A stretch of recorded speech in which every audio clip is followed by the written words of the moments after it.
Good morning. The U.S. Senate Committee on Commerce and Science and Transportation will come to order. We have a busy morning this morning. We're having an executive session and markup on several pieces of legislation and an important rail safety hearing that we're looking forward to hearing from witnesses and our colleagues about what we need to do to improve rail safety in the United States of America. We're meeting today to consider 5 important bipartisan bills. We will not be considering the nomination of Phil Washington. We are moving that to a future date pending information that members have been seeking.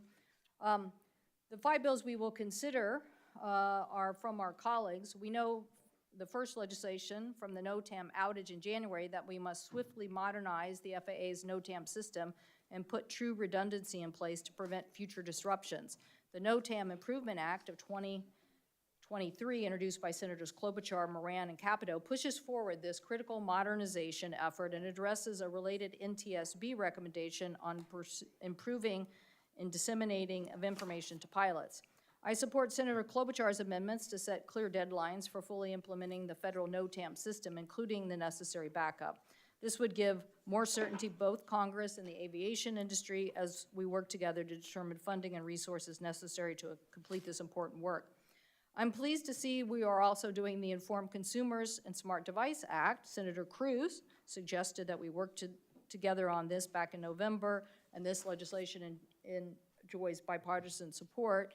It says if a device collects audio or video information, manufacturers need to let you know what it is doing before you buy it or bring it to your home. And I thank Senator Cruz for his leadership on this legislation. In January, Senator Grassley and I reintroduced the Pharmacy Benefit Manager Transparency Act, a bill that we passed out of committee last year to shine a bright light on drug pricing in the marketplace and to prevent unfair and deceptive practices by PBMs that drive up the cost of medications. Drug prices have been increasing at an alarming rate and are compromising consumers, their budgets, and the cost of health plans.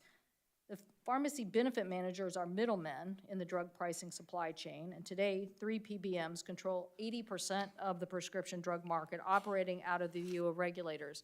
This committee has heard testimony showing how PBMs' substantial market power and opaque practices impact patients, providers, and pharmacies, including a Seattle pharmacist who had to close a pharmacy serving retirees because the PBM clawback had over $538,000 in just a single year. So I look forward to moving this out of committee again.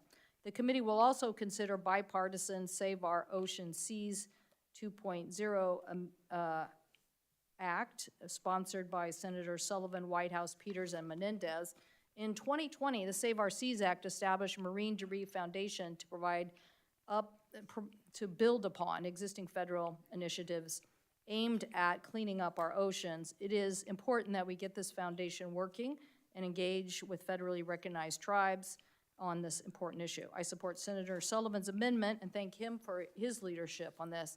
And our last bill today is the markup in the Cadets Act, sponsored by Senator Peters, Young, Cruz, Baldwin, Klobuchar, Braun, and Markey. This bill aims to expand the age eligibility for important financial assistance benefits benefiting the state maritime academies. This bill will help incentivize more workers to enter the merchant marine and provide new opportunities to support our veterans and grow our maritime workforce.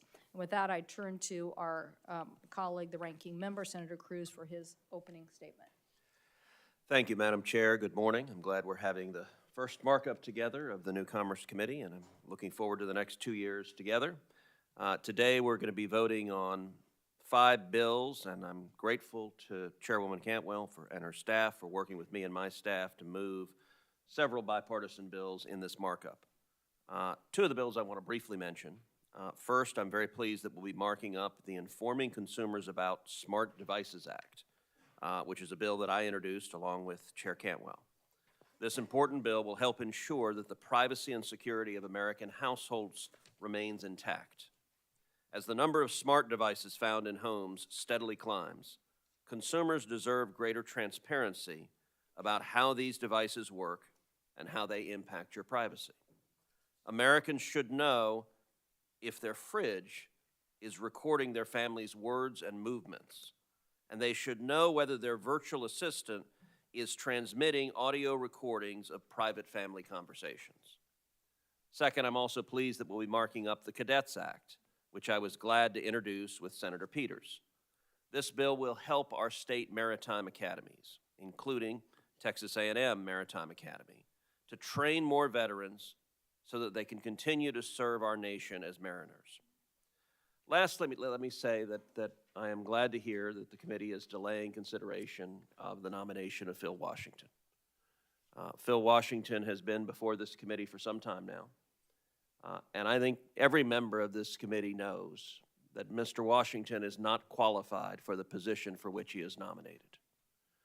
The head of the FAA is a specialized technical job that by statute requires someone learned in aviation. Mr. Washington has never flown a plane. He was never a military pilot. He was never a commercial pilot. He's never worked at an airline. He's never worked at the FAA. He's never worked as an air traffic controller.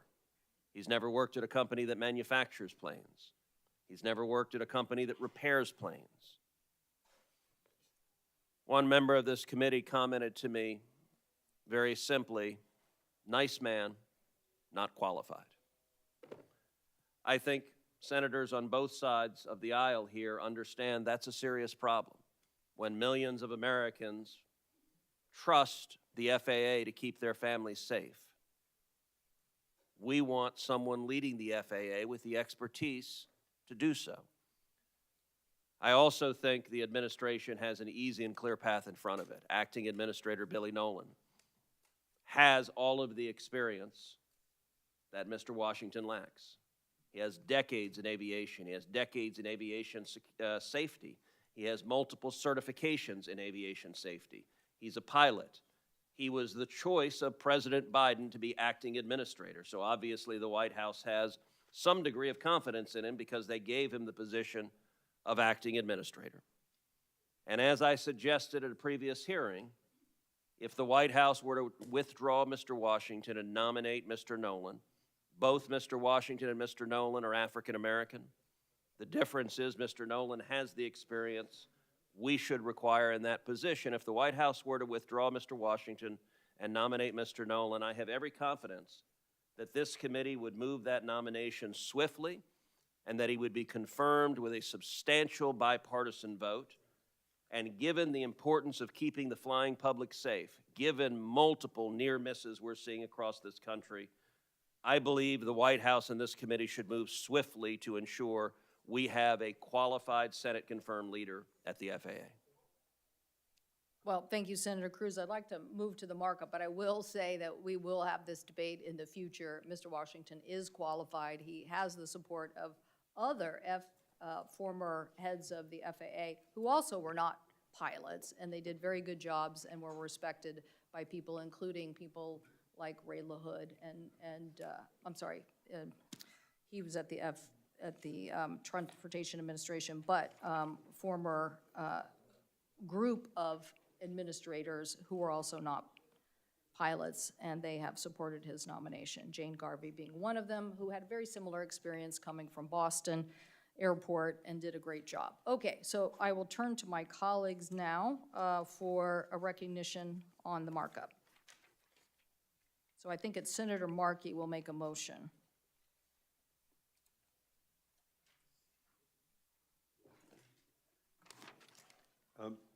Madam Chair, I move that S-127, the Pharmacy Benefit Manager Transparency Act of 2023, as amended by the Cantwell substitute, as modified Bud 1, as modified by Bud 2, as modified by Bud 3, as modified by Cruz 4, 5, 6, 7, and 8, and Tester 1 be reported favorably. Is there a second? Okay. We expect amendments. I want to thank my colleagues for working on the amendments that were accepted that Senator Markey just spoke to as modifications. Senator Cruz, would you like to offer an amendment? Madam Chair, I would like to call up Cruz Amendment number 2 to S-127. One of the concerns that I've raised and others have raised is the issue of vertical integration and consolidation within the PBM market. and I know that many of my colleagues share this concern about how just 3 PBMs control over 80% of the market. One of the issues that we discussed at the hearing on this bill, and our witness, Dr. Mulligan in particular, talked about, was how additional regulations and enforcement could end up benefiting the big PBMs who can comply with the additional burdens at the expense of the small PBMs. In other words, that this legislation could end up making it worse and prompt further consolidation. And I'm also concerned that additional FTC enforcement actions under this bill could reduce the ability of smaller PBMs to compete and compete effectively. If we want consumers to benefit, we want lots of competitions. This amendment's very simple. It exempts PBMs with an HHI index, which is the FTC measure of market presence, that is less than 200 using adjusted prescription claims in the PBM market. That corresponds to roughly a 14% market share. So this would ensure that this bill only targets the 3 largest PBMs that together have 80% of the market, and it allows the smaller PBMs to operate with less burdens, with more ability to innovate and compete, which I think will be beneficial to the consumers. Thank you, Senator Cruz. Opposing your amendment, Senator Grassley and I have worked hard on this legislation for a long period of time. And the point is to outlaw behavior that we think is important, not in the marketplace where you don't have transparency. So it doesn't make sense for us to let anybody out of that behavior. It's unlawful conduct, whether they're small or large, and PBMs are masters at creating new business entities just to escape accountability.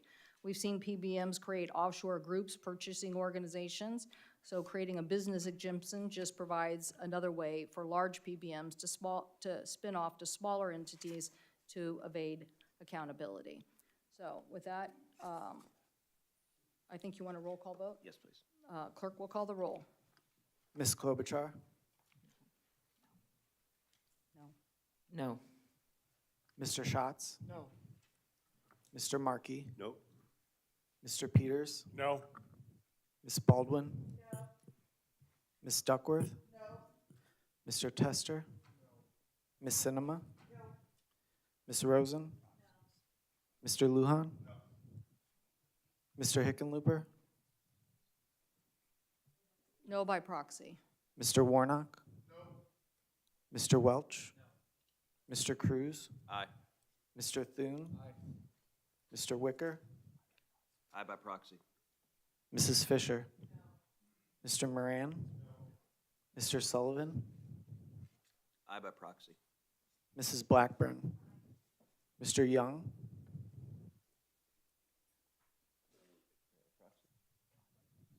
Aye by proxy. Mr. Budd? Mr. Schmidt? Mr. Vance? Mrs. Capito? No by proxy. Ms. Lummis? Aye by proxy. Ms. Cantwell? No. The noes are 15, the yeses are 12. The amendment is not agreed to. Senator Cruz, do you have further amendments? I do. I'd like to call up a Cruz Amendment 1 to S-127. I think all of us are aware that the current condition of the FTC is troubling, to say the least, including with Republican commissioners resigning because they believe the chair is abusing the rule of law. One provision of this bill gives the FTC authority, Section 2 of this bill gives the FTC authority to prohibit, quote, arbitrary, unfair, or deceptive contracts by PBMs. This is a major change from current law. Current law and the language that the FTC has enforced for a long time has prohibited unfair or deceptive conduct. The word arbitrary has never been in there. The FTC for decades has a long-established case law on what qualifies as unfair or deceptive conduct, and that case law has effectively circumscribed the FTC's authority to instances of consumer deception. Adding the word arbitrary to the FTC's power could easily be read as a blanket grant of power that would empower the FTC to regulate on matters far outside its expertise, including matters of pricing. It is unnecessary for what this bill is trying to do. And so my amendment's very simple. It simply strikes the word arbitrary and leaves the standard the same as the standard has been that the FTC has been applying for a decade, which is focusing on unfair or deceptive conduct. Thank you, Senator Cruz. I'm just making sure. You said Cruz 1, correct? Yes. Okay. Oh, wait.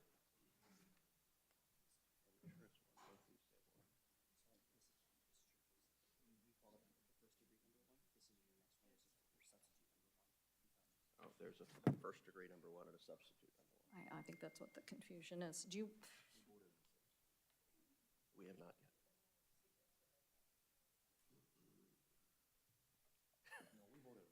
No, it wasn't. We flipped the order, so we haven't voted on the substitute yet.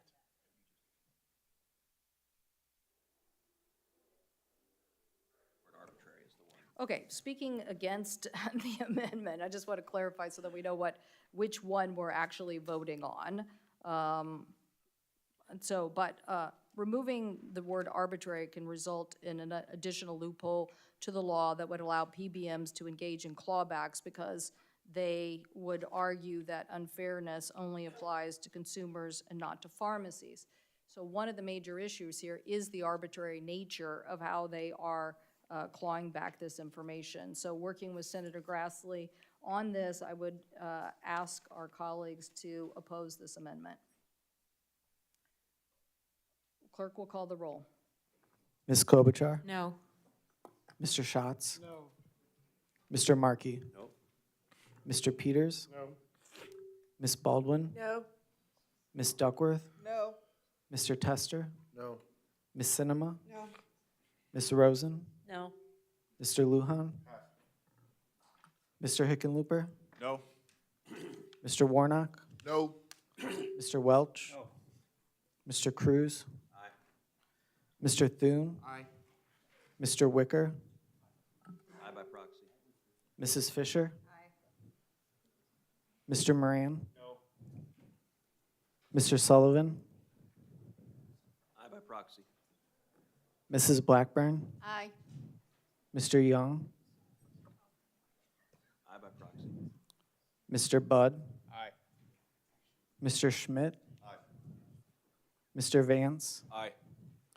Mrs. Capito? No by proxy. Ms. Lummis? Aye by proxy.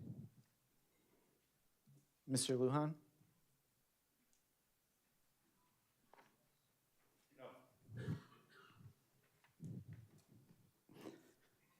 Ms. Cantwell? No. The noes are 16, the yeses are 11. The amendment fails. Senator Cruz, you have a further amendment? I do. The third and final amendment I'd like to call up is Cruz Substitute Amendment Number 1 to S-127. The hearing we held last month on this issue was helpful.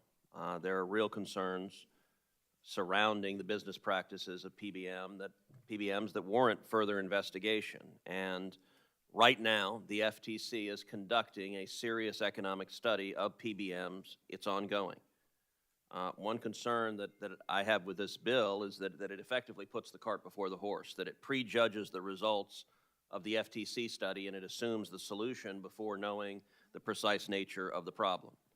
I think we need to be careful about advancing legislation dramatically expanding the FTC's power and to do so before the agency has even completed the PBM study.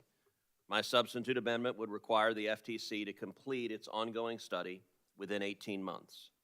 It also broadens the focus of the study to ensure that we get the full economic picture of the supply chain, including consideration of how big pharma companies operate in the supply chain, which is lacking in this legislation. This legislation addresses one piece of the supply chain but doesn't address big pharma. My amendment requires the FTC to focus on a number of key economic questions, including consolidation and competition in the entire prescription drug supply chain, how drug list prices are set by big pharma companies, how PBMs design formularies and rebates, how PBMs affect the adoption of generic and specialty drugs, whether all actors in the prescription drug supply chain are transparent and disclose their information, including the benefits and cost of disclosure, and the PBM's use of clawbacks and direct or indirect remuneration.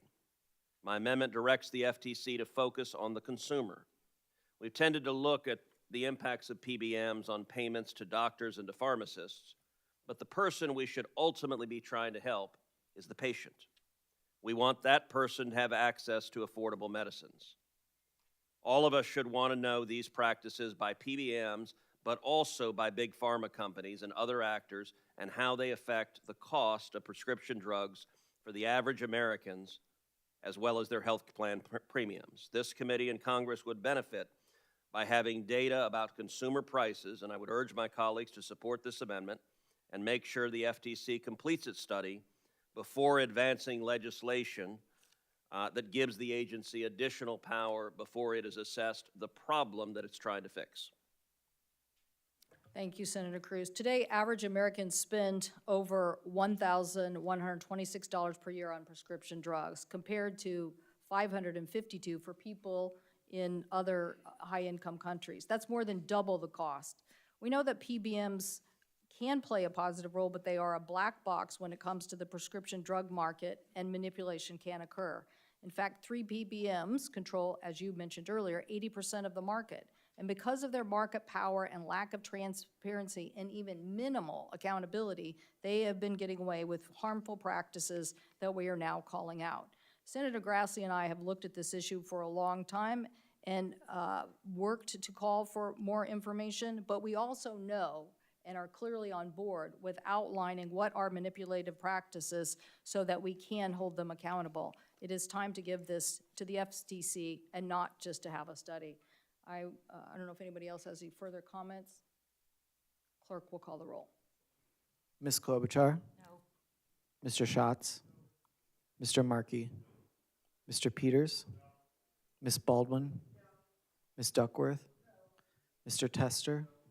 Ms. Sinema? Ms. Rosen? Mr. Lujan?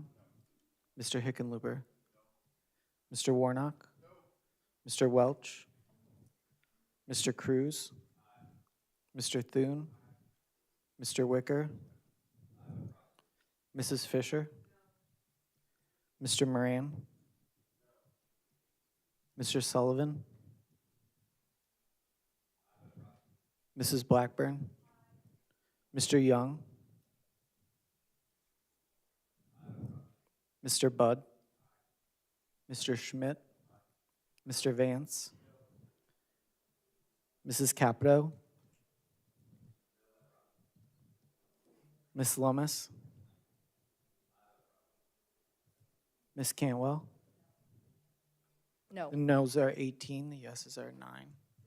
The amendment is not agreed to. Are there further amendments? Madam Chairman? Yes, Senator Blackburn. I'd like to call up Blackburn Amendment 3.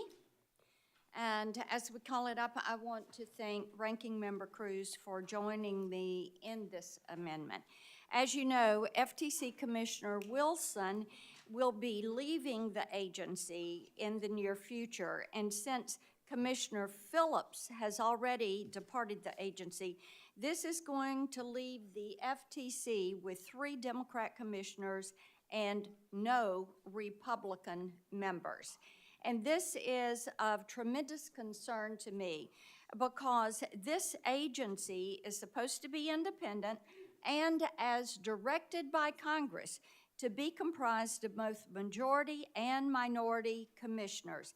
It is especially concerning because the FTC, under Chairman Khan, has a habit of basically going rogue. They're trying to expand their mission.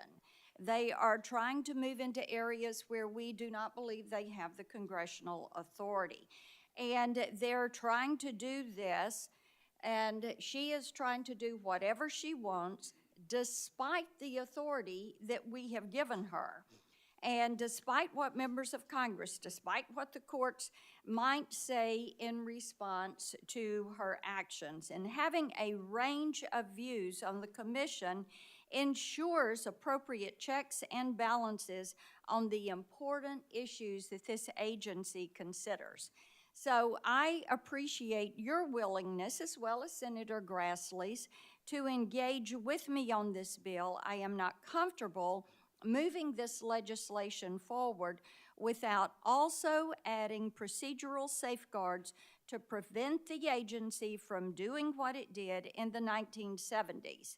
We need to see some restraint at that agency. Senator Cruz has addressed that in his remarks already this morning. Now, in the 70s, Congress stepped in and took steps to rein the agency back in and to cut back its authority because of the regulatory overreach that they were exercising. So I would ask my colleagues to join me in voting for this amendment to make sure the FTC keeps the interest of all Americans, not just the governing party, in mind. Thank you, Senator Blackburn, and I do expect at some point in time this committee will have a very robust discussion about the FTC and a variety of issues in which we want to see action on and what everyone here on the committee believes their role should or shouldn't be. But the resignation of Commissioners Phillips and Wilson will mean the commission has no Republicans. I look forward to future nominees serving, but their choice to leave should not make the agency powerless to act, particularly against egregious fraud. This amendment would do just that. This amendment would make it possible for commissioners of either party to game the system by simply recusing themselves to delay or prevent votes.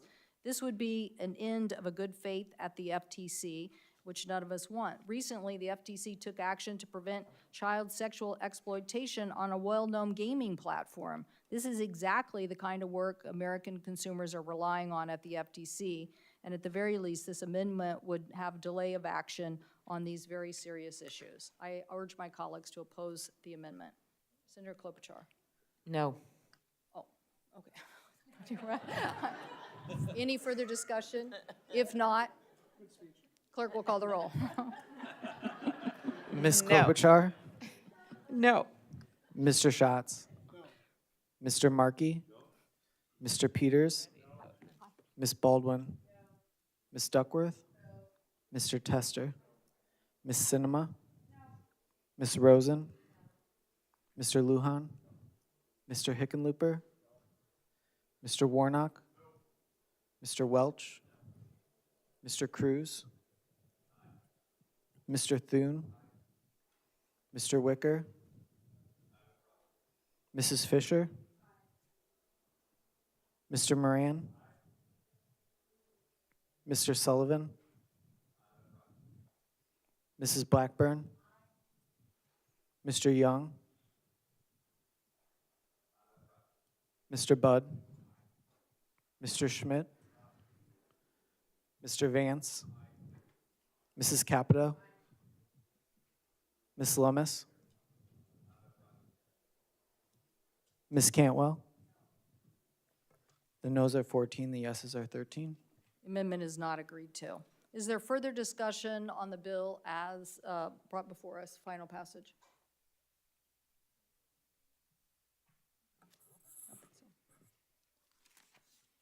Further discussion? Madam Chair, yeah. Yes, Senator Thune. I want to acknowledge, I've been trying to understand the pharmaceutical supply chain for a long time. And it's extraordinarily complex relative to other products that we buy in any ordinary marketplace, with lots of players that seem to have been embedded there for a long time. And so I have some skepticism, as I think many others on the committee on both sides of the aisle have, with respect to the role of PBMs. I think that's an issue that we ought to address. They lack transparency, which I think hurts patients and independent pharmacies that many of us represent the most. And so I would argue that we need to take action to tackle the issue of transparency. But I have serious concerns about punting this to the FTC at a time when there won't be a single Republican on the FTC. It'll be 3-0. The only Republican, Christine Wilson, is leaving the FTC. It's a term that doesn't expire until 2025. But she's leaving the FTC because she says the chairman expresses a disregard for the rule of law and due process. Now, it's hard to feature us giving a whole lot more authority to an agency that, as Senator Blackburn has pointed out, has a rogue chairman and not a single representative from our side of the aisle. Now, the United States Senate, in addition to having responsibility to dispense of and deal with legislation, also has a constitutional role to deal with personnel, with the confirmation of key people in key posts in the administration. And it seems to me, at least, that that's the issue that we ought to address before we give a whole load of more responsibility to solve what is an extraordinary complex problem, and which is already, as Senator Cruz pointed out, being studied and examined to determine exactly what that problem is and how to fix it. And as I indicated previously, this issue, and somebody who's looked at this for a long time, it doesn't lend itself to real easy solutions. It is complicated.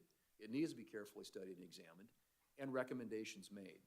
Now, I appreciate what the sponsors of the bill are trying to do, but I think moving it now would be ill-advised, and I don't believe it's responsible for us to transfer a whole bunch of authority and power to an agency which has this kind of problems to start with, and give them even more regulatory authority at a time when I think the FTC is already has its issues to deal with. So let's fix the fundamental problem, which is getting an FTC at least fully complemented and staffed over there with commissioners from representing both sides of the aisle, who will hopefully take a nonpartisan and thoughtful approach to this very important issue. So I'm going to vote no on the final bill, and hope that we can get the FTC in here for a hearing, and hope that we can examine this issue in greater detail at a future time. Thank you, Madam Chair. Well, Senator Thune, thank you. One of the things about this committee, I think, is we try to work in a bipartisan basis, and your endorsement of maybe that our legislative success is going to move faster than a nominee would move is encouraging, really, on the underlying bill, but I'm not sure that'll happen. I think the legislative process will take some time here, but nonetheless, Senator Grassley and I firmly believe that this is the authority that the FTC needs to do to just properly police the market.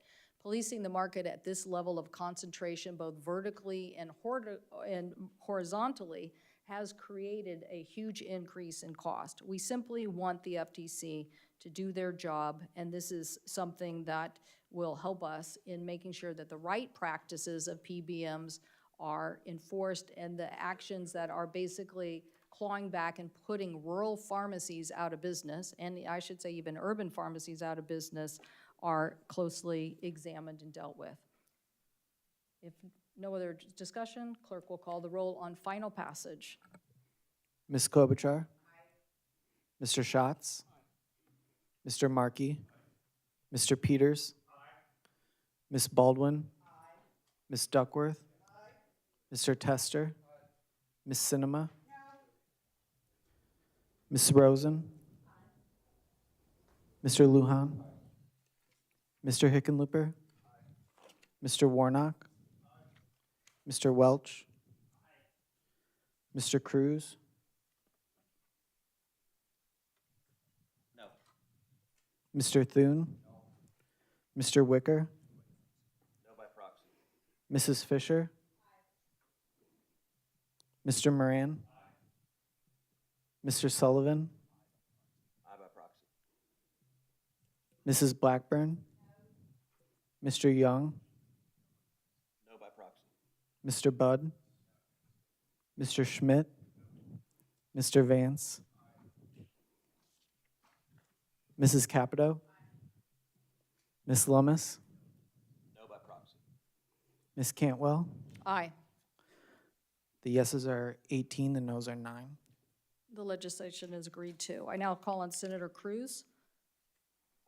Madam Chair, I move that 66, the NOTAM Improvement Act of 2023, as amended by the Klobuchar-Moran-Capito substitute and Klobuchar 1 and 2, S90, the Informing Consumers About Smart Devices Act, as amended by Lujan 1, as modified, and Markey 1 to Lujan 1, as modified. S318, the Save Our Seas 2.0 Amendments Act, as amended by the Sullivan substitute, as modified, and S467, the Cadets Act, as amended by Cruz 1, be reported favorably. Is there a second?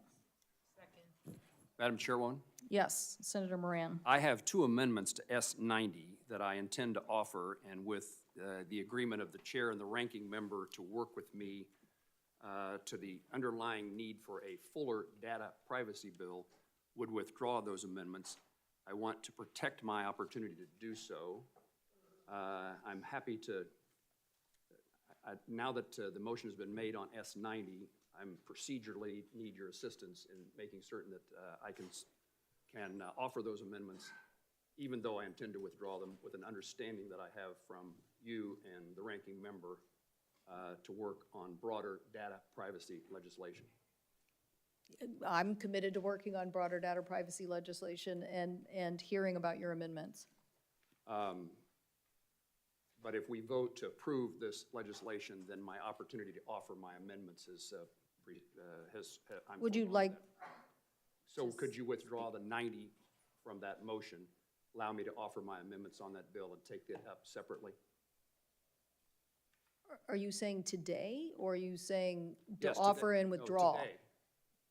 I think what's happening is that the procedure has gotten ahead of me. I have amendments to offer to S90. We're about to vote on final passage on S90 before I've offered my amendments.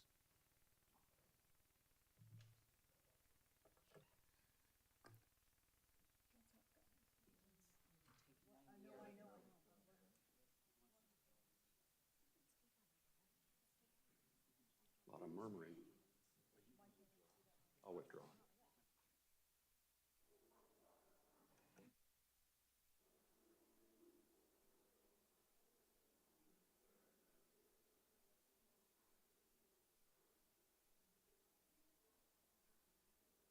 Madam Chairman, maybe I can make this easier. I can describe my amendments to you and the committee. Yes. You can then confirm to me that you will work with me on the issues that we both care about, and I will speak about what I intended to offer rather than what I am offering. Sounds like a great suggestion, Senator Moran. Thank you. I like to be the guy who creates the problem but solves his problem. Thank you. We need more of that. We need more of that. We need more of that. So, Madam Chairman and my fellow committee members, I agree on S90 with the ranking member and with the chair that Americans have the right to know if products they purchase have the ability to record themselves inside their homes. The goal of Informing Consumers About Smart Devices Act that we are about to report. But this addresses only a portion of the problem facing consumers. Not only do Americans deserve to know what data of theirs is being collected and how it's being used, but when that data is sensitive in nature, like audio and visual data from inside their homes, they should need to provide consent before that collection and process takes place. I've been working in this committee and a previous member and my ranking member when I chaired the Data Privacy Subcommittee with Senator Blumenthal. We have worked diligently for a bipartisan fix to data privacy legislation. This bill, in my view, is an important and valuable step, but leaves behind data privacy, which American citizens so desperately deserve, and our national security. As we consider TikTok and other legislation, we need a broad data privacy bill adopted by Congress and signed by the President. I have two amendments, or had two amendments, that would accomplish this by inserting language from my earlier data privacy bill, which was drafted with input from privacy advocates and industry stakeholders, Republicans and Democrats. This amendment gives Americans control over their data and the tools necessary to determine how their personal data is used. It also sets a clear national standard which will benefit all stakeholders in this effort. The second amendment that I would have offered simply asked the FTC to report back to us on the problems this bill will address, and critically, what happens to consumer data once it is obtained by these products. Today, our lives are being monitored, evaluated, monetized by new technologies, and the amount of data collected on each of us is increasing every day. That's why I've worked to craft a comprehensive data privacy solution. And I can tell you that in my conversations and negotiations with my colleagues, both Republicans and Democrats, I always say we came this close, so close. I want to see that accomplished, and it should not be in any Senate or any session of the Senate except the one that we are in now. The necessary steps to be taken need to be taken soon. I know that the chair and ranking member understand the importance of this topic, and and I will agree to address it later if they will agree to work with me, have their commitment that this committee can get to work on a broader data privacy effort to take seriously our efforts to pass a data privacy law, a bill into law. If you will, I can't offer to withdraw my amendment, but I assume, Madam Chairman and Ranking Member Cruz, that I have your commitment that we will pursue a broader, significant data privacy bill in a continuing bipartisan effort.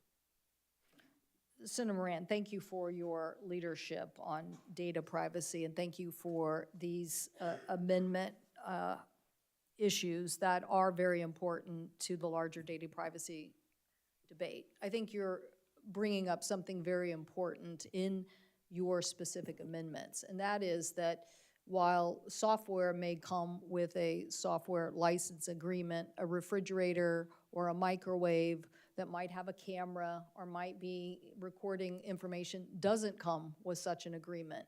And Senator Cruz's legislation is about notification, but you're going further on consent, which is also something I think we need to think about in the framework. And I am very committed to getting a larger data privacy bill. I think that we, if you think about the work that we've done on chips in science, if you think the work we've done on expanding broadband, we also have to have the right framework in the United States, that we have the right privacy protections in place. This is going to give, I think, America the best competitive advantages for the future. So I look forward to working with you on that, and you have my commitment that we will continue to work very diligently on data privacy legislation. Senator Cruz? And Senator Moran, I would echo what the chair just said. Thank you for your leadership on these important issues. I think all of us agree that privacy is something that is important to our constituents. It's important to the country. I can tell you, in speaking to members of this committee, I've heard from virtually every single member of the committee, both Republican and Democrat, a very serious concern about doing more to protect privacy. I know the chairwoman is committed to that. I certainly am, and so you have my commitment that I look forward to working with you on this issue. And at the same time, I'm glad that we're able to move forward this specific piece of legislation, which will make a meaningful improvement while we come together and work on a much bigger bipartisan bill that goes further in protecting privacy. Senator Cruz and Chairwoman Cantwell, I thank you both for what you had to say, and I understand the desire to make certain that the issue that I want brought before Congress doesn't intrude upon the ability for the two of you to pass the legislation that this committee is getting ready to pass today. So I want to be helpful to you in your cause, and I appreciate you indicating your help in my cause, although my cause is a cause, as the chairwoman and ranking member said, is a cause of all of us in this room. And having worked on this diligently, legislatively for nearly 3 years, I understand how this legislation could delay yours. But I'm glad to see that you have the necessary desire that we proceed further in the near future. Thank you. Senator Moran, again, thank you for your leadership on this. Senator Blackburn? Yes, thank you, Madam Chairman, and I appreciate the amendments he brought forward. I think that, that I appreciate that he's withdrawing them. As we talk about broader privacy, I think it is so important that we not legislate to a technology. And Madam Chairman, as you appropriately mentioned, with the Internet of Things, there are so many different ways that data is being collected. So I look forward to working with Senator Hickenlooper at our Consumer Protection Data Security to work with you and Ranking Member Cruz and make certain that we bring forward a broader privacy bill that will allow individuals to really protect their virtual you. Thank you so much, Senator Blackburn. Senator Klobuchar. And we're Thank- going to vote shortly, so Yes. people just stay with it Yes, here. thank you, Madam Chair. I'll put my remarks on the record. I want to thank you and Senator Moran, my co-sponsor, for moving ahead this NOTAM Improvement Act, which we know what happened with the FAA. We want the FAA to upgrade, and our bipartisan legislation is a start. It sets a deadline and also allows for stakeholders to immediately come together to get this done. Thank you. All those in favor of the motion say aye. Aye. All those opposed? The motion is agreed to. This legislation is passed. That concludes our markup for this morning in executive session. I want to thank the committee again for your bipartisan work in a diligent fashion. The committee has a lot to do, but it shows that we can continue to work together. So the executive session is adjourned.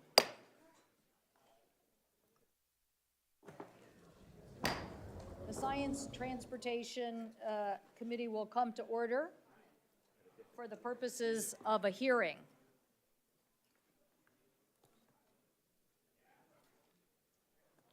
We are here this morning at the full committee for improving rail safety in response to the East Palestine derailment. I would ask the witnesses to please join us for the first panel at the witness table.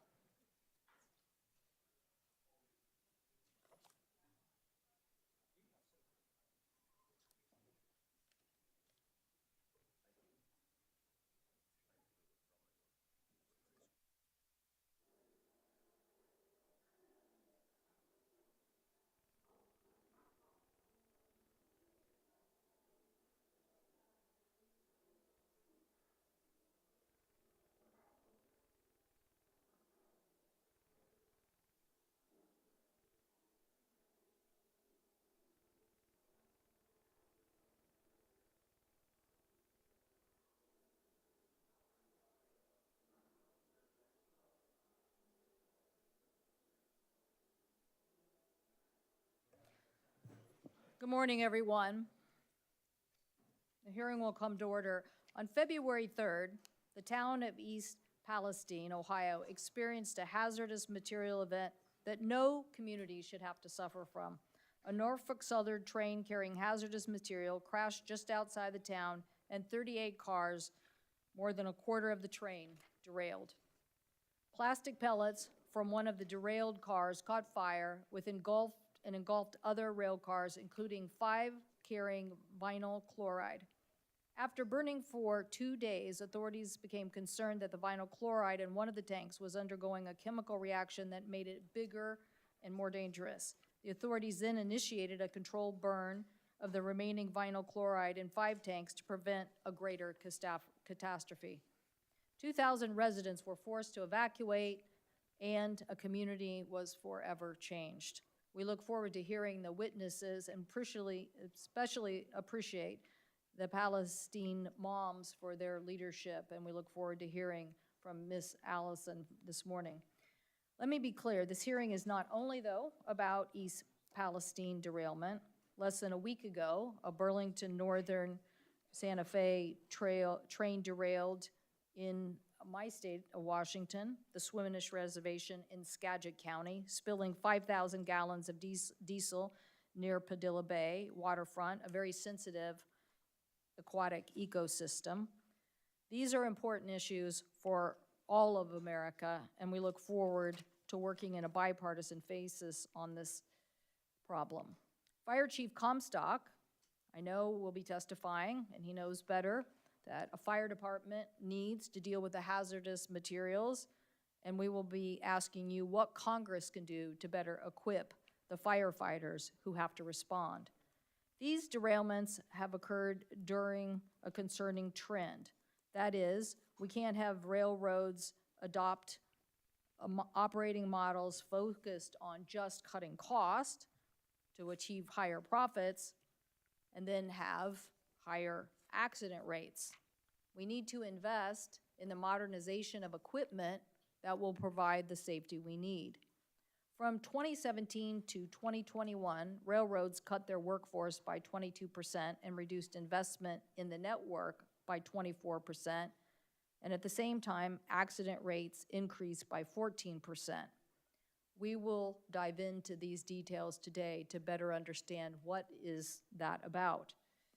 Today, we will hear from Senators Brown and Vance about their bipartisan legislation, the Railway Safety Act of 2023, and from Ohio Governor Mike DeWine about his experience in responding to the derailment. We will hear from, as I mentioned earlier, East Palestine resident Misty Allison, who will give a firsthand account of how the derailment impacted her community. We will also hear from a second panel of witnesses who will speak to rail and hazardous materials safety policy failures that contributed to the derailment and what steps are necessary to protect communities, employees, and the environment. NTSB Chair Hamady will be here, and I look forward to asking her about their agency's recommendations to improve rail safety and about what investments in detection devices are necessary. Mr. Whitaker, you and your coworkers who have raised questions about safety will hear from you about why you believe these concerns have gone unaddressed.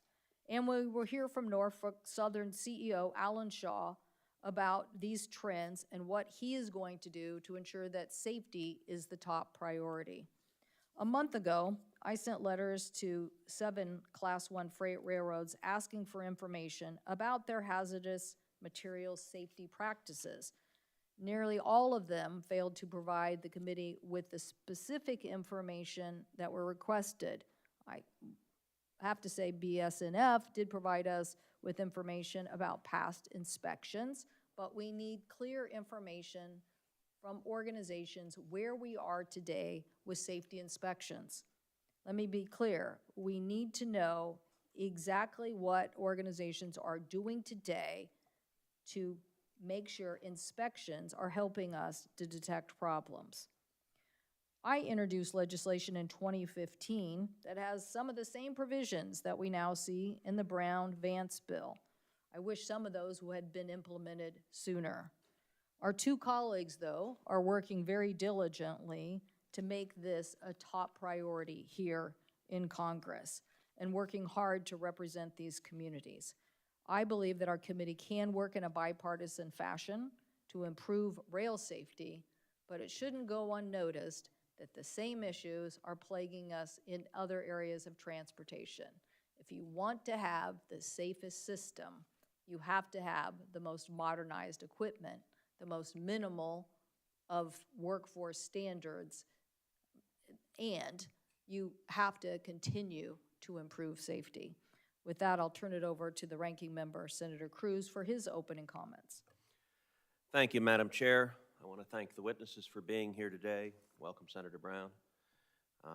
Like so many other Americans, I watched with dismay the horror that unfolded in East Palestine, Ohio. On television, we saw a fiery train wreck where nearby residents were understandably fearful that their water was poisoned and their air was polluted. The distress of East Palestine's residents was real then, and it's real now. And Ms. Allison, thank you for being here and testifying today. That's why it's important that we're holding this hearing. This hearing will address 2 critical topics. First, what can be done to prevent derailments like the one that occurred in East Palestine? Second, what can be done more broadly to improve the safety of trains transporting hazardous materials? While these topics are related, and each topic, I think, merits its own hearing.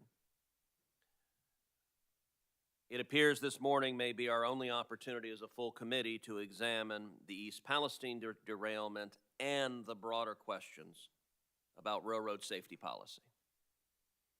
To be clear, I agree with Senators Brown and Vance that railroad safety should be on our agenda and that it is an opportunity for real and meaningful bipartisan cooperation. My team and I will continue engaging with their staff and with the chairwoman's staff, and I'm optimistic that we can achieve broad agreement on policies that improve safety, that protect our communities, without at the same time damaging our supply chain or imposing unreasonable costs that would ultimately harm American families. We need to do both. Today, we need to hear what led to the derailment in East Palestine. The NTSB has launched an investigation, and I appreciate Chairwoman Harmondy's appearance here today. This committee is also looking very closely at this derailment. For as much as we know about the derailment, key questions remain unanswered. For example, who specifically made the decision to vent and burn the vinyl chloride from all 5 derailed tank cars? And why? Were alternatives considered? Were the right people consulted? I also want to know what can be done to prevent or to mitigate similar derailments in the future. This committee should hear more about wayside detectors and advanced technologies that could use algorithms and trending analysis to identify potential safety issues earlier. We should hear more about the information available to first responders and about the coordination with shippers of hazardous materials. Understandably, Americans across the country share the concerns of the residents of East Palestine and wonder, are essential hazardous materials being transported safely? Will residents be protected if a spill occurs? Unfortunately, the delayed and disjointed response by the Biden administration has not allayed these concerns. Notably, we heard calls from residents of East Palestine in the local school asking, "Where is Pete Buttigieg?" The response from East Palestine's mayor, Trent Conway, was, quote, "I don't know." It took Secretary Buttigieg 10 days to even acknowledge the derailment. After he was called out, he did a 180 and tried to sell a slew of big government regulatory proposals, desperate to disguise the failure of the administration to act sooner. For example, Secretary Buttigieg has proposed reinstating a brake rule that was not supported by cost-benefit analysis. Shortly thereafter, the chairwoman of the NTSB, Chairwoman Hornady, tweeted about this rule. She said, quote, "Some are saying the ECP, electronically controlled pneumatic brake rule, if implemented, would have prevented this derailment. False." She proceeded to explain that the proposed brake rule would not have applied to the East Palestine train and would not have prevented the derailment even if it had. Undeterred, Secretary Buttigieg then released a laundry list of regulatory proposals, many of which had little to no connection to the East Palestine derailment. In an effort to further distract from his own failed response, Secretary Buttigieg has suggested that President Trump was responsible for the derailment in East Palestine. I know that's a frequent playbook of this administration, blaming every problem on President Trump. But not even the Washington Post fact checker, who usually goes out of his way to back Democrat claims, bought this claim. The Washington Post fact checker concluded, and I quote, "From our analysis, none of the regulatory changes made during the Trump administration at this point can be cited as contributing to the accident." In contrast to Secretary Buttigieg, our colleague on this committee, Senator Vance, has kept his focus where it should be, on the people affected by the derailment. I applaud him and I applaud Senator Brown for focusing on their constituents, and I look forward to continuing to work closely with both of you and with the chairwoman on a bipartisan, serious rail safety package.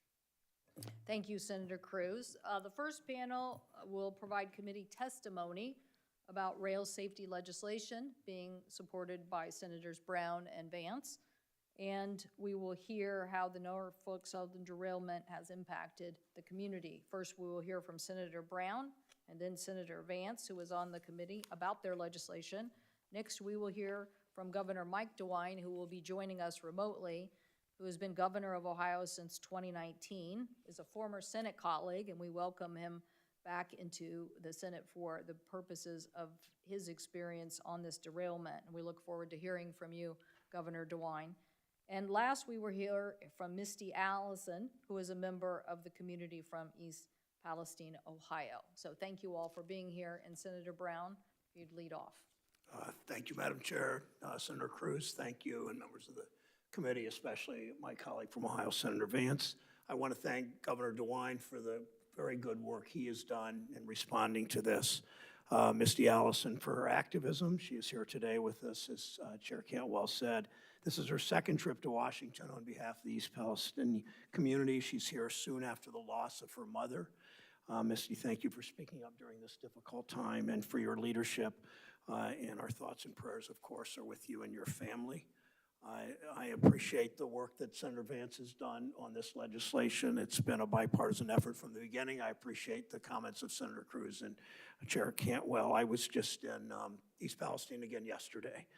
I want to thank Ohio witnesses in the second panel, Chief Comstock of the Western Reserve Joint Fire District and Clyde Whitaker with SMART's Transportation Division that represents some 3,000 rail workers in our state. I appreciate their work. Chief Comstock speaks clearly about the challenges first responders in communities the size of East Palestine have faced. Mr. Whitaker is an unrelenting advocate for safe working conditions for his members and for all people working in Ohio railroads. The nation now knows East Palestine is a tight-knit community in Columbiana County, Ohio. The year I was born and a couple of decades after that, the Columbiana County made 80% of the tableware in this country, the dishes and glasses, and because of bad trade policy, those jobs, first they moved south, then they moved to Mexico, then they moved to China. There are no potteries in Columbiana County anymore. This community and neighboring communities just a couple of miles away in Beaver County, Pennsylvania, are the kind of places that are too often forgotten or exploited by corporate America. Now these Ohioans are worried about whether their water is safe to drink, whether the air is safe to breathe, whether their kids will get sick, and of interest to the committee I chair, what happens to the value of their homes. We've heard Mr. Shaw say that Norfolk Southern is going to make it right, quote unquote, in East Palestine, and do right, his words, by the community. Senator Vance and I are going to make sure that East Palestine's not forgotten. He and I both make regular visits there, not next week, not next month, not next year, not ever. Doing right by this community must include making sure more accidents don't happen. That's the reason for our legislative efforts. That will only occur if we take clear, common sense steps to make our railways safer. Norfolk Southern followed the Wall Street business model, boost profits and its stock price by eliminating, over the last decade, 38% of its workforce. These profits were spent on stock buybacks that benefit executives instead of investing in workers and investing in safety. Instead, they compromise safety, cut costs to boost profits. The communities along their route be damned. For decades, the railroads have lobbied to undermine safety rules. They're still at it even now after what they've done to this Ohio town, even with the eyes of the country on them, Madam Chair. Today, you're going to hear arguments from Norfolk Southern and the rail industry's lobbying arm that they support the intent of the bill, but they don't really need stronger rules. We've heard that before in this committee and elsewhere. The railroads are committed to safety, they say. They're making changes, they claim. Mr. Jeffrey's prepared testimony goes to great lengths to hide safety problems in his statistics. Here's a statistic you won't hear. Taking out grade crossings, the accident and incident rate for Class 1 railroads, not including the short lines, Class 1 railroads is higher in each of the past 4 years than any year since 2008. A decade of progress has been wiped out. Their trains are growing longer, heavier, and more dangerous.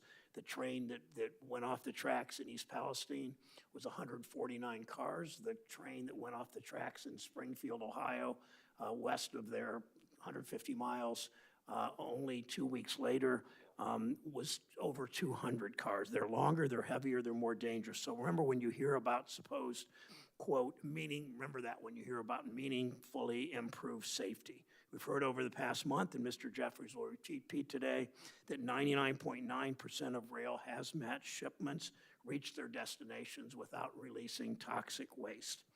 I'd urge him to talk to Ms. Allison and others whom I've gotten to know in East Palestine about how it feels to be that 0.1%.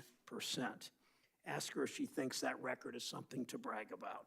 Railroads refuse to support new rules for trains that carry dangerous hazardous material like the vinyl chloride that burned in Ohio. They've cut the amount of time their carmen are given to inspect each rail car to less than a minute. The railroads have often argued against increasing fines for safety violations. Of course they have. In most recent fiscal year available, Norfolk Southern had 579 violations in the cases that have been closed. They paid an average fine of less than $3,300. You heard that right, not $30 million, not $3 million, just over $3,000. The largest fine Norfolk Southern paid that year was just over $25,000. The company, keep in mind, planned to spend $3.4 billion on stock buybacks, and they already did that, and even more right before they were about to do it again when the train derailed. It's not a cost of doing business, the fines. It really is a rounding error. Finally, the railroads are fighting the most basic of all requirements, having 2 crew members in a train. If you ask 50 people outside anywhere, how many people you think work on those trains that are 200 cars long or 2 or 3 miles long? You'd hear people say 5, 10, 20. The railroads want only 1 person working on a train that's 2 or 3 miles long. That's frankly crazy. Earlier this month, Norfolk Southern issued a 6-point plan of modest safety improvements. We don't need a voluntary plan. We need the Brown-Vance bill. We need safety rules. We need the Railway Safety Act. Our bill is a common-sense, bipartisan plan. Senator Vance and I are both here today to urge this committee to embrace the obvious need for safety reform. It shouldn't, Madam Chair, Senator Cruz, it shouldn't take a train derailment for elected officials to put partisanship aside and work together for the people whom we serve, not corporations like Norfolk Southern. Thank you. Thank you, Senator Brown, and thank you for accentuating this one point that is a trend change that I don't think people have fully digested, is the length of trains has significantly changed. And so I think it proposes definitely new challenges. Senator Vance, thank you. Look forward to your comments and appreciate your work on this legislation. Great. So thank you, Madam Chair, and thank you, Ranking Member Cruz, for both of your engagement with this issue. Thanks to Senator Brown for his partnership on this issue. Appreciate it. Appreciate you being here before the Commerce Committee. I want to thank all of our guests here, both during this panel and the next panel. But I in particular want to thank Ms. Allison for being here. I read your testimony this morning, and I won't reveal what's in it because I don't want to give anything away. But let me just say that I'm sorry this happened. And as the father of 3 kids under the age of 6, I was particularly affected by some of the ways this has affected your children. And the only thing I'd ask you, Ms. Allison, because you've already done so much with your activism, and I appreciate that, is that, always treat our office as an open door. If there's more that we could be doing, I would like to be doing it. I'm a new senator. You don't always see everything that's happening. And the thing that I'd ask is if you think we could be doing more, just come and tell us because we'll try to do that. So look forward to your testimony. But let me just sort of address a couple of issues related to the Railway Safety Act. I have heard a couple of general complaints and a couple of specific complaints about the legislation from industry groups, from alleged conservative activists, and I would like to address them in broad strokes here and then address one specific consideration and then finally suggest a way we might be able to deal with this bill and this legislation in the future. So the most outrageous and the most ridiculous thing that I've heard from industry groups and other activists in response to this bill is that it's somehow a kind of Bolshevism to require the railways to engage in proper safety standards, that this bill is a big government solution to the railway safety problem. It is funny that that complaint comes from a group that came before this body 3 months ago begging for a bailout from their labor dispute. And while I'm on that topic, by the way, thank you, Ranking Member Cruz, for your leadership on that issue in particular.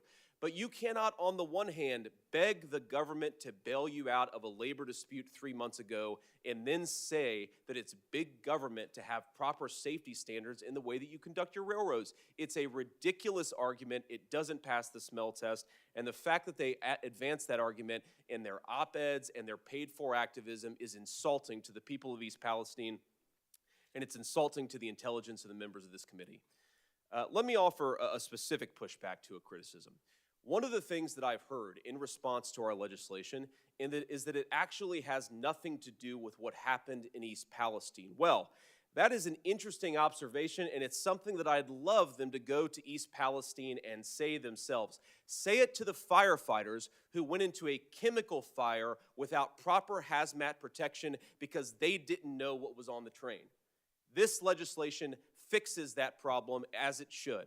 But you cannot say that this has nothing to do with East Palestine when the very people on the ground are begging for some of these changes, and the firefighters, not just in East Palestine, but all across the state of Ohio and all across the country, are saying that they need this stuff. Now, I've heard from people that the railroads are adopting certain voluntary standards. You heard some of that in Senator Brown's testimony. They allegedly have an app that notifies the firefighters and the first responders what's on the trains. Well, if the app was good enough, then why did it fail in East Palestine? If the app provided proper notification, then why did firefighters in my state 7 weeks ago go fight a chemical fire without knowing what was on it? It's a ridiculous argument. Now, I want to look towards the future here, and I want to offer a suggestion to the rail industry and to anybody else who wants to engage on this legislation. I had a good meeting with Alan Shaw yesterday, and I'm looking forward to Mr. Shaw's testimony. I would love to see a commitment from Mr. Shaw to defend and to support certain components of this bill. I think it would be good. I think it would be good for the people of East Palestine, and I frankly think it would be good for Norfolk Southern as well. But one of the things that we talked about is the hot box detectors and whether we need them every 10 miles or every 15 miles or every 7.5 miles, and whether they should be enhanced by additional technology. That's the type of conversation I am willing to have, and I don't want to speak for Senator Brown, but I guess that he'd probably be willing to have it too. Let's have that conversation about what the proper pacing is for the hot box detectors. Let's have the conversation about how we can advance this stuff with better technology. I am open to that. But to the rail industry, don't lie about my bill. Don't slander the staff who drafted it. If you would like to have a good faith conversation about rail safety, let's do exactly that. But we're going to learn a lot during this committee and in the weeks to come if the rail industry would like to do that. I hope they will, because I'm certainly ready to join that conversation. Thank you, Madam Chair. Thank you, Senator Vance, for your passionate support on this issue. I know it'll make a difference, and I appreciate you pushing back on some of the misinformation that is out there. We're now going to go to Governor DeWine, who is joining us remotely. Governor DeWine, always good to see you. Not good to see you in these circumstances, but we appreciate your leadership in helping to articulate a path forward. And I'd be remiss if I didn't also thank you for your leadership on the CHIPS and Science Act and helping us get that legislation done. So we look forward to you getting your help and support on moving the Brown-Vance legislation as well. So our colleague, but now Governor DeWine. Chairwoman Cantwell, thank you very much. Ranking Member Cruz, members of the committee, thank you for the opportunity to testify today. I'm actually, as you can see, remote, and I'm in the East Palestine High School Library. Let me just tell you a little bit about this community. The new year started off normally in East Palestine. It's a village of about 4,700 people. They just enjoyed Christmas, the annual Snowflake Festival in December. The third quarter of school started in late January. Parts have been cast for the high school musical, The Lion King Jr., that frankly my wife and I had the opportunity to watch a few days ago. And the athletic director was preparing to host 25 to 30 teams for the Bulldog Invitational track meet in April. The evening of February 3rd, 2023 started off really not unlike a lot of Friday nights in that time of year in East Palestine.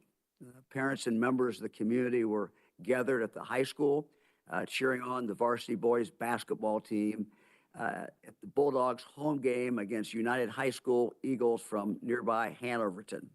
Girls varsity team had played against the Eagles just the night before.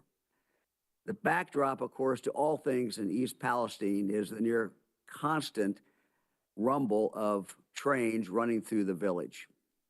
But the people of East Palestine are certainly used to that, and many don't even notice them anymore. That was until 8:55 that Friday night. At 8:55, life stopped being normal for everyone in this community. It stopped feeling safe when 38 cars of the Norfolk Southern freight train, carrying hundreds of thousands of pounds of hazardous material, hurtled off the track. Since then, I've visited the community a number of times and have had mothers tell me that they're afraid to let their children go outside in the grass to play. Some residents have told me about their bloody noses, their rashes, their coughs that they have developed, while others who don't have symptoms now ask, what's going to happen to me in 10 or 15 years? What's going to happen to my children? Some want to know if it's safe to plant a garden this spring. And if they do, will the vegetables be safe to eat? People wonder about their property values of their homes. And if they want to sell, will they ever be able to sell their homes? Businesses worry about, are they going to be able to stay afloat? Many people just wonder, will life ever return to normal? What is clear for all of East Palestine is this, that this has been a deeply traumatic experience for this wonderful community. While all the tests of the air and the soil and the water have thus far shown repeatedly that things are safe, fear remains. The people of East Palestine have told me that they want their community back. They want things to go back to the way they were before the train wreck. Members of the committee, Norfolk Southern has an obligation to restore this community. It was their train, their tracks, their accident. They're responsible for this tragedy. I want to thank Senator Vance, Senator Brown, the other co-sponsors of their bill, the Rail Safety Act of 2023. I want to also thank Congressman Johnson and Congresswoman Sykes for their bill, the Rail Act. I'm grateful. The drafters, both bills included my request for a provision requiring that the rail carriers in the future be required to provide advance notification to state and local emergency responders about what these trains are in fact carrying. Let me go further. I urge the Senate and House to swiftly act to improve the safety of our railroads. Norfolk Southern must do everything in its power to put everything back as it was in East Palestine before 8:55 Friday, February 3rd. The people of this village have a right. They have a right to get their lives back. They have a right to get their community back and simply to get their peace of mind. Let me just add, if I could, one additional thing. Shortly after the derailment, I heard repeatedly from residents that they were concerned about their health. So we worked with the East Palestine community, with the health department and others, to create a clinic for the residents so they could be assessed immediately, so they could walk in and be cared for. We started that clinic shortly after this tragedy occurred. This morning in this library, I met with medical leaders from the East Liverpool City Hospital, and we are announcing today that we'll be making this clinic into a permanent clinic for the community. It's going to be a full-service clinic that will provide comprehensive care and treatment. Anybody can walk in, anyone can be treated, and this is a long-term commitment to the health of the people of East Palestine. They're worried about their future. They're worried about where things are going to be in 5 or 10 or 15 years. It's important that they be able to continue to get assessed. It's particularly important. I talked to the fire chief the other day, very, very concerned about the 300 responders, not just from East Palestine, but from all the areas into Pennsylvania who responded that night. They all need to be assessed. There needs to be established a baseline, and they need to be assured that in 5 years or 10 years, there's still a place where they can go. We look to the railroad. We look to the railroad to establish that fund. I've talked to the CEO who's testifying in just a moment. We believe that fund needs to be established. It needs to be large enough to give people the confidence they have that they're going to be protected in the future. Thank you so much for inviting me to testify, and I'm very, very grateful. Thank you, Governor. Thank you so much for highlighting those two details about the clinic and about the need that the community has to be further protected with resources. We'll now turn to Ms. Allen. Thank you so much for being here. I'm sorry to hear about your personal loss, and we very much appreciate you being willing to testify today. Ms. Allison. Thank you for inviting me to testify. I'm honored to be here, but I wish it was under better circumstances. I'm here to put a face on this disaster. This isn't just a political issue, it is a people issue. Everyone who lives in East Palestine is aware of the trains that pass by, but we've never really thought about them. Now, we can't think about anything else. We will never forget the night the train derailed. I could see a huge fireball from my driveway. It didn't seem real. Little did we know, this was only the beginning. My family chose to evacuate, but many did not. None of us knew exactly what dangers were on that train. We now know that train carried multiple toxic petrochemicals. When authorities conducted a controlled burn, it was like a bomb went off, a bomb containing vinyl chloride, which releases dangerous chemicals. When burned, these chemicals never go away. Chemicals such as dioxins, which are not safe at any level and cause damage that may not show up for years. 2 days later, our government told us it was safe to come home. But is it safe? People and animals in my community are sick. The EPA tells us the data is fine, while independent researchers say that there are high levels of carcinogens all around us. Who do we trust? And then there's our mental health. The anxiety is real. My 7-year-old has asked me if he is going to die from living in his own home. What do I tell him? This preventable accident has put a scarlet letter on our town. People don't want to come here. Businesses are struggling. Our home values are plummeting. Even if we wanted to leave, we couldn't. Who would buy our homes? There were over 1,000 train derailments last year, and the expansion of the petrochemical industry means that more trains carrying toxic chemicals will put more families at risk.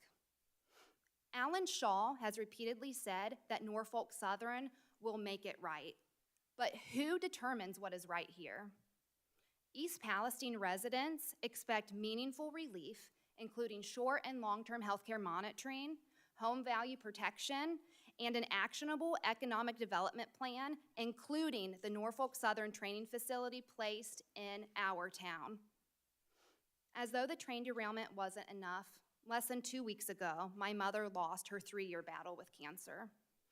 My mother taught me to fight for what's right, and I will always fight to protect the health and safety of my children, of your children, and of every child in America. Remember, this is about people. This is about a community that no one had ever heard of before becoming ground zero in a small town being destroyed overnight. We must have strong businesses, but I urge all of you to support common sense safety regulations so this doesn't happen again. Together, we can make sure that East Palestine and the surrounding areas not only recover, but thrive, and that no other community experiences this tragedy. My mom always told me, either you find a way or you find an excuse.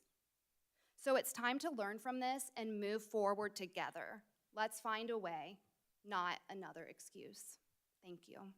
Thank you, Ms. Allison. And unfortunately, in these safety accidents, we have often found that it is the voice of the families who come forward and help keep the focus on to safety and security. So thank you for helping to lead this charge on this particular issue. We very much appreciate it.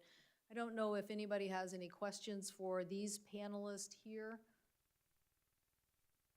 If not, we will turn to the second panel, but maybe, Ms. Allison, I just wanted to emphasize, maybe for you or the governor, or actually, or any of our colleagues, this issue of making sure that there is proper equipment in the community. everybody is in agreement that we have to come up with something that gives proper equipment to the community in advance. Is that right? Governor DeWine, is that where you are? Well, absolutely. I think Madam Chair, the other thing that I've talked with the CEO quite extensively about is training. In Ohio, most of our fire departments, particularly in our rural areas, are volunteers. And so the railroad really has unique information, and it's important that they share that information about how you deal with these train fires, how you deal with the train wrecks. As you pointed out, that particular night, they didn't know what they were fighting. They didn't know what they were dealing with, at least not for sure. So training is very, very important. And I think, we're making some progress in that regard. And I would, like for all the railroads to really participate in that training. Madam Chair, could I? Madam Chair? Yes. Senator Brown, then Senator Vance. Thank you. We are working to create a fund, sort of a regional fund, both for training, as Governor DeWine said, and for equipment. So East Palestine has one paid firefighter, the chief, and about 20 volunteers, 22, I think. And they obviously are not going to be able to train them all to combat hazmat fires. But we look at it a regional way all over the state and all over the country with funding from the chemical companies and the railroads, so that they can all descend on a place like East Palestine from 15, 20 minutes away with the right equipment and the right training. Senator Vance. Yeah, I forgot my manners earlier, Madam Chair, so I appreciate, I just wondered why we still had Governor DeWine, thank him for being here and thank him for his leadership and his hard work over the last 6-7 weeks, because he's done a great job. Thank you. Thank you. Well, the reason I bring this issue up is because we've had the same issue in the Pacific Northwest as it relates to oil train derailments. And unfortunately, they happen in communities where you might be dealing with a volunteer fire department. And what resources are there going to be in that community? So I think the committee here has to really think about how we're going to, what we can do to help communities be prepared in these instances. Senator? Madam Chair? Yeah, Madam Chair? I just. After you. Senator Klobuchar. Yeah, Senator, I just wanted to thank Senator Brown and Vance and the governor, as well as Ms. Allison, for this incredibly constructive testimony. I can't even imagine what you've been through, Ms. Allison, and the fact that you're able to come forward and testify in such a meaningful way. We really appreciate it. And the bill, I'm on the bill, I'm a strong supporter of it. I just thank you for working across the aisle, because you could actually get things done that way. So thank you. Senator Cruz. Thank you, Madam Chair. I want to thank each of the witnesses for your testimony. It's been powerful. Ms. Allison in particular, I want to thank you for your courage coming and speaking up. I'm sorry about the loss of your mom. That's very difficult, and you're sharing the story of your young children and what they're going through is really powerful and moving, and so thank you for giving voice to their fears, their concerns. Thank you also for giving voice. There are other moms from East Palestine who are here with you and standing with you, and thank you for speaking for them as well.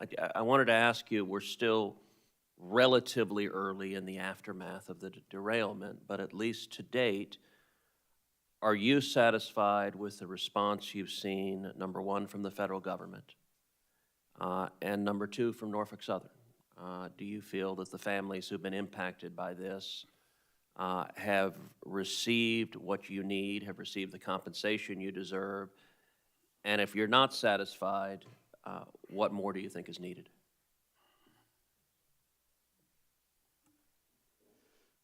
I would say there's always room for improvement, and this is something that, at least in our community, we never expected it to happen here. I would say that there has been some response, but specifically in regards to Norfolk Southern, I do think there are a lot of opportunities for improvements, at least from a lot of the community members. And I just shared my experience, but I do have testimonies from about 50 other residents with me today that I can share with you. I was reading those last night in my hotel room, and just tears streaming down my face. It's absolutely heartbreaking. I'm a market researcher by trade. And so looking at all of this data in the aggregate, what I saw time and time again was people were saying essentially they feel like Norfolk Southern is just offering breadcrumbs throughout the community with funding. So right now, for people that don't feel safe at home, we did receive a flyer that said that you could leave the community for the time being if you wanted to reevacuate, and some people have chosen to do that. However, there's not clear guidelines of what is going to be paid for and what's not. And so when people go to the assistance center, some people are having a good experience, and then some people are really being questioned about why do you feel like you should leave? Why do you feel like you need this money from us? And really feeling interrogated. And so that's really concerning because I think a lot more data needs to come out. This testing that the EPA finally said that they're testing for dioxins, et cetera. That's really good, but there's so much data that needs to come out there. And again, a couple of things. One, you can make the data look however you want. And also, two, you can test or not test for whatever you want. So I think from a community perspective, we just want to make sure that everything is being tested that should be tested.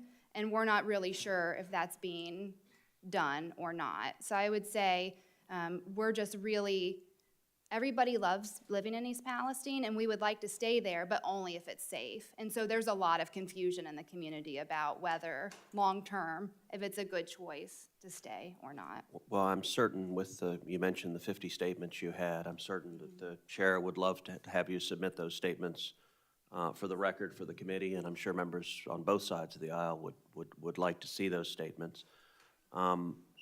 One of the things you testified about is the concerns about the drop in home values.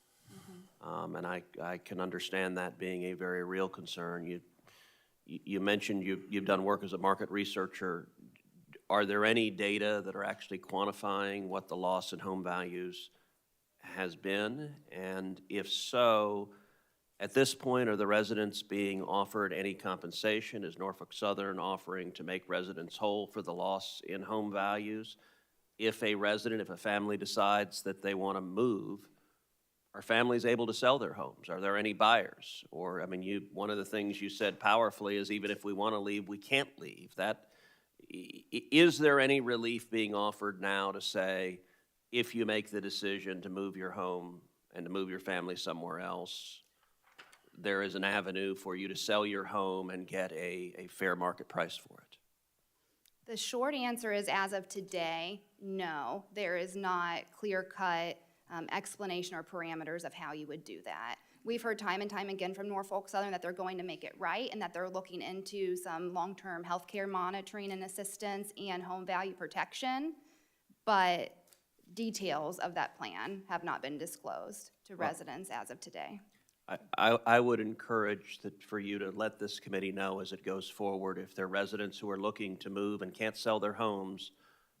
This committee is very interested in making sure that the community of East Palestine is treated fairly and that what you're going through, you receive what is just. And so I would invite you to provide this committee with the specifics so that we can expedite and facilitate making it right. Thank you. We are going to get to the second panel, but Senator Welch, did you have a question? Just briefly, this is really very moving.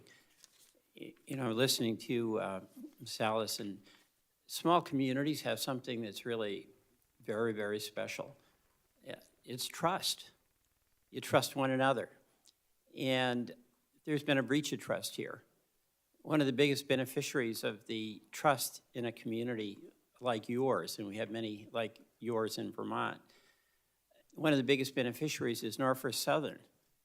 They can roll their 2 to 3 mile trains through there without anybody asking a question because you trust them to do the right thing.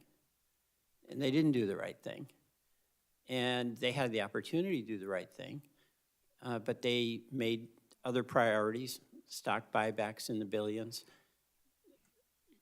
shortening crews, doing the things that a mom would never do to take a shortcut to provide that security, like to your 7-year-old.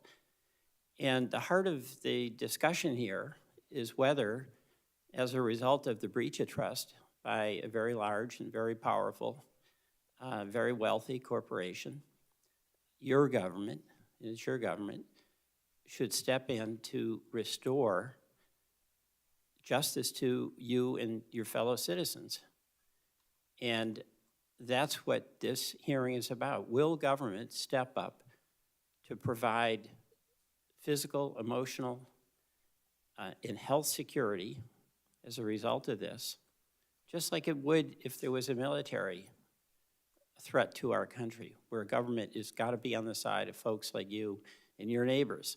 So I'm very grateful to you, feel very badly at that breach of trust, because, you know, that trust gets you through hard times. You don't even complain because you know your neighbor's got your back. Well, you have to know the government's got your back. We admire you. This is going to go on for some time, as Governor DeWine said. But I think all of us in this legislation are going to do our level best to respond to you and your neighbors and what you're going through. Thank you. Thank you, Senator Welch. And again, thank you to our colleagues, to Governor DeWine, to Ms. Allison. Thank you for a very compelling testimony. We'll now move to the second panel. We are going to hear from Jennifer Hamady, the chair of the National Transportation Safety Board. We will hear from David Comstock, Fire Chief of Ohio's Western Reserve Joint Fire District, whose department responded to East Palestine's derailment. We'll hear from Mr. Clyde Whitaker, the Legislative Director of Ohio State SMART TD, who is a longtime railroader. Mr. Alan Shaw, CEO of Norfolk Southern. And lastly, we will hear from Ian Jeffries, CEO of the Association of American Railroads, who represents the railroad sector. If all of those witnesses would come forward, and we will start in a minute with Ms. Hamady from the NTSB.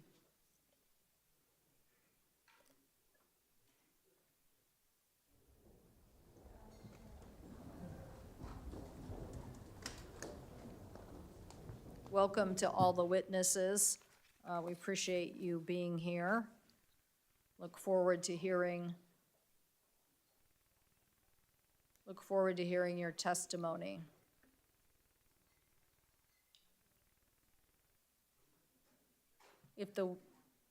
We'll start with you, Ms. Hamady. Thank you so much.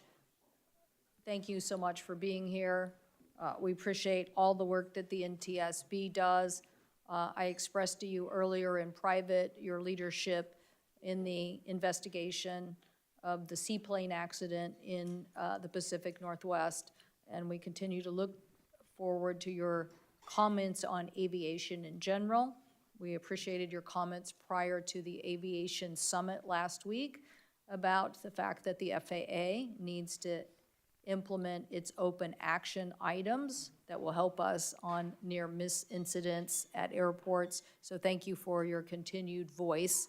I think when we envisioned the safety legislation that we passed, we wanted to know trends, and we wanted FAA to respond faster to trends. So thank you for helping to identify these trends in aviation and some of the issues.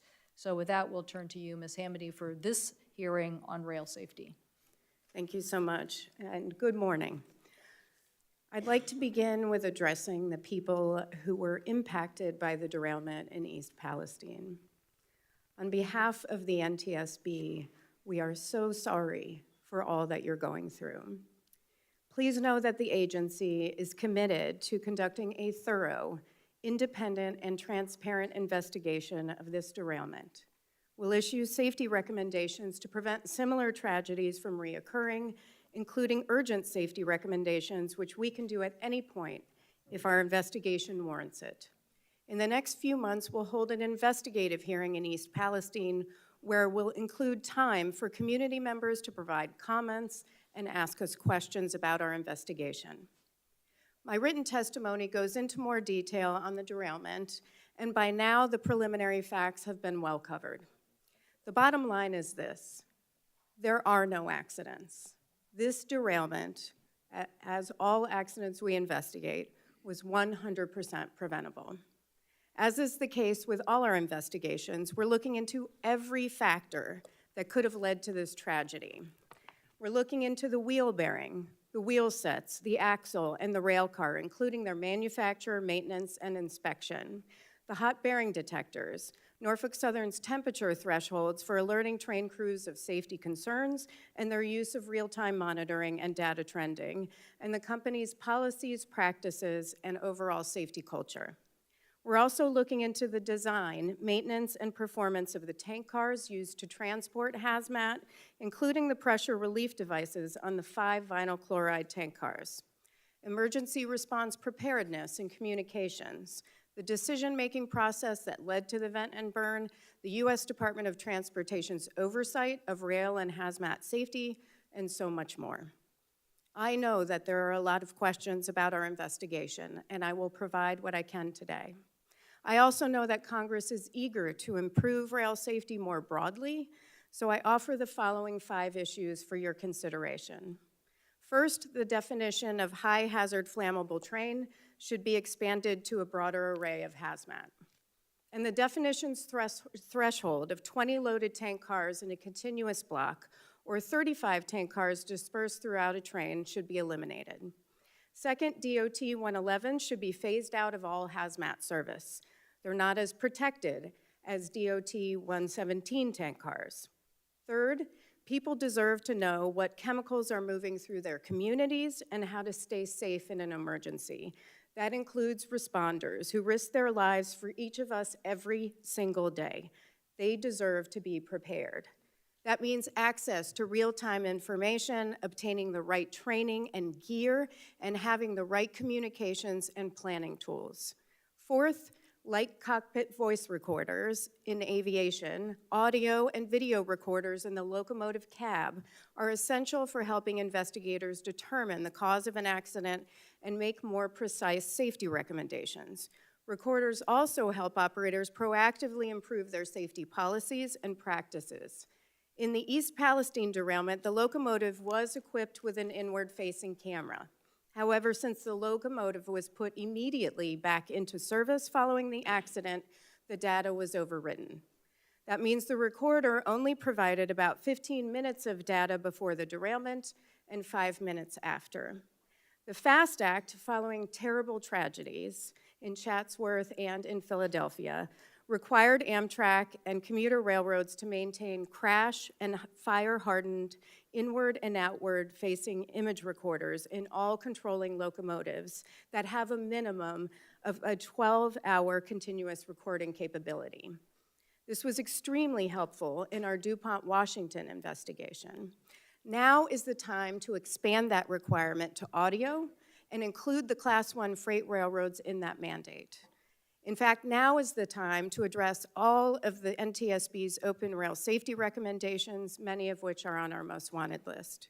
Fifth and finally, as the committee works on enhancing rail safety, I trust that you'll consider the resources that we desperately need to carry out our critical safety mission.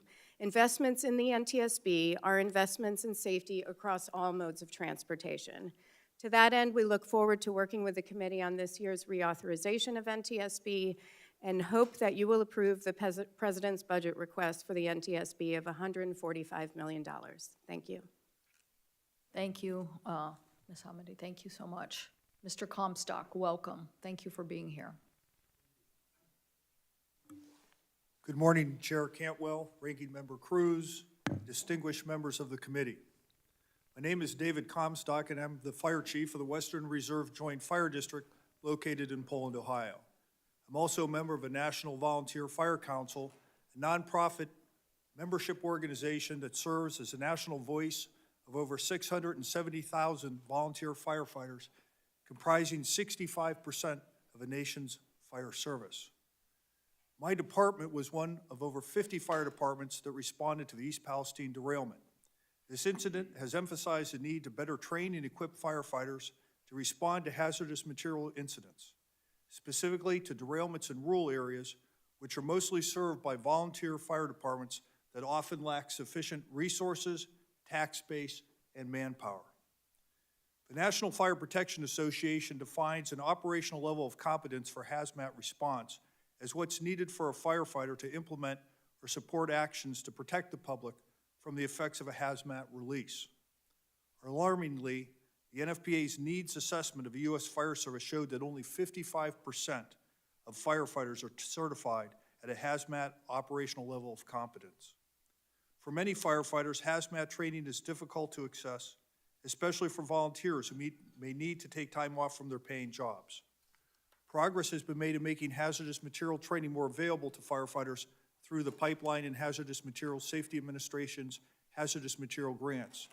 Specifically, firefighters are trained through hazardous materials emergency preparedness, assistance for local emergency response training, hazardous material instructor training, community safety, and supplemental public safety training grant programs. Through a SPST grant, the NVFC is offering 15 in-person hazmat train-to-trainer opportunities across the U.S. at no cost to departments. It is important that the NVFC can provide this program at no cost to volunteer departments which often lack a tax base to support training. Thanks to the PHMSA grants I mentioned earlier, the NVFC and other first responder organizations have been able to train tens of thousands of firefighters. The NVFC asks that Congress pass legislation to increase funding to these PHMSA hazardous material training grants. The NVFC is pleased to see that S576, Railway Safety Act of 2023, includes language that increases support to the alert and supplemental training grant programs. The Federal Emergency Management Agency's assistance to firefighter grants and staffing for adequate fire and emergency response grants is also critical to fire departments. The goal of these grants is to bring all fire departments up to a baseline level of readiness. Many departments struggle to achieve this baseline. An alarming example is NFPA data showing that 53% of fire departments cannot equip every firefighter with self-contained breathing apparatus. The NVFC requests that Congress increase funding to AFG and SAFER grant programs and pass S870, Grants and Safety Act, as soon as possible to ensure the authorization for these critical grants doesn't lapse at the end of this fiscal year. The NVFC also asked Congress to provide additional support to local and regional response coordination initiatives. These include hazardous material regional response teams, which facilitate regional public safety communications and coordination on hazmat response, and local emergency planning committees to ensure they fulfill their mission of fostering dialogue amongst hazmat stakeholders within a community to prevent and prepare for releases of hazardous chemicals. The NVFC further encourages Congress to provide additional support to FEMA's local delivery of additional National Incident Management System training courses, which provide a comprehensive national approach to incident management. The NVFC also requests that we, the NFPA, Congress, the National Transportation Safety Board, and the Federal Rail Administration work together to enhance the methods for emergency hazmat product identification. Firefighters face a higher risk of developing cancer compared to the general public. The NVFC supports several initiatives to combat firefighting-related cancer exposure.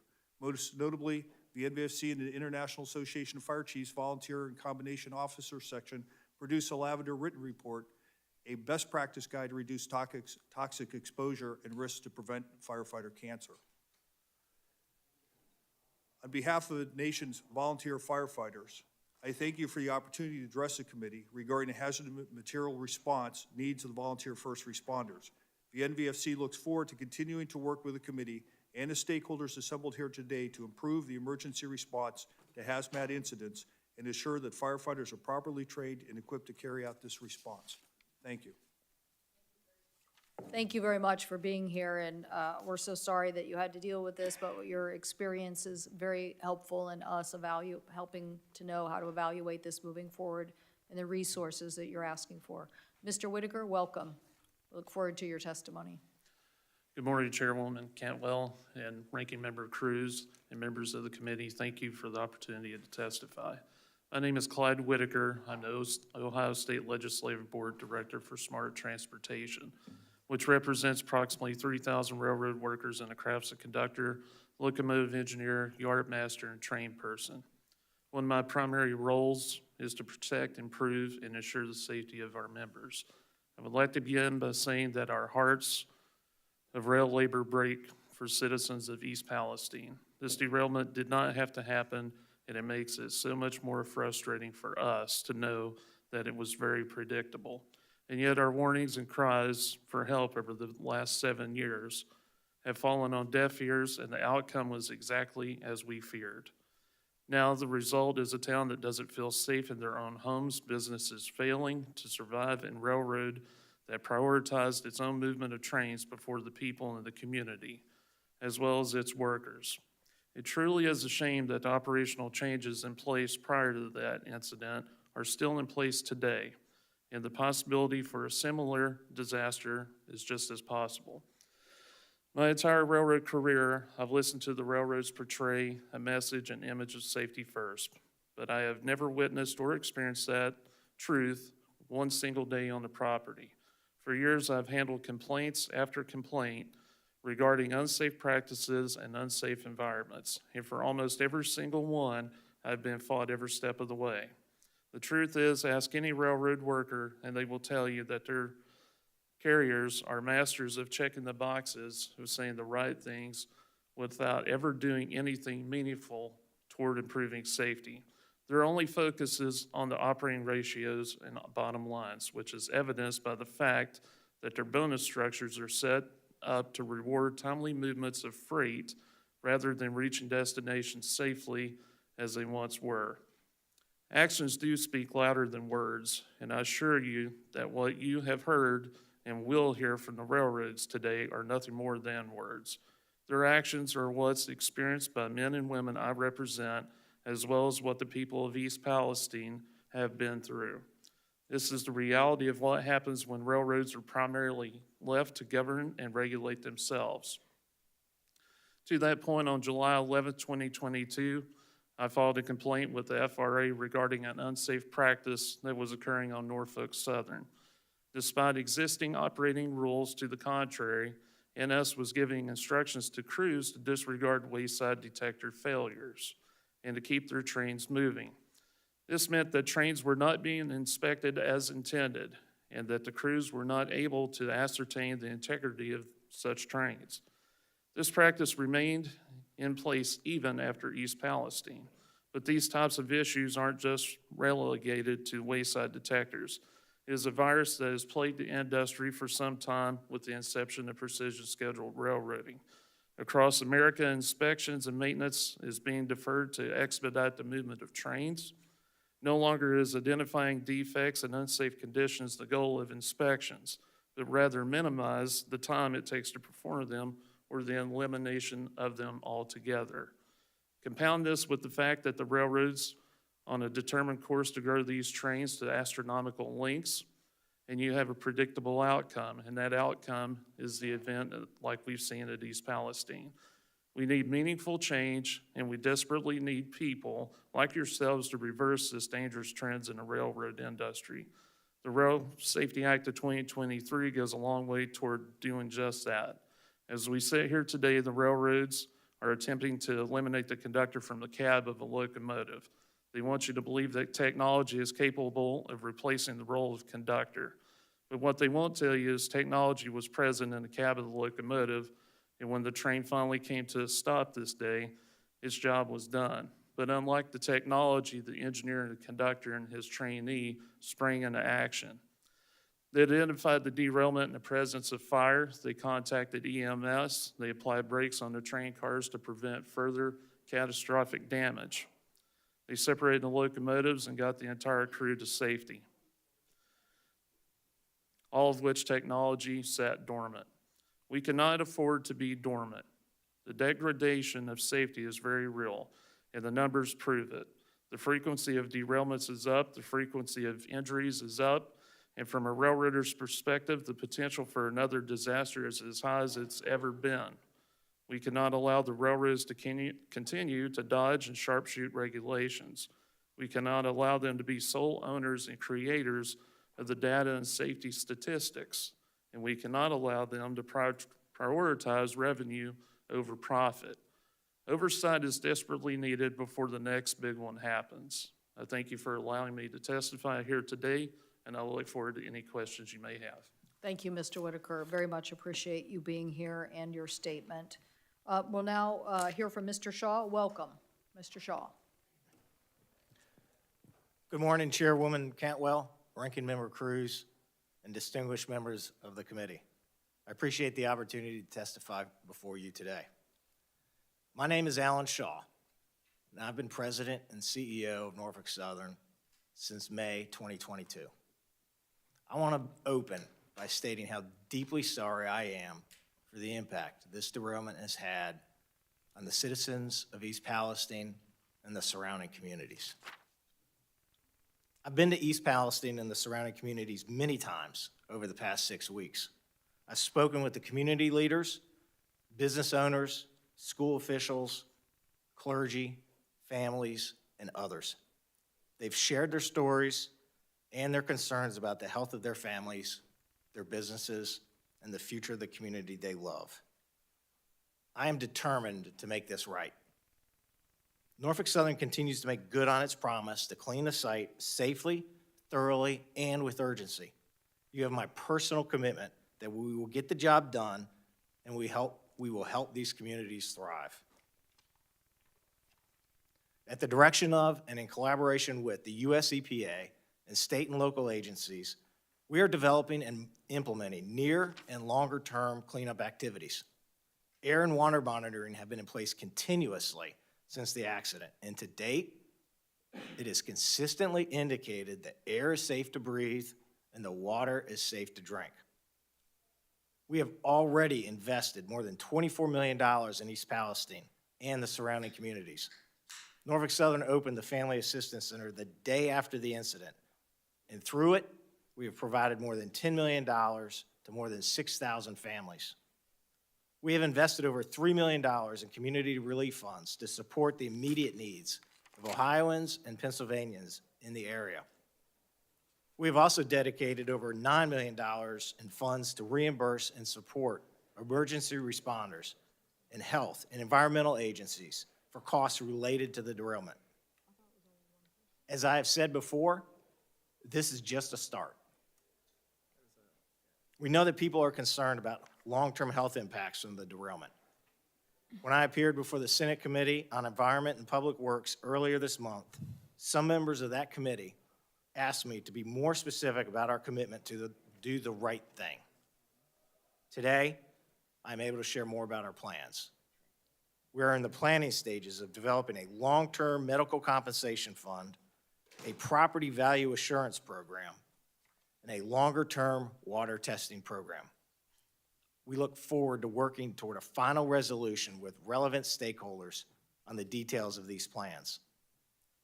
If residents have a concern, we want them to come talk to us. Our website, nsmakingitright.com, provides the latest information and details on how to reach us.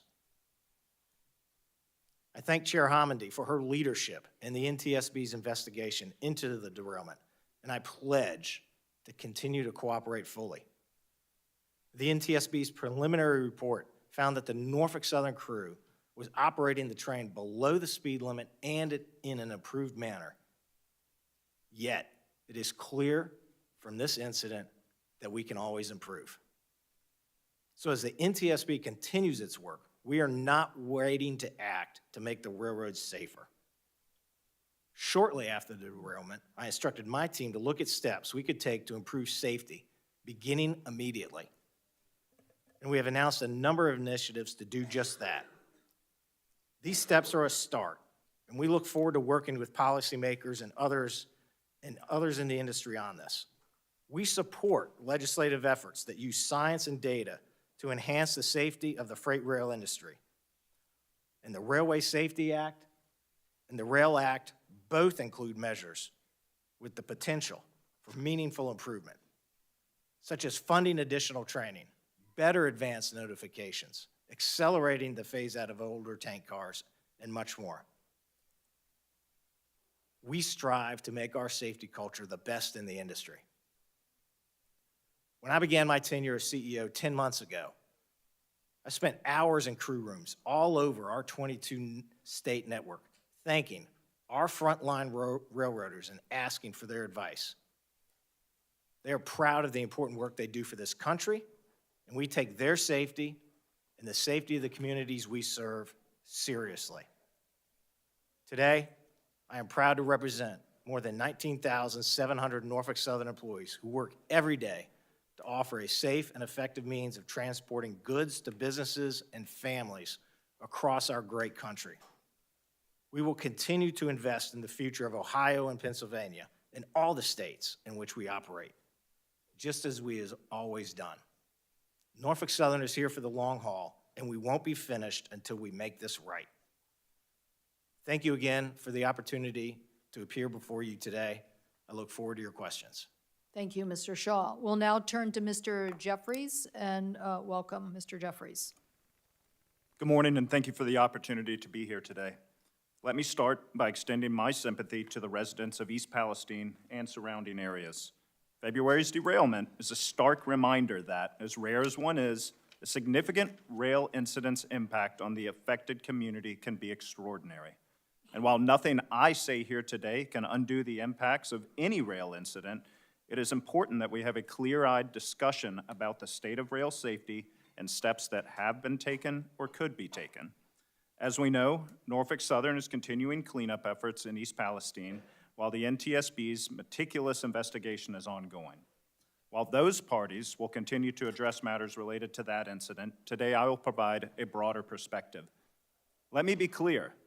Railroads work every day to improve safety toward an ultimate goal of zero incidents and zero injuries. This starts with our employees, whose commitment to moving America's freight 24/7 and doing it safely should be commended.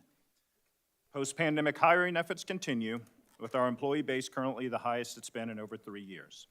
And because a well-maintained railroad is a safe railroad, the over $20 billion in annual investments back into the physical network have resulted in the nation's highest-rated infrastructure by the American Society of Civil Engineers.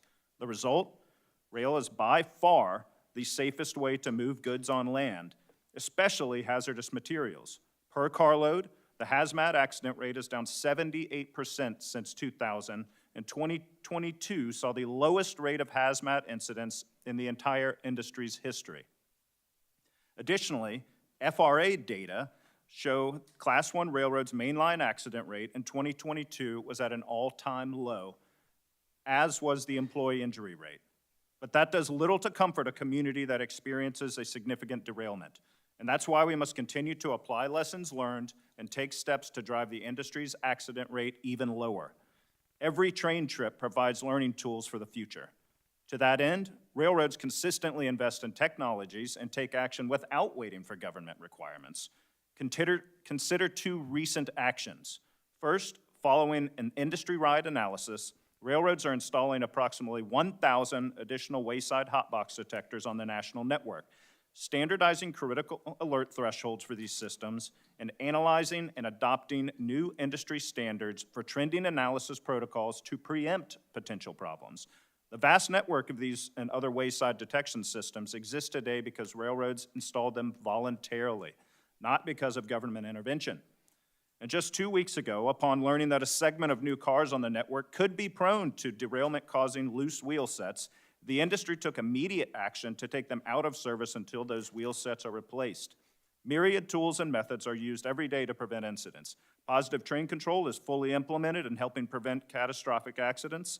Automated track inspection that sees into the track, as well as machine visioning and onboard sensors, all improve safety. Yet prevention is just one part of the three-legged safety stool, along with mitigation and response. On the former, the industry has a well-documented history of petitioning for stronger tank car standards. We are also committed to working with our partners and Congress to get older tank cars off the network. On response, first let me recognize Mr. Comstock here today and every first responder who tended to the accident in East Palestine. These individuals, like all firefighters who respond to rail incident, should be commended for their service. To do their jobs, though, they need proper training and tools, and thus the industry is reinforcing its training programs and expanding access to information. This year, railroads will train 20,000 first responders in communities across the country, while the industry can provide another 2,000 first responders with free, in-depth training at our world-class facility in Colorado. This week, we launched a pilot program directly targeting emergency communication centers to promote broader access to AskRail. which provides first responders real-time information about the contents of every car in a train and the safe handling of those contents in the event of an accident. Congress can support this effort by helping increase awareness of Ask Rail in your communities, and we ask for your help in getting the word out. In closing, railroads are fully committed to safety advancement through our own actions and working collaboratively. We support data-driven policies with demonstrable safety benefits, including the goals of legislative provisions before this committee, and look forward to working together. Thank you for your time, and I look forward to your questions. Thank you. I'm going to defer my first round of questioning to let Senator Klobuchar, who's been here the whole morning, and we thank her for her interest in all of this. Senator Klobuchar. Well, thank you very much. I was, like everyone here, horrified by what happened, and actually, when you look at the numbers, trains derailed 1,164 times last year, up 17% in the last decade. 29 of those derailments were actually in my state. And in 2022, 817 people across the country were killed in rail accidents, 266 in railroad crossing collisions. So clearly, there is reason to go forward immediately with Senator Brown and Senator Vance's legislation and to help in Ohio. I guess I would start with you, Mr. Shaw. Norfolk Southern's accident rate jumped 76% between 2013 and 2022. And could you just briefly explain why and if you support the legislation that our colleagues have proposed? Yes, Senator, thank you for that question. We are a safe railroad.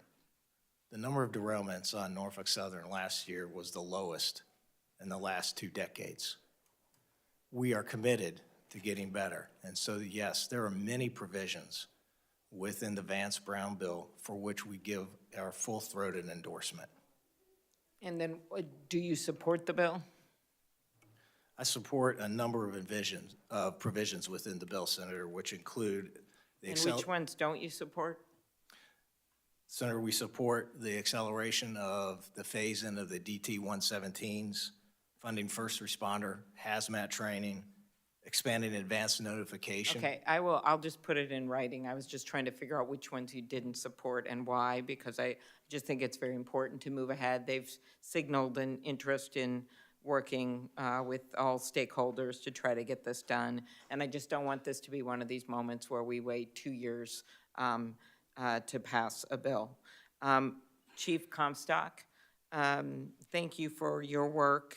We are greatly appreciative of the first responders, firefighters, and everything that you did, not only in this incident, but across the country. So Senator Kramer and I today are introducing a bill, the Honoring Our Fallen Heroes Act, to start looking at making sure that our firefighters, we already have a register going on, as you know, that a bunch of us worked on, but to making sure that this is included in their benefits. Thank you. The exposure and the certain cancers. And we think we're going to get a lot of support for this bill. Actually, it's specifically targeted, written in a way that we think is going to be good.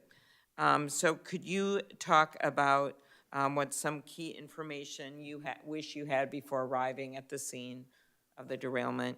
I think in any instance that when responders are proceeding to a scene of an emergency, we want to have as much information as we can. And whether it's a car accident, whether it's a medical emergency, house fire, or a hazardous materials incident. So the more information and the quicker we can get information, the better.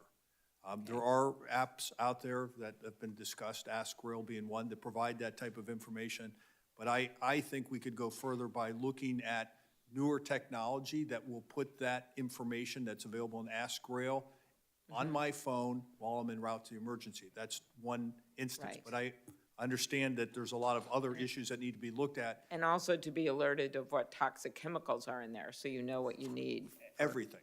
Okay. I mean, the more the better, but I think that the fire service needs a seat at that table with the railroads and developing the technology that's going to help us out. Okay, thank you. Railway safety, another part of this, of course. Mr. Jeffries, with railway workers being exposed to a range of serious risks, what is the industry doing to improve worker safety? Well, there are a myriad of regulatory requirements around worker safety under the under the Federal Railroad Administration. Certainly, we comply with all of those.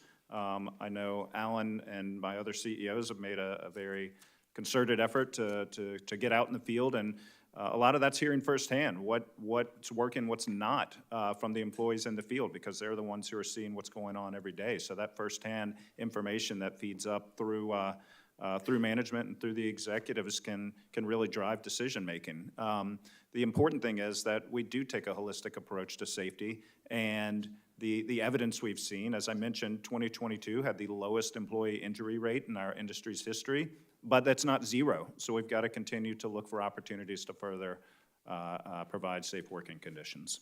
Right, do you want to add anything to that, Ms. Hamandi? We do have rail worker safety on our most wanted list of transportation safety improvements, and one of the, actually we have several recommendations that do not support the use by the railroads of train approach warning.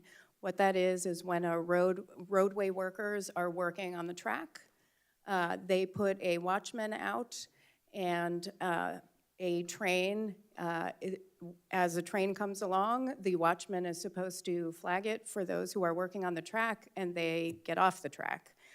We've seen several instances where that hasn't happened, and they've died, unfortunately.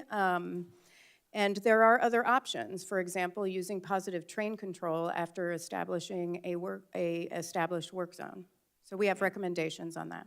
All right, and I'm going to follow up in writing. My colleagues, I know, I'll have questions on the hazmat training, Mr. Comstock, because I understand it's difficult sometimes for firefighters to attend this kind of training and what we can do, and have many other questions. So thank you very much, all of you. Senator Cruz. Thank you, Madam Chair. Thank you to each of the witnesses who are here today. Chief Comstock, please, thank you for your service, and please express my gratitude to the men and women who were first responders, who were there when this horrific tragedy occurred, and thank you for their courage and the difference that each of them makes in the community.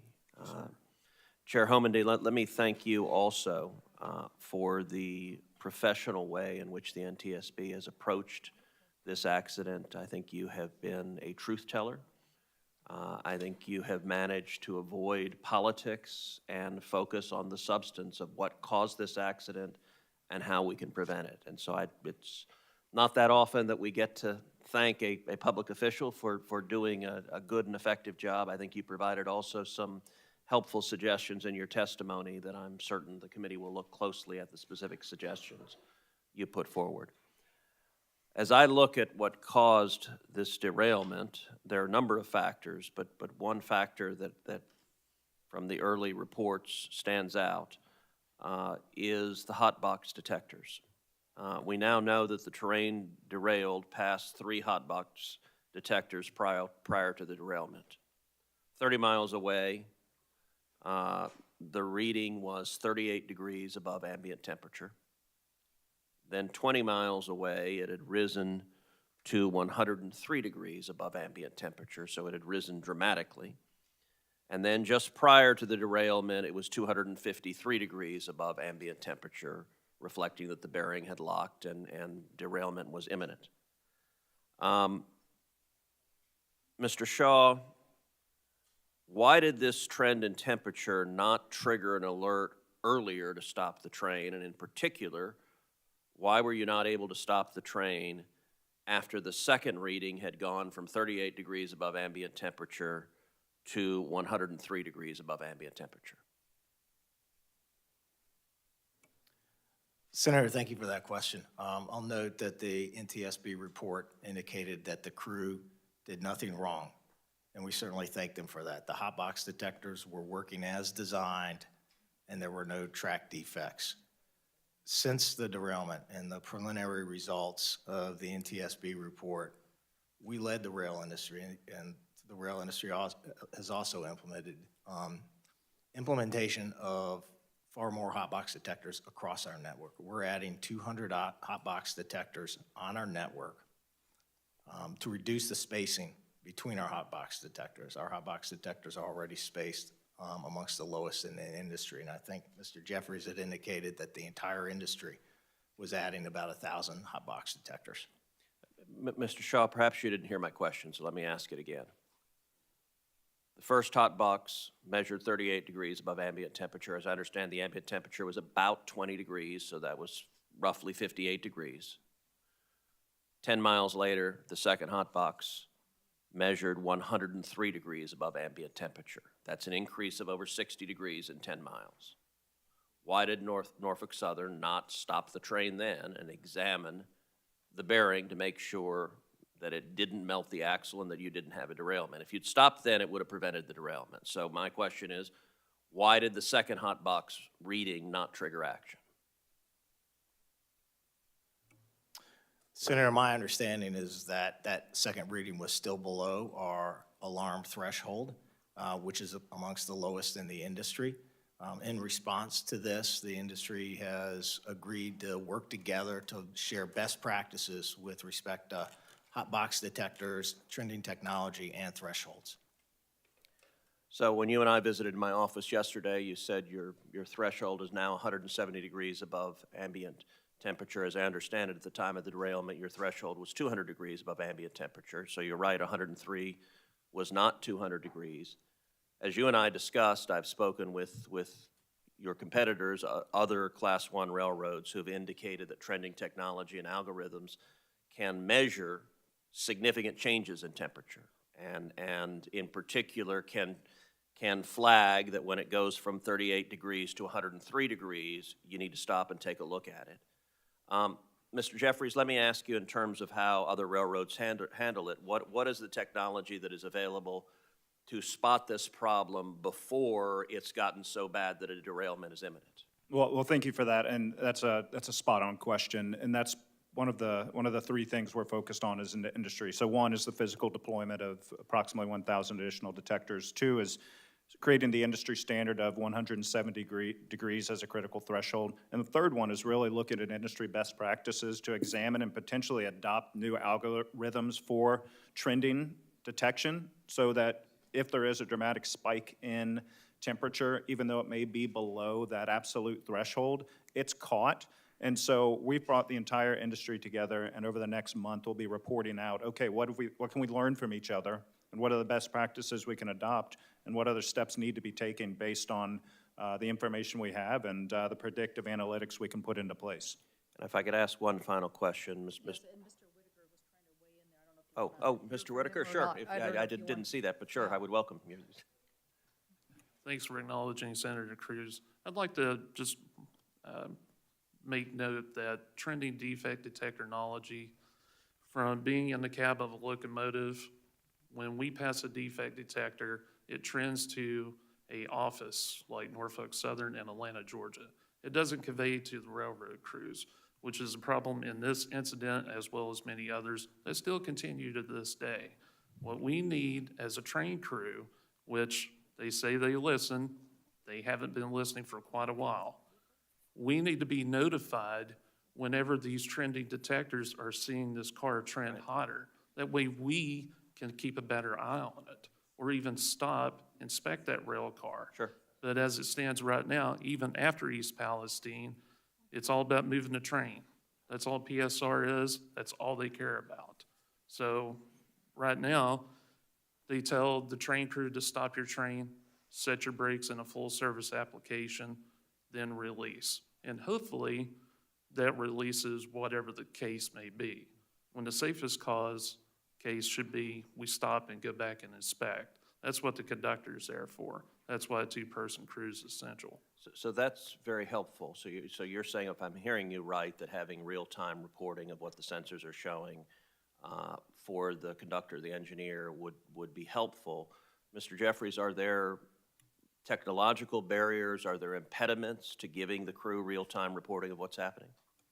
So I can't get into the technicalities of that, but I will say one thing we are focused on with any sort of regulatory requirement on wayside detectors themselves is that we do need to be given the opportunity to evolve our technology, because continuous onboard detection is the next phase of of sensors and detection. And so certainly that's something we're interested in and interested in further deploying and further developing. Well, as we're drafting this legislation, I would ask you to please, if there are technological issues we should know about, please let us know, because I have to say what Mr. Whitaker said there makes a lot of sense to me, and if there's a reason it's not yet feasible, we need to know about it, because that seems to me a reasonable element for legislation. Mr. Whitaker, yes, and my time's gone, but go ahead, Mr. Whitaker. I apologize. I do think it's very important to shed some light on this. It is feasible. The technology is there. Several days after East Palestine, we almost had a similar incident in Cleveland area on Norfolk Southern. The crew, the defect detector said no defects to the crew. The train dispatcher came on and said, hey, we have a report of a trending defect detector on the train. We need you to stop and inspect it. Immediately after that, the chief dispatcher, which is the person that controls the whole railroad, told them to keep going. If it were not for an eastbound train passing them and instructing them, hey, your train's on fire. Wow. Stop your train. And we set that car out. They had to walking speed this car 5 miles. So the technology is there. They're just raising and lowering their thresholds to move freight. Thank you. Thank you. Senator Markey. Thank you, Madam Chair. It's clear that for too long, the rail industry has been raking in profits and putting safety on the sidelines. Mr. Whitaker, do you agree that the East Palestine derailment would have been far worse if there hadn't been multiple crew members on board? I do, sir. Thank you for the question. I think if the railroads had it their way down to one-person crew and they reduced the conductor position to a ground-based, meaning a person at a pickup truck driving to the site, that puts the engineer in danger. It also puts the response time and the assessment of the issue in danger. So if there was only one crew member on that train, do you think it could have been far worse? Oh, absolutely. Absolutely. Yeah, and that's why my Safe Freight Act would require trains to have at least 2 crew members, and I'm proud that my legislation has been included in the Bipartisan Rail Safety Act. Mr. Shaw, will you commit to supporting legislation requiring at least 2-person crews on all freight trains? Senator, we'll commit to using research and technology to ensure the railroad operates safely. Will you commit to a 2-person crew on all trains? Senator, we're a data-driven organization, and I'm not aware of any data that links crew size with safety. Do you disagree with Mr. Whitaker when he says that it would have been far worse? His testimony is loud and clear. It would have been worse if there was only one person as a crew on that train. Do you disagree with him? Senator, I believe that we have operations infrastructure on the ground to respond to derailments. I think you're not answering the question. Okay, it's almost like the last hearing all over again, because I think the evidence is very clear that these trains can be absolutely safer, but that technology is no replacement for human beings. For example, it can't perform the cognitive functions of a conductor and can't collect visual cues during an emergency. 2-person crews make our trains safer, and I wish that you would commit to that today, because I think it's pretty obvious that that is the correct answer. And I just get sick of industry executives talking about supporting the principles of regulation while they lobby against common sense regulations like this one behind the scenes. Again, let me move back over to you, Mr. Whitaker. The safety issues that plague our nation's rail system are not a mysterious, inexplicable phenomenon. They are a direct result of business decisions. So, Mr. Whitaker, do you agree that the rail industry, including Norfolk Southern, has a business model that prioritizes profit over safety? Thank you for the question. Yes, that business model is precision scheduled railroading. So those safety issues are not just a threat to the communities where rail companies operate, they are a threat to rail workers. In the wake of the East Palestine disaster, Norfolk Southern failed to provide proper protective equipment to the workers who cleaned up the derailment site. That is appalling. Mr. Whitaker, do you agree that rail workers should have the ability to collectively stop work when conditions threaten their health and safety consistent with the Federal Railroad Safety Act?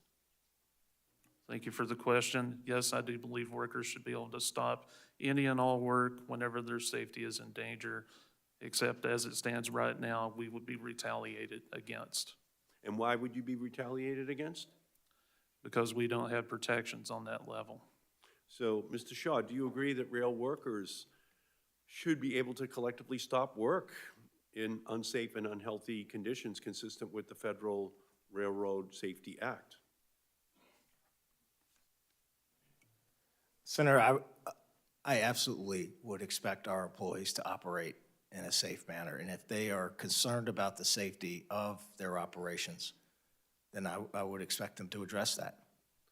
Well, the rail workers are saying that your company has failed to ensure their health and safety, and they fear retribution. That's what Mr. Whitaker is saying for speaking up. Workers must be able to stand in solidarity in order to stay healthy and safe. So your response is just unacceptable, Mr. Shaw, today. And that's why I'm working on legislation to codify this union right. And I urge my colleagues to join with me. Thank you, Madam Chair. Thank you. Senator Capito, I think, oh, wait, look. Senator Vance. All right, thank you. Thank you all for being here. I appreciate your time. I'm going to start with NTSB Chair Homendy. So you stated in Washington Post that train accidents, quote, train accidents in general per million train miles are going up, so it's trending upwards accidents. Is that true? I'll just go vote. The yard accidents rates are going up. The mainline track rates are going down. Okay. Has a spill of vinyl chloride occurred before due to a freight train derailment? I'm sorry? Has a spill of vinyl chloride happened due to Yes. one of these derailments? Yes, Okay. sir, Paulsboro. And do you remember the NTSB's recommendations at that time for a notification to first responders? Yes, sir. And what was that?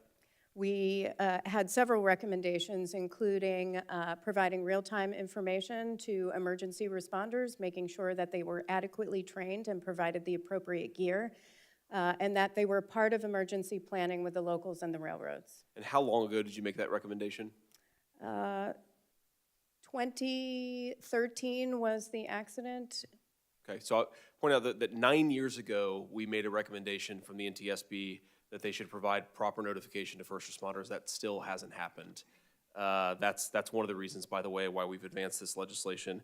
I want to go next to, and thank you, Chair Homendy. I want to go next to Mr. Shaw. Mr. Shaw, I know that you have some disagreements about the precise distances necessary for wayside bearing detectors and so forth. But I wonder, could you commit to supporting a mandatory standard for hot bearing detectors, even if not our specific limits? Could you submit to supporting one in principle, assuming we get the limits right in your view? Yes, Senator, I absolutely appreciate your leadership and Senator Brown's leadership for the Railway Safety Act. And as we've talked about, there are a number of provisions in your bill with which we support, and it does include the wayside detectors. As you noted earlier, we're not sure what the correct spacing is. It could be 10 miles, it could be 15, could be 7. Yep. And I would support using science and research, and whatever is the right number, we would space wayside detectors in that manner. Thank you. Would you commit to supporting mandatory first responder notification requirement as we do in the bill? Yes, sir, I certainly would. And I want to take the opportunity to thank the first responders from Ohio and West Virginia and Pennsylvania who showed the courage and the commitment to the community and rushed to the scene. And my appreciation for that is we just launched a regional first responder training facility in Ohio this week, and we have over 400 first responders who are signed up for it, including Chief Drebeck and 4 of his commanders. Great. Thank you, Mr. Shaw. I'm going to go to Mr. Whitaker now. So the railroad industry claims that visual inspections are nearly useless when it comes to journal bearings. Do you believe this is true? Thank you for the question, and I believe visual inspection is one of the most important aspects of inspecting a rail car. Also smell as well. Thank you, Mr. Whitaker. Is it true that railroads have used human inspectors for the bulk of their history and that a key part for a rail car being inspected is a journal bearing? That is correct. Can you inspect a rail car adequately in 30 seconds, Mr. Whitaker, or any of your workers? Absolutely not, sir. I would say rail car would take at least 3 minutes or longer, all in the name of safety, especially if it's hauling hazardous materials. Yeah, I appreciate that, Mr. Whitaker, and I want to pick up there and go to Mr. Jeffries here with the minute that I have remaining. The railroads have stated in regards to their opposition to tougher inspections, quote, increased time on a task does not necessarily correlate to increased safety, and to be fair, I think that's a fair argument to make. Mr. Whitaker just said 3 minutes. I don't think we should be mandating 20-minute inspections. But I don't want to make any requirement we institute a reasonable one so businesses can comply. Mr. Jeffries, would you support a 30-second minimum in inspection time?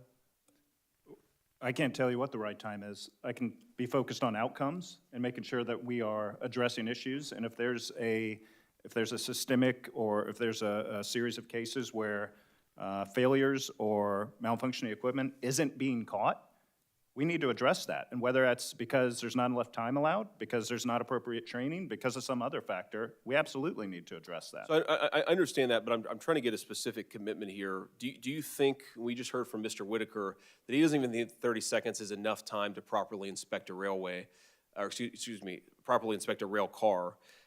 Do you think 30 seconds is enough to do an inspection? Would you support that as a mandatory requirement? Well, certainly not being the technical expert, it seems 30 seconds doesn't seem like a long time to do an in-depth inspection. Okay, I appreciate that, Mr. Jeffries. Well, I'm out of time, and I guess Acting Chairman Welch, I yield. Thank you, Senator Vance. I think I'm next here. Mr. Shaw, Ms. Hamidi testified that this was a preventable accident. Do you agree? Yes, thank you for that question, Senator. Yes, I do agree. And in this industry... Stop. What should have been done to prevent it? Senator, in this industry, we have to look at every accident as if it were preventable. And in this case, we know that the Norfolk Southern crew did everything they were supposed to do, and we thank them for that. We know that the wayside detectors were operating as designed, and we know that there were no track defects. We know that Chair Hamondi's work is focused on a wheel bearing of a privately owned rail car that no railroad owns. And so improvements in safety are going to require an industry-wide approach, which includes car owners, car builders, customers, and railroads. And Senator, many of those components are included in the Vance bill, the Vance-Brown bill.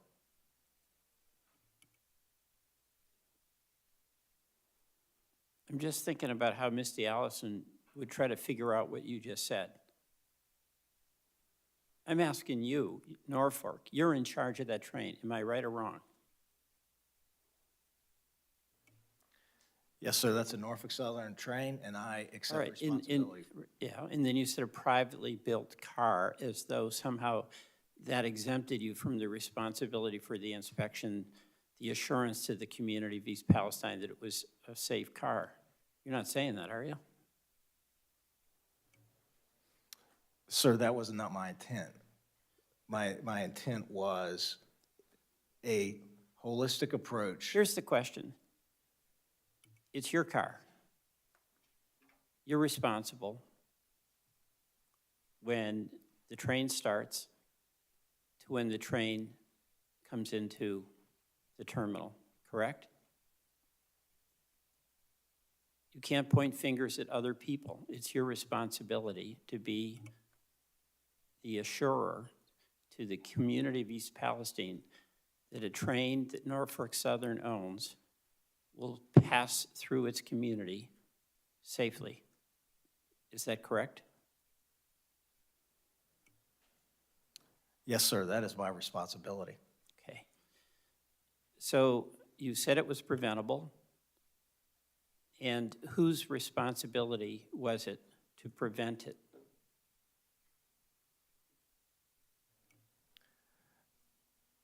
Senator, in response to this derailment, The railman, not the company? Senator, in response to this derailment, Norfolk Southern has added wayside detectors in and around of our, But let's just get real here. Whose responsibility was it to prevent this preventable accident from happening?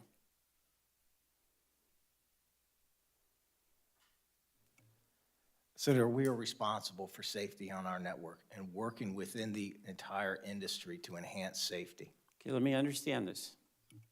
You just reluctantly acknowledged, A, it's preventable, and B, it was your responsibility to prevent it. Am I incorrect? Senator, I'm taking responsibility to enhance safety throughout the entire industry. Okay, this sounds like a lobbyist response. I'm taking responsibility. It's like before executives come in here, they go to charm school. And they're told to take responsibility without taking responsibility. Are you saying that it was the responsibility of Norfolk Southern, the company you lead, to have prevented this accident you acknowledge was preventable? Senator, I think about safety each and every day. And every day since February 3rd, I've asked my team what we can do. I only have a little more time. Let me ask this last question. I understand that the business plan of Norfolk Southern includes a $7.5 billion stock buyback that is ongoing. Do you believe it would be appropriate to suspend that buyback program until all of the assurance that you are making to this committee and also to the people of East Palestine about, quote, making this right, that stock buyback program should be suspended until you've accomplished what you've assured us and what you've assured the people of East Palestine that you would do? Senator, we think about safety every day.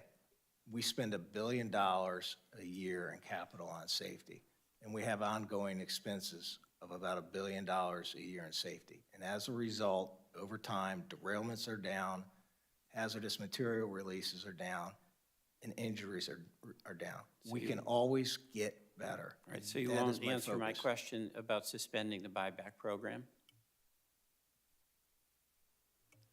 Senator, stock buybacks never come at the expense of safety. Yeah, I take that is that you will continue with your plan on the buyback. My time has expired. The chair recognizes Senator Thune. Thank you, Mr. Chair. First of all, I want to offer my deepest sympathies to the residents of East Palestine, as well as express my gratitude for the first responders, NTSB investigators, and other officials who arrived and have remained on scene since the derailment. Railroads remain one of the safest ways to transport all types of freight, including hazardous materials. However, the derailment in East Palestine serves as a stern reminder of the importance of this committee's vigilance in ensuring that agencies and railroads faithfully implement and enforce requirements set in place by Congress. The strongly bipartisan FAST Act, which was signed into law in December of 2015, included an expansive hazardous materials title, much of it directly responsive to the tragic derailment at Lac-Mégantic and others like it. This title set forth new, stringent requirements for the operation of high-hazard flammable trains and a schedule for complete replacement and retrofit of all tank cars carrying Class 3 flammable liquids, both meant to reduce the impacts of future derailments. Unfortunately, other rail safety requirements from the FAST Act are still pending on the regulatory agenda, something that this committee needs to work to correct. I hope the discussion today remains focused on solutions directly responsive to what we know about the underlying causes of this derailment and avoids talk of imposing restrictive requirements that decrease the efficiency of rail operations without proven data-driven benefits to safety. Chair Homendy, first of all, I want to thank you and your team for NTSB's leadership during the response and ongoing investigation of this unfortunate accident. In response to a requirement from the Rail Safety Improvement Act of 2008, the FRA finalized the Risk Reduction Program rulemaking in 2020 and subsequently approved the plan submitted by all Class I railroads. Could you describe why a safety management system like the Risk Reduction Program is so important to managing risk and improving safety? It's critically important, and we recommend it in all modes of transportation, that operators are proactively identifying risks and addressing them before tragedies occur. And then as well, having a just safety culture so that employees are emboldened to speak up when safety concerns arise. Mr. Jeffries, Mr. Shaw, could you describe the implementation of the risk reduction program by railroads, specifically how it complements existing rail safety regulations?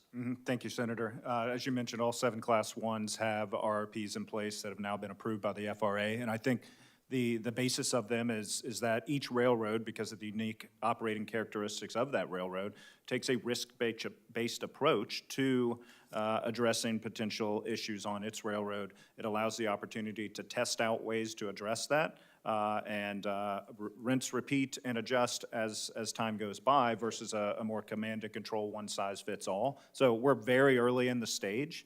I think there's an opportunity there to create a flexible system that allows for a much more nimble response to risk, but that story's yet to be told. But I personally think there's opportunity there, and look forward to the railroads moving their programs forward. Mr. Comstock, Section 7302 of the FAST Act required the Pipeline and Hazardous Materials Safety Administration, or what we refer to as PHMSA, to finalize a rule requiring railroads to provide real-time emergency response information to first responders on trains carrying hazardous materials. Unfortunately, that last requirement has languished since PHMSA issued an advance notice of proposed rulemaking in 2017, despite an updated deadline of December 2022 in the Infrastructure Investment and Jobs Act. So, Chief, it seems to me that this type of information would have been extremely helpful to the first responders in East Palestine. Would you agree? Yes, absolutely. And Chair, your testimony mentions that NTSB has several open recommendations to PHMSA related to emergency response notification. It seems to me that the agency has simply failed to prioritize this rule. Have they provided NTSB with a better answer as to why this has been delayed? I don't have their response on why that was delayed, but I'm happy to provide it for the record. It would be great if you could. It seems to me at least that's a fundamental, one of the issues I think that has come out of this that would have made Mr. Comstock's and hopefully something that could have been used to avoid and mitigate the damage from this terrible derailment. My time has expired. Can I add one thing? Yeah. Just to emphasize what the chief said, operations level training for firefighters. There are different levels of training. Most firefighters receive awareness level training, which is not appropriate for firefighters. At a minimum, they should have operations level training, which is a standard. And so just for consideration. Okay, very good. Thank you. Take that to consideration. Senator Peters. Thank you, Madam Chair. And I just want to start off by thanking all of our panelists for being here today. I chair the Surface Transportation Subcommittee of this full committee, and I also want to thank Senator Brown and Senator Vance for their leadership on working to improve safety of our rail systems. My first question, though, is for you, Mr. Shaw. And Mr. Shaw, by the way, thank you for your willingness to testify here today. Your presence before 2 different committees in Congress this month should certainly underline how seriously this body takes not only this incident, but also on how important it is for us to enhance rail safety all across the industry. Over the past few months, Michiganders have seen multiple Class 1 railroad derailments in our state, leading to rail cars hanging off the side of a bridge in the city of Detroit, days-long passenger rail delays, and near miss of hazmat incidents. Michiganders are watching what's happening in East Palestine and are rightly demanding that we do everything in our power to prevent it from happening again. And I'm certainly committed to do that, and I appreciate that you've also stated your commitment to safety in your testimony here today and our conversation that we had earlier as well. Unfortunately, though, I received data yesterday that indicates that Norfolk Southern is not yet living up to that commitment. A document that I received, which I have right here before me, a document I received shows data from Norfolk Southern's own internal servers that there are dozens of rail cars operating on trains, some of which are heading into my state of Michigan, that have gone over 5,000 miles without a Class 1 brake inspection. That's thousands of miles above what the Federal Railroad Administration regulations require. Moreover, the documents show that over 100 cars have gone over 10,000 miles, and in one case, 90,000 miles without a mechanical inspection. And this is the data just from 2 trains, so I suspect we'll have data from other trains that we look at. So, Mr. Shaw, I'd like to know, does Northern Southern have an internal standard as to how many miles before a train needs a full mechanical inspection, and how can you account for why your company appears to be running trains right now that have not been sufficiently inspected? Senator, thank you for that question. I am not aware of that data. I can assure you that our policies are there to promote safety of our train operations, and we do not allow unsafe rail cars to operate. Well, I'll be happy to provide what we have here and would appreciate your comments after the hearing. One of the explanations that I've heard for inspection issues that has been at least raised to me by railroad inspectors is that there have been workforce reductions that have reduced the frequency and the quality of those inspections. So does Norfolk Southern plan to hire more inspectors to fill this gap and to make sure that trains are traveling safely? Senator, I've got a deep appreciation and respect for my craft colleagues. And ever since I became CEO in the middle of last year, we've been on a hiring spree. We hired a near record number of employees last year, and our pipeline of conductor trainees is amongst the highest in our history right now. And several weeks ago, I reached out to the heads of our largest unions and asked them for their assistance in helping Norfolk Southern enhance our safety culture. Thank you, Mr. Rowe. Chief Comstock, thank you for your leadership and testimony today. In your testimony, you called out the importance of passing legislation that I have to continue funding for the Assistance to Firefighters Grant Program and the Staffing for Adequate Fire and Emergency Response Grant Program to ensure that our local fire departments have the equipment that they need, the training they need, and the personnel to respond to a major hazmat incident. As you know, I have authored that legislation will hopefully become before the Senate as early as next week, the Fire Grants and Safety Act, to increase that funding. Could you please discuss how important it is for this legislation to pass and how these grants, if they were to expire, would be detrimental to small communities like yours and make it really nearly impossible to respond to disasters like what we saw in East Palestine? You're absolutely correct. From the fire service perspective, I can't think of any grants that are more important than those. From my own department, it's permitted us to get radios, to get SCBA, to put a generator in the station that we can put the doors up when the electricity goes off. Fire departments, particularly small ones, rely on those grants every year. They're critical, and without those grants, we could not do our jobs. Thank you for your answer. Thank you, Madam Chair. Thank you, Senator Peters. Senator Capito. Thank you, Madam Chair. Thank you all for being here today.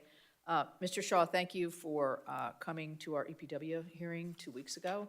Appreciate that, and appreciate everybody being here today. Mr. Shaw, question I have on the ordering of your cars.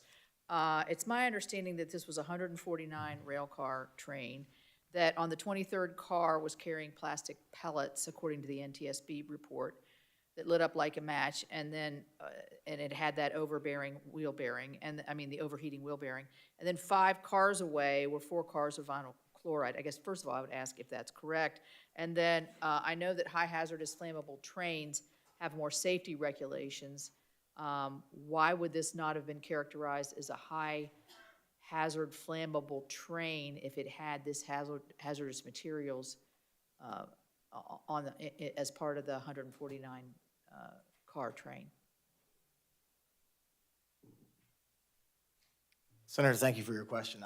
I'm not familiar with the entire makeup of the train. I know that a highly hazardous train is defined by a certain number of highly hazardous cars in it or a certain number of cars in a block. Ms. Hamilton, Thank you, Senator. Hammondy, sorry.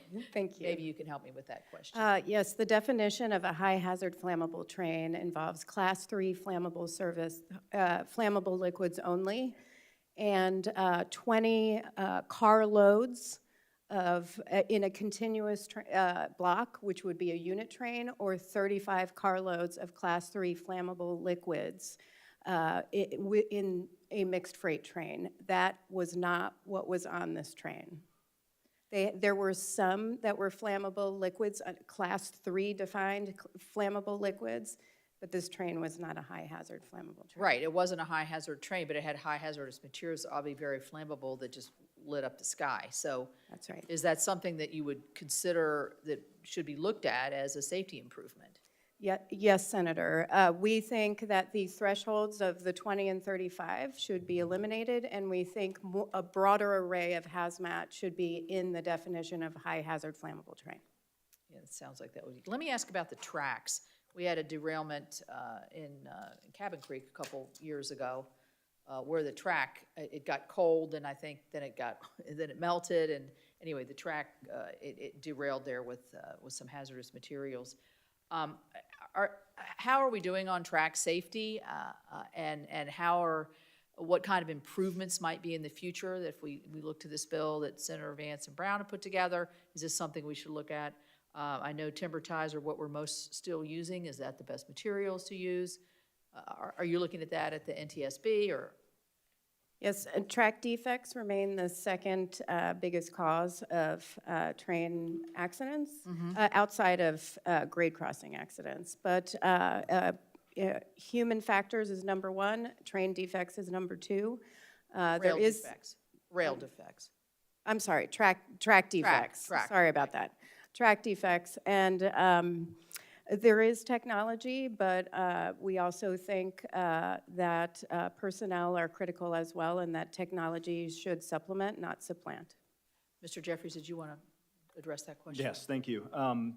Track cause being the second leading cause. On main lines, we did have the lowest number of incidents, rate of incidents in 2022, but we're not at zero. And it's important, Chair Hammondy referenced technology that can be deployed. Autonomous track inspection tools can, one, provide a significantly more intense and sensitive type of inspection that's really 360-degree around the rail, through the rail, to identify anomalies before they become risks. And that can be attached to the back or the front of a train for continuous inspection. And that is not dehumanizing the network.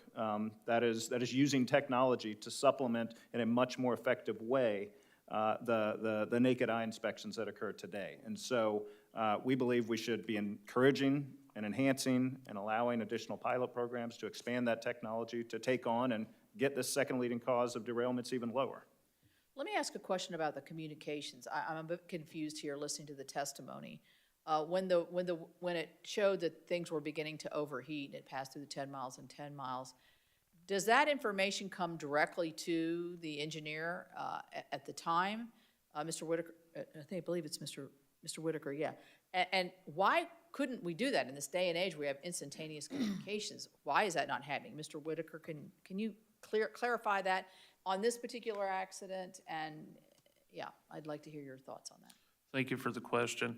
So technically, there's two different types of defect detectors. One is a standard that gives an audible to the train crew over a radio. It will tell you the defect or no defects. Would that be like an automated voice stop, warning, or something like that? That is correct. It sounds an alarm. Okay. And it repeats depends on the railroad, 2 to 3 times. Okay. But trending defect detector technology is like a add-on to that style detector. We are not notified of a wheel trending hot on the train. That goes to a location, like a headquarters building, a wayside defect detector help desk. They monitor that car. That is the big issue. They need to convey that information to the train crews because we get a no defect alert. So we're just going down the track. Right, right. So it seems to me that would be would be a huge improvement if the instantaneous communication would go directly to the engineers. The last question I have is, and I have they say never ask a question you don't know the answer to, but I have no idea what the answer to this. Would a different braking system on that train have made any difference? Mr. Shaw, I'll let you answer that one. Chair Homendy was very clear that the use of ECP brakes would not have changed the result of this derailment. Does anybody disagree with that on the panel? Yes, Chair. So I had said it wouldn't have prevented the derailment, which is true. At car number 23, it still would have derailed, the fire would have ensued, and likely you would have still had some action on the vinyl chloride tank cars. In this case, it was a vent and burn. However, it could keep some of the cars on the train on the tracks, but FRA is doing modeling on that. It would probably be a couple of cars. So we could have some more information on that as the investigation moves that's forward. right. Thank you all very much. Thank you. Senator Duckworth. Thank you, Madam Chair and Ranking Member Cruz, for holding today's hearing. Illinois sits at the center of our nation's freight rail network. All 7 Class 1 railroads run through our state, including Norfolk Southern, as they all converge near Chicago. The Chicago region's freight rail network is enormous. We have 3,865 miles of rail, nearly 1,400 of which is shared by passenger trains. We see 1,300 trains a day moving through the Chicago area, which is one of the most densely populated areas in the country. To say that rail safety is important to our state would be an understatement. Yet, over the past decade, there have been at least 272 hazardous material incidents involving trains in 70 different Illinois communities. Last year, we were tied for the 3rd highest total of hazardous material incidents in the nation. The bottom line is that what happened in East Palestine could have just easily happened in Illinois. And among the causes of rail accidents are blocked rail crossings, especially among trains that are carrying hazardous materials. To address this issue, our state passed a state law in 1999 to try to limit blocked rail crossings. However, the law was unfortunately overturned in 2008 by a state Supreme Court decision due to a federal preemption.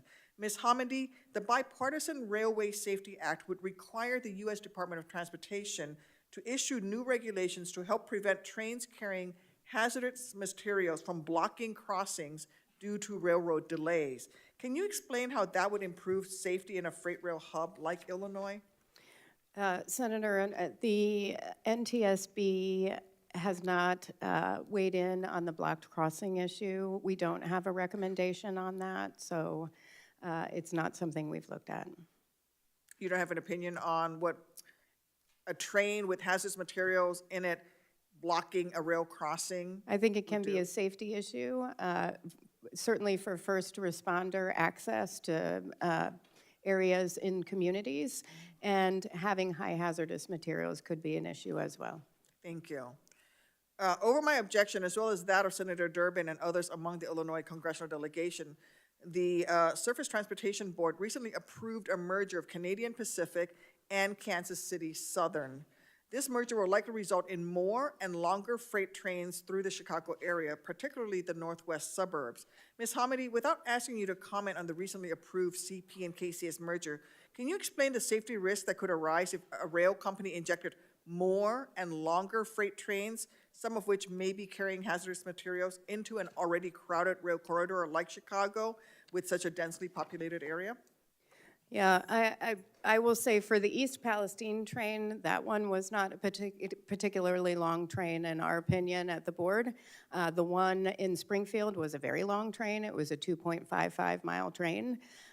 You have workers who have to maybe go back and inspect, stop and inspect an axle, and if you're walking back 2.5 miles, that is a lot with your equipment on the crew, with the equipment, and potential safety issues, as well as higher gross tonnage on the train, which is a big safety hazard. Thank you. In 2021, the Federal Railroad Administration recommended penalties for 7,300 regulatory safety violations it found after inspecting railroads, hazardous materials shippers, and rail car lessors. Of those, 3,400 were assessed civil penalties for a total of $12.3 million. This is an average of $3,600 for each assessed violation. That same year, Norfolk Southern's net income was approximately $3 billion. Ms. Hamady, do you believe that the current level of civil penalties is an effective deterrent? And do you think Congress should consider raising them? The NTSB doesn't have a position on civil penalties. I will say that most civil penalties, unfortunately, are negotiated pretty low. They will be assessed a civil penalty, and then there is a conference portion where they will settle their penalties on pennies for a dollar. Do you think pennies for a dollar is effective deterrent for a multi-billion-dollar company like Norfolk Southern? I do not. Thank you. I yield back, Madam Chair. Senator Budd, I'm sorry, Senator Schmidt, Senator Schmidt, Senator Schmidt. Thank you, Madam Chair.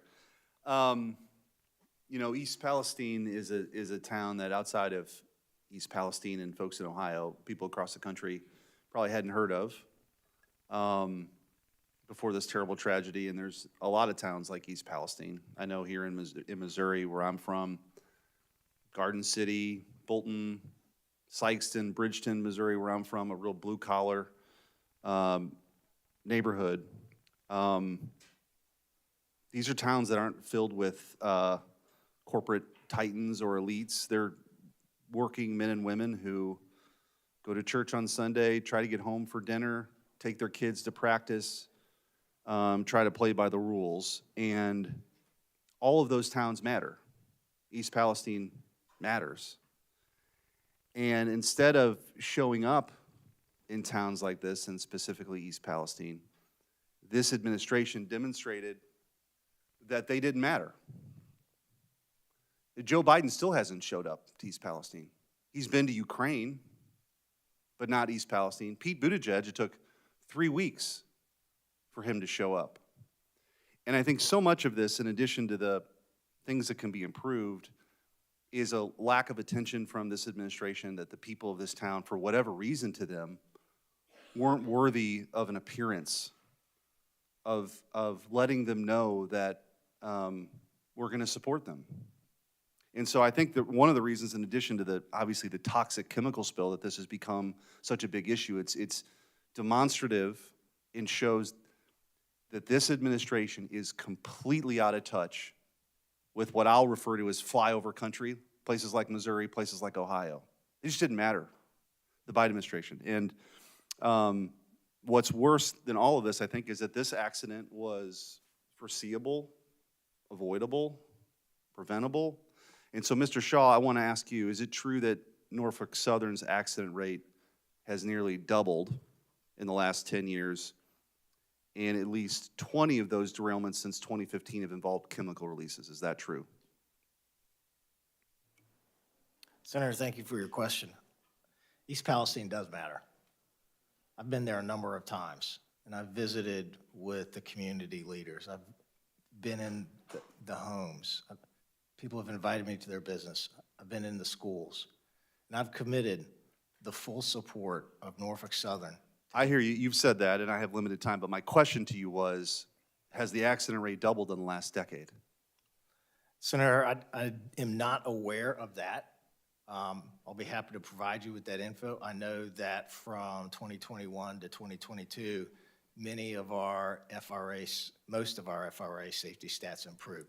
We will continue to get better. We are going to learn from this accident, and that's my commitment. Is I will lead Norfolk Southern and the industry to better safety practices. Well, I would hope so, and you know, I think understanding and we're happy to educate you on those statistics that we have at our ready about how the accident rate is doubled, because there's a lot of folks who live close to railroad tracks. I do, and there's a lot of folks wondering what exactly is going to be done to make sure this doesn't happen again, in addition to the things that need to happen to address the concerns at East Palestine. I did want to, with the remaining time that I have,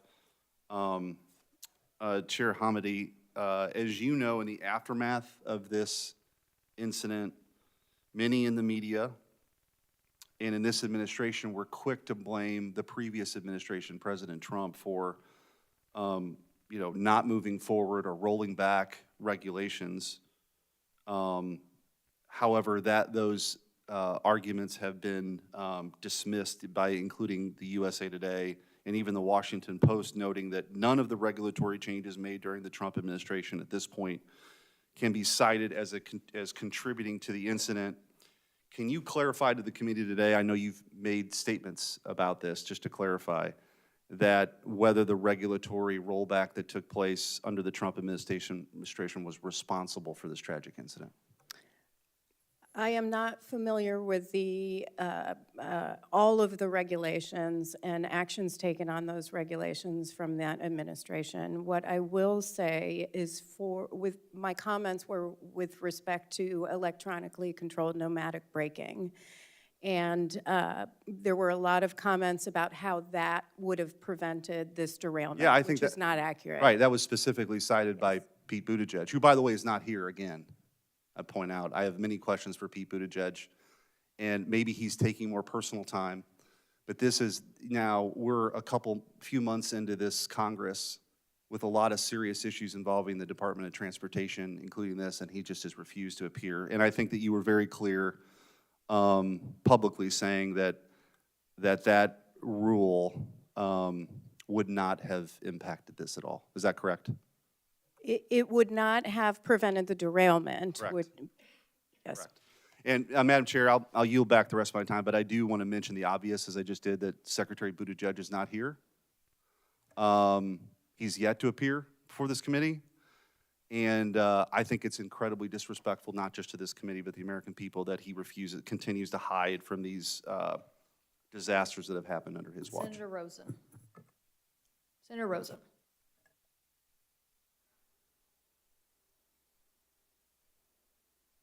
Thank Senators Brown and Vance for working together in a bipartisan way to ensure that a tragedy like East Palestine derailment never happens again. And also we have to think about preventing future accidents, how we can be proactive. So in addition to transporting hazardous waste, we also transport nuclear waste by rail. And the events in East Palestine should be a wake-up call for all Americans that it's time to address how we transport hazardous materials in this country. For Nevadans, the transportation of hazardous waste to our state by rail is something we've been fighting since the 1980s. For over 30 years, we've opposed the Yucca Mountain Nuclear Waste Disposal Project, in part because it would require transporting 9,500 rail casks of hazardous radioactive waste in 2,800 trains and over 2,600 trucks from across the country to Nevada. This is a major transportation safety crisis waiting to happen, putting major metropolitan areas in 44 states, their railways, and millions of Americans at risk. We already have an aging rail system, and consistent shipments of heavy casks of nuclear waste will cause wear and tear on our railroads and could lead to the kind of disaster we saw in Ohio or worse. And so, Chair Homendy, can you talk about some of the dangers of transporting this kind of waste, nuclear waste, could pose to our nation? And even though I, along with all the Nevada delegation, are committed to ensuring that Yucca Mountain never moves forward to become a reality, I still want to ask you if you're prepared to address nuclear waste spills that could happen as a result of shipping waste on aging rail lines through American cities to places like Yucca Mountain. Well, I will say I do believe that there are some more protective measures for moving spent nuclear fuel. However, there isn't positive train control on, say, that last mile for Nevada. And I will also mention it would be disastrous if something did occur. On our resources, we are pretty strained. The NTSB has 12 rail investigators, and we have 4 pipeline and hazardous materials safety investigators. We need to increase our investigator levels, but that requires additional resources, which we've asked Congress, and the president's budget would accomplish our request of $145 million for 2024. Well, when it comes to safety, we should be investing in that. And I want to carry this a little bit further, because can you talk to us? You said that the positive rail control systems, they're not in Nevada. So we hope that would tell us if that would be beneficial. And can you also tell us, are the trains carrying nuclear waste? Do they have their wheel bearings checked regularly? And what kind of regular checks are you doing to be proactive as we may be transporting some of this additional hazardous waste across the country? They would be checked regularly, but I would have to defer to Mr. Jeffries on the exact requirements for those train inspections. The federal government has established strict standards for transport of spent nuclear fuel and has determined that the railroads are the safest mechanism for doing so. I know my team would be happy to sit down with you and your team to talk about the specifics of the requirements there, but it is something that we would take with the utmost of seriousness, the responsibility that the government has delegated to our industry to move those cars with the highest level of safety. Thank you. I look forward to talking about that because I want to be sure that we're being stringent enough.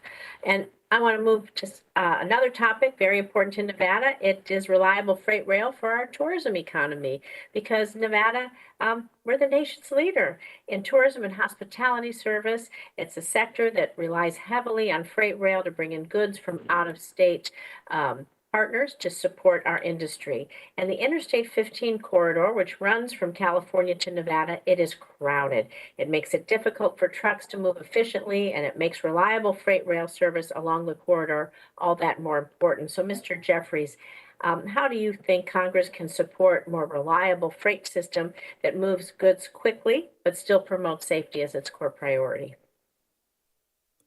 Well, thank you for that. We're a service provider at the end of the day, and if we're not providing good, reliable service, then we're not doing our jobs. And I think the pandemic and the associated supply chain challenges really illustrated that. The railroads have been making significant progress on the service front. And as Mr. Shaw mentioned, and I mentioned in my opening, significant hiring efforts continue. We're at our highest level of employees that we've been in over 3 years. And really, it's about taking things to the next step. We've seen the Amazonification of the world. Folks want to know exactly where their things are, exactly when they're going to get there, exactly when the pepperoni's going on the pizza that they've ordered, when that's going to be delivered. And so railroads need to work to provide increased visibility into where their shipments are to their customers, increased predictability, and those efforts are underway, and there's some exciting things on the horizon. Thank you. Thank you. I yield back, Madam Chair. Thank you. Senator Fisher. Thank you, Madam Chairman. The East Palestine train derailment has increased our public awareness of rail safety concerns, especially for trains that are moving through very rural, small communities like those in my home state of Nebraska. This committee takes rail safety very seriously.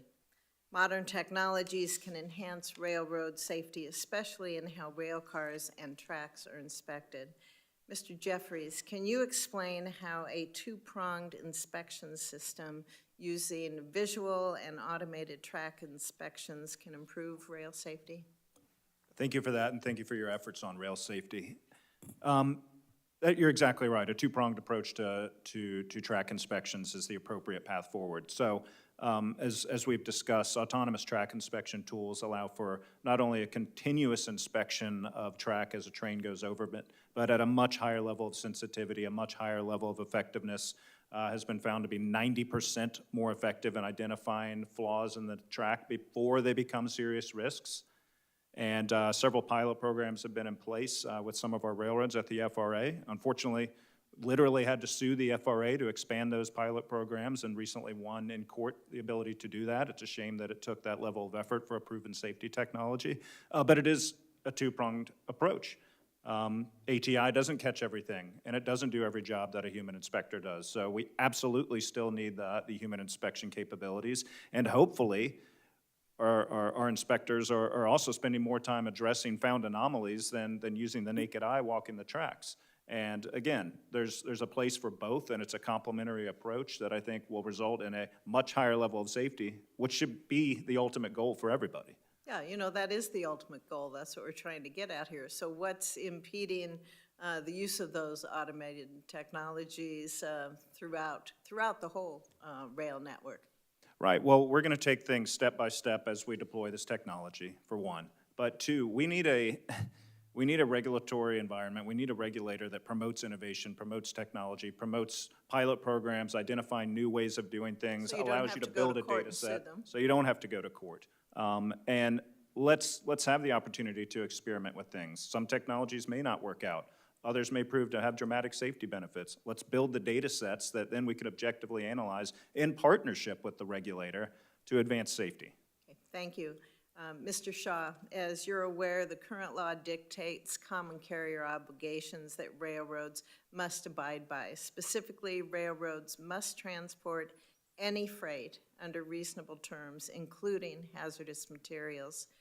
Mr. Shaw, can you explain how the common carrier obligation impacts the way that your railroad transports hazardous material in coordination with shippers? Yes, thank you for that question, Senator. You know, rail remains one of the safest forms of handling hazardous materials. We do have a common carrier obligation to handle product.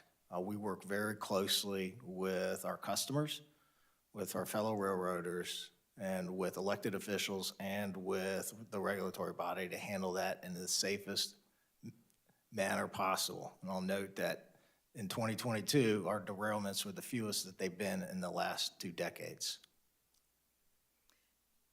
What obligation do shippers have, if any, on maintaining their rail cars that transport these hazardous materials?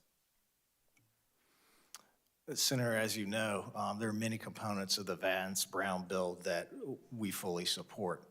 And the rail industry has been advocating and pushing for stronger tank car standards for about the last 8 years, is my understanding, and that is included in the bill. Okay, thank you very much. I just have a couple short questions here, Mr. Jeffries, for you. When I talk to my constituents in Nebraska, one of the items I hear about frequently is community notification. Folks just want to know what dangerous things could possibly be moving through their towns and cities while still maintaining the security that's needed, that information is controlled in a way, because we all know that there's a lot of people out there that would like to cause mischief. That would be disastrous. Right. In the FAST Act, which I helped to author, it added notice requirements that we did it in a way that provided first responders the information they needed, again, ensuring that the local actors wouldn't have access to that. Those rulemakings haven't been completed, is my understanding. Do freight railroads agree that appropriate community notification is necessary? And what part do they play in ensuring that communities do have that information? It is absolutely necessary, and we 100% agree with that assessment. And you're right, the rule was supposed to be done, I think, a year after the FAST Act, and so it's 7 years overdue. We didn't wait around. We developed our own mechanism to get information into first responders' hands. But we need help building awareness. We just sent letters out to every firefighter association in each state trying to build awareness. We're shifting towards versus a responder by responder sign-up process to a emergency communications center model, because to Senator Vance's point earlier, if you're in a rural area, you don't necessarily have cell service, but there's a requirement that you always have radio service, to my knowledge, with the Emergency Communications Center. So if the Emergency Communications Center has that access, the first responder can quickly get that from there. But we've got more work to do, and look forward to working with Congress for further ways to get that information into those hands who need it. Thank you. Thank you, Madam Chair. Senator Lujan. Thank you, Chair Cantwell, and Ranking Member Cruz for this important hearing. And want to begin by recognizing Senator Brown and Senator Vance for coming together and responding so quickly, and appreciate their staff and the work that they're doing. I also want to thank Ms. Allison for being part of that panel today. I think all too often, the impact to a family or to a person are left out. And just want to say thank you for helping the country, those of us here in the Senate, better understand what the family has gone through. And it just reminds me that it shouldn't take a tragedy like this for there to be action. I appreciate everyone coming together now. It's the right thing to do. But why didn't we do it before? There's incidents all across the country where there's derailments. There's been conversations about reductions in workforce. You have less people looking at something, there's gonna be a problem. It's not gonna be identified until after something horrific happens. We all know the challenges, and one of my frustrations since being here in the Senate and the House is you go through these efforts and we fight for rules and we thank each other, and we recognize each other for that work, and then it goes to be implemented. And then all the folks that didn't want the legislation get another crack at this, and then they mess it up over where there's a rulemaking or an implementation, and then there's a bunch of filings, which I'm one of those folks that reads filings, that create a bunch of loopholes. But then there's interviews that come after that, and they, oh no, we wanted all this stuff done. I certainly hope there's a lesson here, and on this one, that with all these filings, every word is watched, every statement is watched, and that loopholes are not being advocated for by the groups that have been hired to represent companies or represent interests, only to allow for something like this to happen again. I hope we're mindful to that. Now, a week ago, a train derailed in a small community in Arizona, in Mojave. And just hours before, as you can imagine, that these trains, go through small town after small town. It was in New Mexico. And my question here is around first responders as well, because when this happened, the initial reports that went to law enforcement was that there was a concern, a high concern of hazardous materials being carried on that train. It was corn syrup. So while I appreciate information was shared, that doesn't sound to me like first responders are being looked after when they're getting to an incident like this. There needs to be a better way of sharing accurate and timely information. I appreciate the questions of my colleague, Ms. Fisher, as well in this particular area, but I'm hopeful more can be done there. And that's where, Madam Chair, how can the process be improved to ensure that once a derailment happens, the first responders quickly receive the information they need to appropriately respond? They needed advance notification. I do appreciate what the railroads have done with the Ask Rail app. The problem is when you have a derailment and train cars are bunched up, when you're pulling up a consist from the Ask Rail app, it goes by car in order. If you're looking at a derailment with cars all over the place, again, bunched up, you're not going to know what's in what car. So that's not helpful. But the first responders need advance. Let me pause you there. Can that be fixed? I'll have to get back to you on that. If that's a problem, But- before we have an incident, we know it exists today, and if that's broken in the system, let's fix it. Advance notification for the first responder community is key because they need to be prepared. They need to be adequately trained. They need the right gear, and they need to have emergency response planning done in coordination with the railroads so that they can be prepared in case something happens. I certainly agree with that, but I want to bring attention to the challenge that you identified, and I appreciate you identifying it. But if that system's in place, but there's not communication because cars are close to one another, but you know what's in there, I just hope that that's something that can be fixed, because someone knows what's in there. And I'll leave it at that. Mr. Whitaker, first, thank you for your testimony and your work representing Ohio's rail workforce. You stated in your testimony that since 2015, Class I railroads have cut over 30% of their workforce, and I mentioned that in my opening. Mr. Whitaker, yes or no, would expanding the workforce have a concrete impact on improving outcomes when it comes to safety? Thank you for the question. Yes, it would. Adding to the workforce would definitely strengthen inspections. We would be able to reduce fatigue on people as well, the train crews. Let me center on what you just said on fatigue. Would paid leave help? If people are getting worn out and tired and things of that nature as well, and you want fresh eyes so we don't see mistakes, would that help?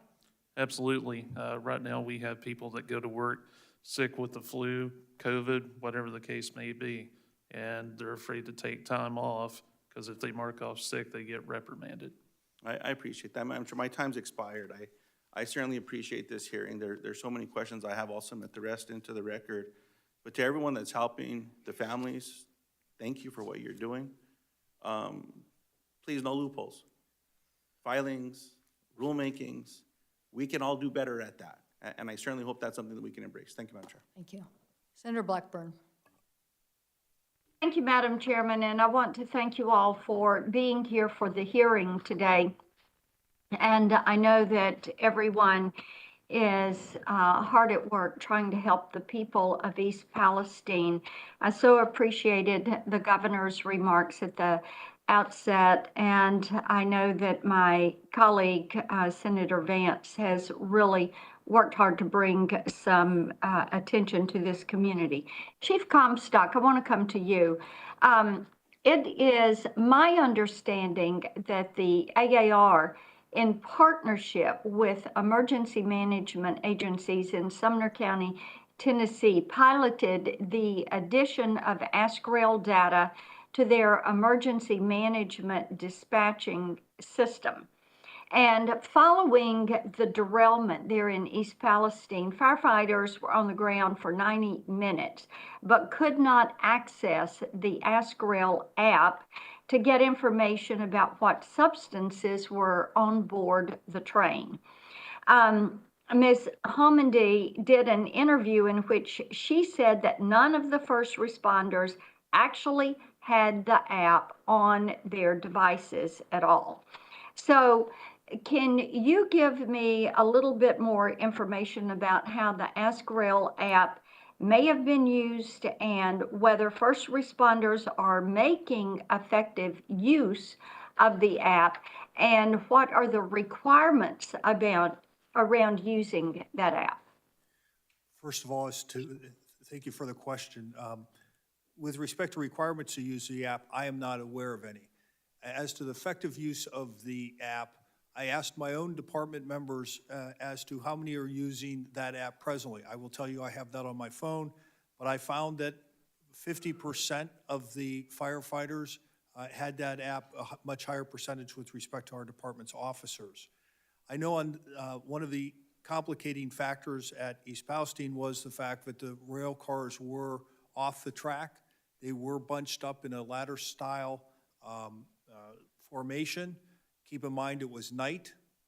You had burning cars and smoke, so it was, and some of the placards had burned off. It was, and you have to try to use that at somewhat of a safe distance. So it can be difficult. I think it is a good app, but it can be used more. We need to have better education. That goes hand in hand with the training that we've discussed and advocated for. I also would add this with respect to technology. There are apps that I have on my phone that when a car flips, the OnStar information or others will be relayed to the app. One example is I Am Responding /Rapid SOS that gathers technology, sends it to my dispatcher. My dispatcher gets that to me on my phone. So en route to a motor vehicle accident, I know that the car's flipped 3 times, the airbag's gone out, and that it has information about that car, whether it's electric car, things that I have to be worried about. So I should be able to get that information about trains, I think. Well, Mr. Jeffries, let me come to you. What is your understanding for how the app was used or was not accessed during the incident? So based on what I've read, I believe it was accessed, but I don't have details by who and how. To be clear, there is it is free to all first responders, and to date, we have taken a responder by responder approach, which there are a lot of first responders in this country, and having 35,000 with the app is absolutely not sufficient, not where we need to be. That's why we're shifting to an emergency communications center approach, also knowing that, as I understand it, first responders will always have access to the Emergency Communications Center, and so that's a central repository that has that information. Responders individually can still download the app, but we're wide open to looking at ways and working with Congress and others in the first responder community to further penetrate that population, to get it into as many people's hands as possible. So you would say the app is not working? I think the app works very well, designed what it's to do. It's making sure that everybody who, we get it in as many people's hands as possible, and going responder by responder is a slow, meticulous way to achieving that. Okay. All right. Thank you very much. Thank you, Madam Chairman. Yes, Senator Hickenlooper.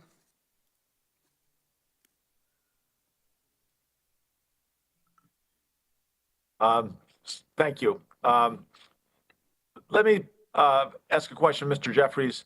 The rail sector plays a crucial role in transporting goods throughout our nation.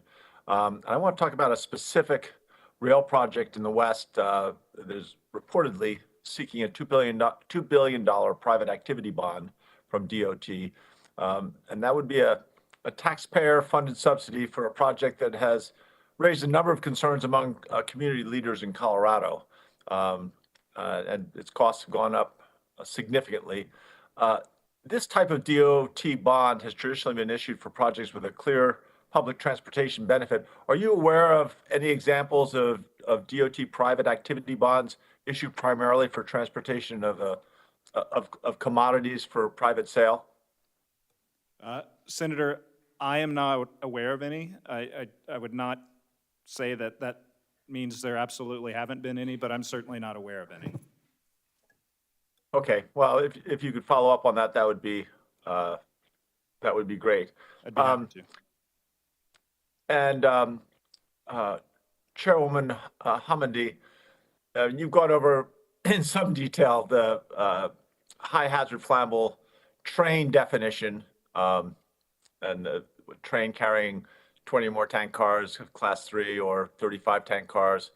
I guess one question I would be curious about is what other risk factors, such as proximity to natural resources, should be considered when providing notice of a high hazard flammable train? Well, I think that should be considered for a high hazard flammable train. Also, just to clarify for the record, and I know this is your time, none of the responders had access to the app, and they didn't have the information for quite a long time on what was on the train. With that said, Senator, for this one, I do believe that environmentally sensitive areas and sensitive waterways should be considered, especially for routing of trains and for protections. Thank you, I appreciate that and agree. Chief Comstock, thank you and all your first responder colleagues for your dedication and public service. The images that we saw from East Palestine were horrific, not just the environmental destruction, but I mean, the homes, community, the lives destructed. The statistic I was shown says that hazardous material cars involved in derailments have increased 339% from 1986 to 2021. You discussed the need for all fire departments serving rural communities to have access to training to safely respond to hazardous material incidents, things such as this. Could more resources be provided by the Pipeline and Hazardous Materials Safety Administration to increase safety training and response capacity for fire departments? Yeah, particularly, we've talked about the hands-on training, and there's a lot of firefighters who, as I said, can't take time off work.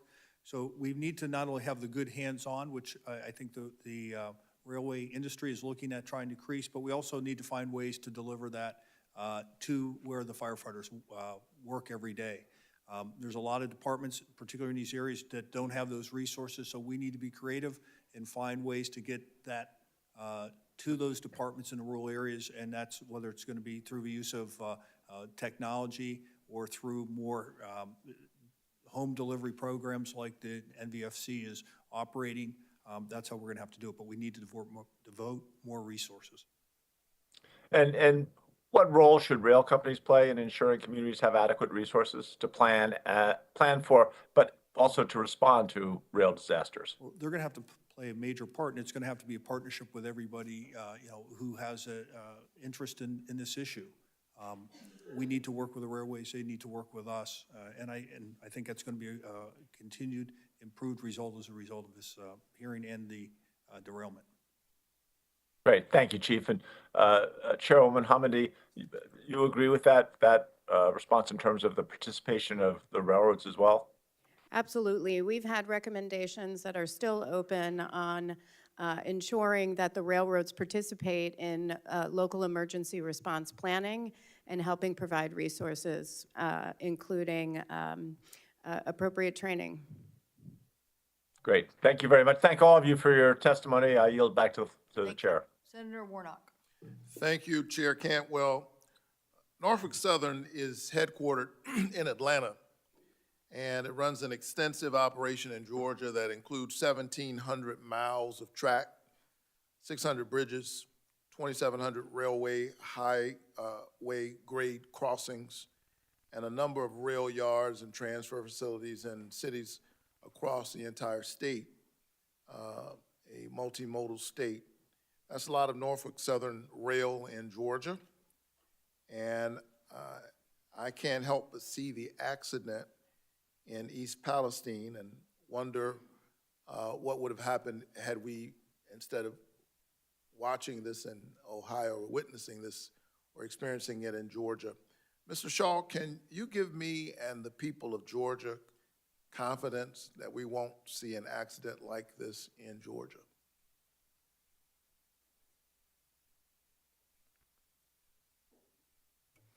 Senator, thank you for the question. I'm terribly sorry for the derailment in East Palestine, and we're working every day to make Norfolk Southern and the rail industry safer.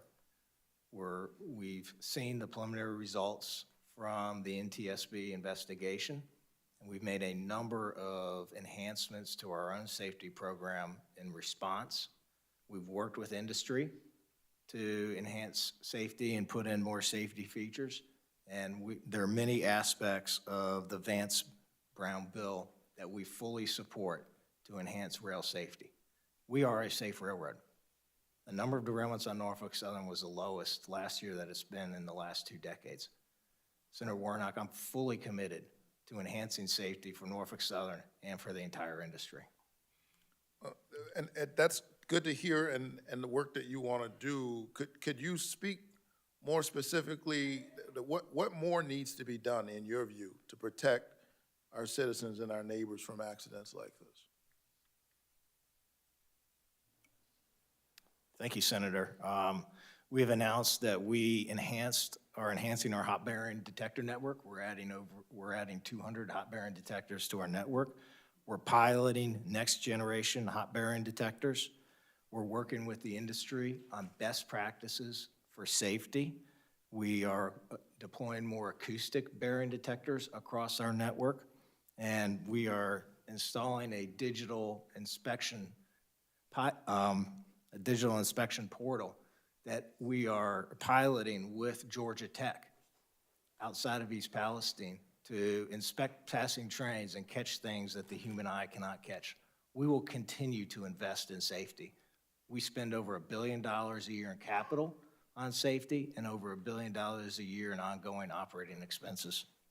Is there anything that you didn't have in place during this accident, and I know hindsight is 20/20, that you wish you had in place? You know, what I can point you to is some of the steps that we're taking now based on the preliminary results of the NTSB investigation. I certainly look forward to fully cooperating with the NTSB throughout the full investigation and look forward to their results. So I have to tell you, as I move across the state, and you and I have had a chance to talk, and we will keep that communication line open. But I have to tell you that as I move across the state and I talk to Norfolk Southern workers, I'm hearing from rail workers that policies around their working conditions are creating safety issues and may have contributed to this accident. Do you believe your company's worker policies contributed to this in any way? Senator, our policies are there to promote the safety of train operations. I, too, have been fully engaged with our valuable craft colleagues. My first day as CEO, I went out into the field and I walked into the crew room, and I've engaged with our employees, and I've thanked them for their service to Norfolk Southern, their service to our customers, and their service to the United States. And since I became CEO, Senator, we've been on a hiring spree, and we now have 1,500 more employees than we did this time last year. So how are you working with those employees and labor on any changes that you're considering? And what have you learned from the accident that might result in changes to your worker policies? Senator, I'm committed to improving the safety culture at Norfolk Southern and throughout the industry, and I have reached out to the heads of our two largest labor unions and asked them for their assistance and their input on how we can advance safety at Norfolk Southern. Great. Thank you so much, and I look forward to working with you and with labor and all of your colleagues to do everything we can and to make sure everything's being done to ensure the safe operation of our nation's rail infrastructure. Thank you, Senator Warnock. It's been an interesting hearing, for sure, a lot of information, but I'd like to get some clarity because we do want to move legislation in this area. I do want to start with some information, though. My state is definitely seeing, there's a debate here about are we seeing an increase in derailments. My state definitely, it's great that we had a witness who's actually a marketing expert because Ms. Allison said you can always take numbers and make them mean different things. So I'm just letting you know this is a 10-year window in my state. We've definitely seen an increase in derailments. And because we carry so much oil, it's always an issue for us in these communities. It goes through every area. So I wanted to start with you, Ms. Hamady, as it relates to legislation I originally introduced in 2015 saying let's get rid of .111s, and now in the infrastructure bill we got a 2029 date. This legislation says let's do it by 2025. Do you agree that that's the right? Yes, the NTSB agrees that we should move up the date and eliminate the DOT 111s from hazmat service, not just from Class 3 flammable liquid service, but all hazmat service in this train. We had 16 DOT 111s carrying hazmat. Only 3 of them, though, would be covered under that final rule in the FAST Act. Okay, do the rest of the witnesses agree? 100%. We filed jointly with shippers in 2011 to upgrade 111s, and following the 2014 rule, came to Congress because there was a 20-car loophole, there wasn't thermal protection, there weren't top fittings protection, so we're 100% on board. It's got to be done in a way that the manufacturers can achieve. I'm asking you whether you support the legislation to move the date to 2025. I support moving it forward as feasibly as possible. 2025? Whatever the manufacturers can make happen. Mr. Shaw? Yes, we support the component of the Vance Brown bill for accelerating safer tank car standards.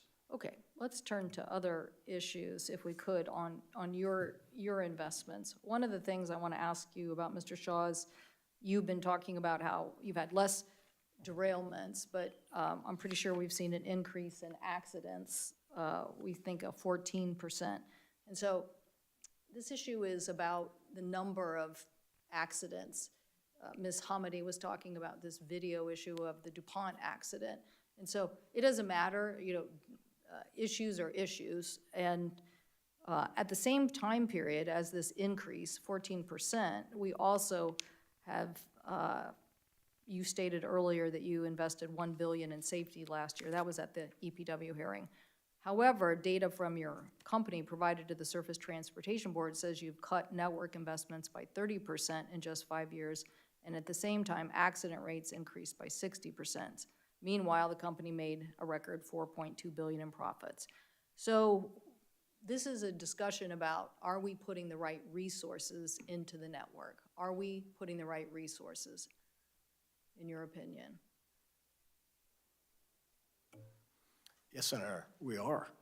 We're investing over $1 billion a year in safety improvements. Our capital budget over the last couple of years overall has increased about 30%. We're hiring at a record clip.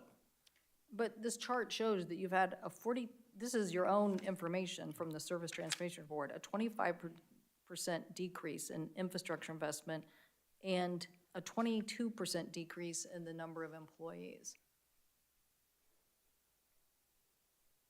Senator, when I became CEO of Norfolk Southern in May of last year, we went on an aggressive hiring spree, and that continues to this date. And I'll note that last year, the number of derailments on Norfolk Southern was the lowest in the last 2 decades. I think that Ms. Allison made it quite clear the damaging impact of these accidents and lasting impacts on our children. No, and you can't look at that stat you're saying and feel comfort. She can't put her kids to bed at night and feel comfortable about that.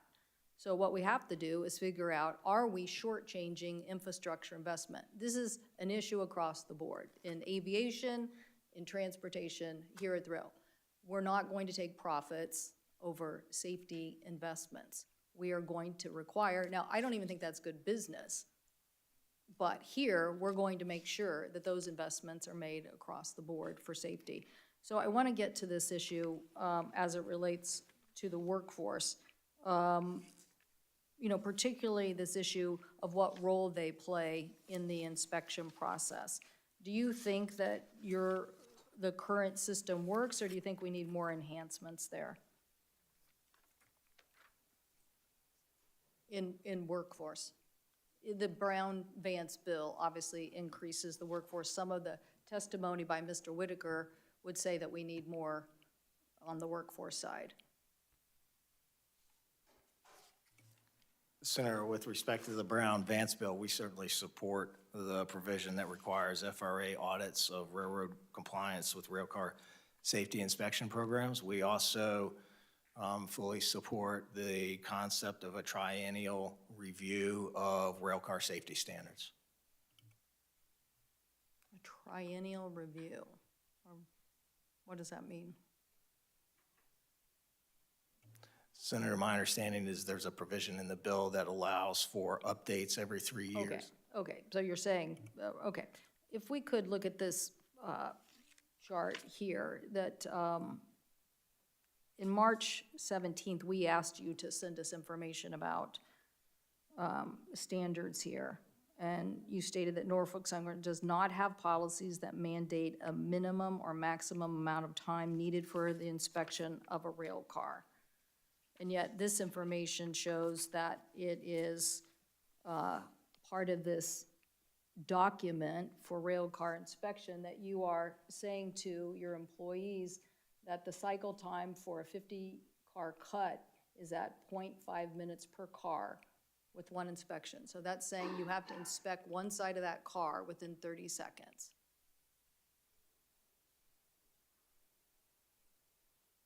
Mr. Whitaker, do you know about this? I'm aware of this issue here. I know there's 90 points per side of a rail car that need to be inspected. Conductors, we know how to inspect most of those, but a mechanical force person, I always attribute they have the doctorate degree and they need to take their time, and we should not be putting safety on a timeline here when inspecting rail cars. We're going through communities with hazardous materials and very unforgiving equipment. I agree, safety should not be on a timeline. So, Mr. Shaw, what's going on here? I think you don't support the Brown bill as it relates to a requirement of more people than just the conductor on a rail car. But this is just an example of how I think the system is being shortchanged. And while the information age gives us all sorts of ideas about efficiency, we can't take that to the extreme when you end up cutting safety. And the safety standards, we have to have minimum safety standards, we have to have modernization of safety technology, and we have to have the minimum amount of people to do the job. So that's what's going to be required across every sector of transportation. And this committee is going to make sure that we get there, because we're not going to let people just keep, putting money in the bank and thinking that you can shortchange safety. We can't shortchange Miss Allison, and we can't shortchange East Palestine. So what are your thoughts about at least getting rid of this notion that it's 30 seconds?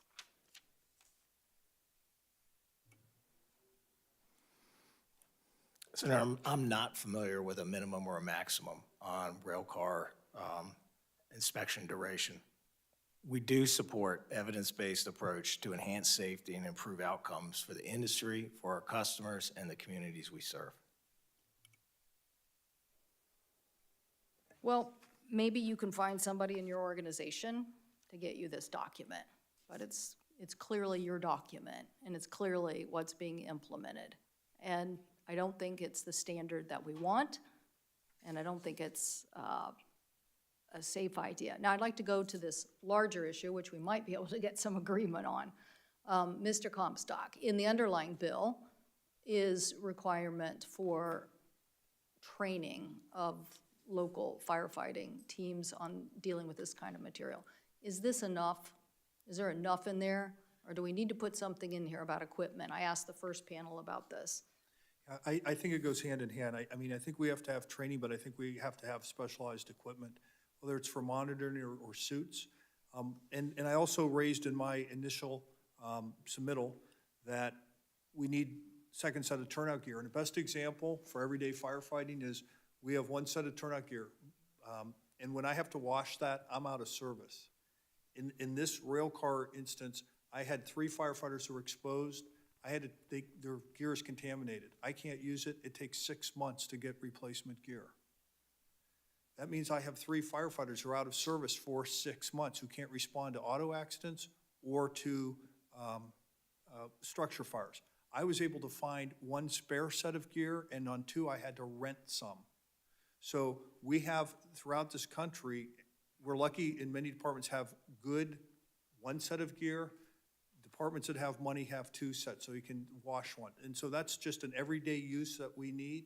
And then when it comes to equipment on a hazmat incident, the specialized suits, which can cost $15,000 or more, or the specialized monitoring equipment, it's unrealistic for the federal government to provide that to every department. But we do need to look at a regional approach so we can call in those teams that can supplement what we're trying to do. So we need to do more than what we have in the Yes, bill. yes, in the thank you, underlying bill. yes. I know this already from my work in 2015, trust me, I already know this because I've talked to lots of firefighters across the state of Washington, and believe me, rail goes everywhere in our state. So Mr. Shaw, are you willing to support what's in the underlying bill? Are you willing to do more than in the underlying bill to make sure local firefighting teams have the equipment they need? Senator, we absolutely support what's in the underlying bill, and we are willing to do more to support firefighters. We just opened up a regional training facility in Ohio for first responders. Yeah, I'm thinking something a little different. I think, this committee has dealt with the Oil Spill Trust Fund. Senator Stevens did great work on that. It literally is about having the resources up front in a timely manner to have in a community. And the challenge here is going to be to figure out how to do that and where to do that. But I think if we're going to continue to move product like this and have this level of risk, we can't just leave it up to volunteer firefighters to be on the front line.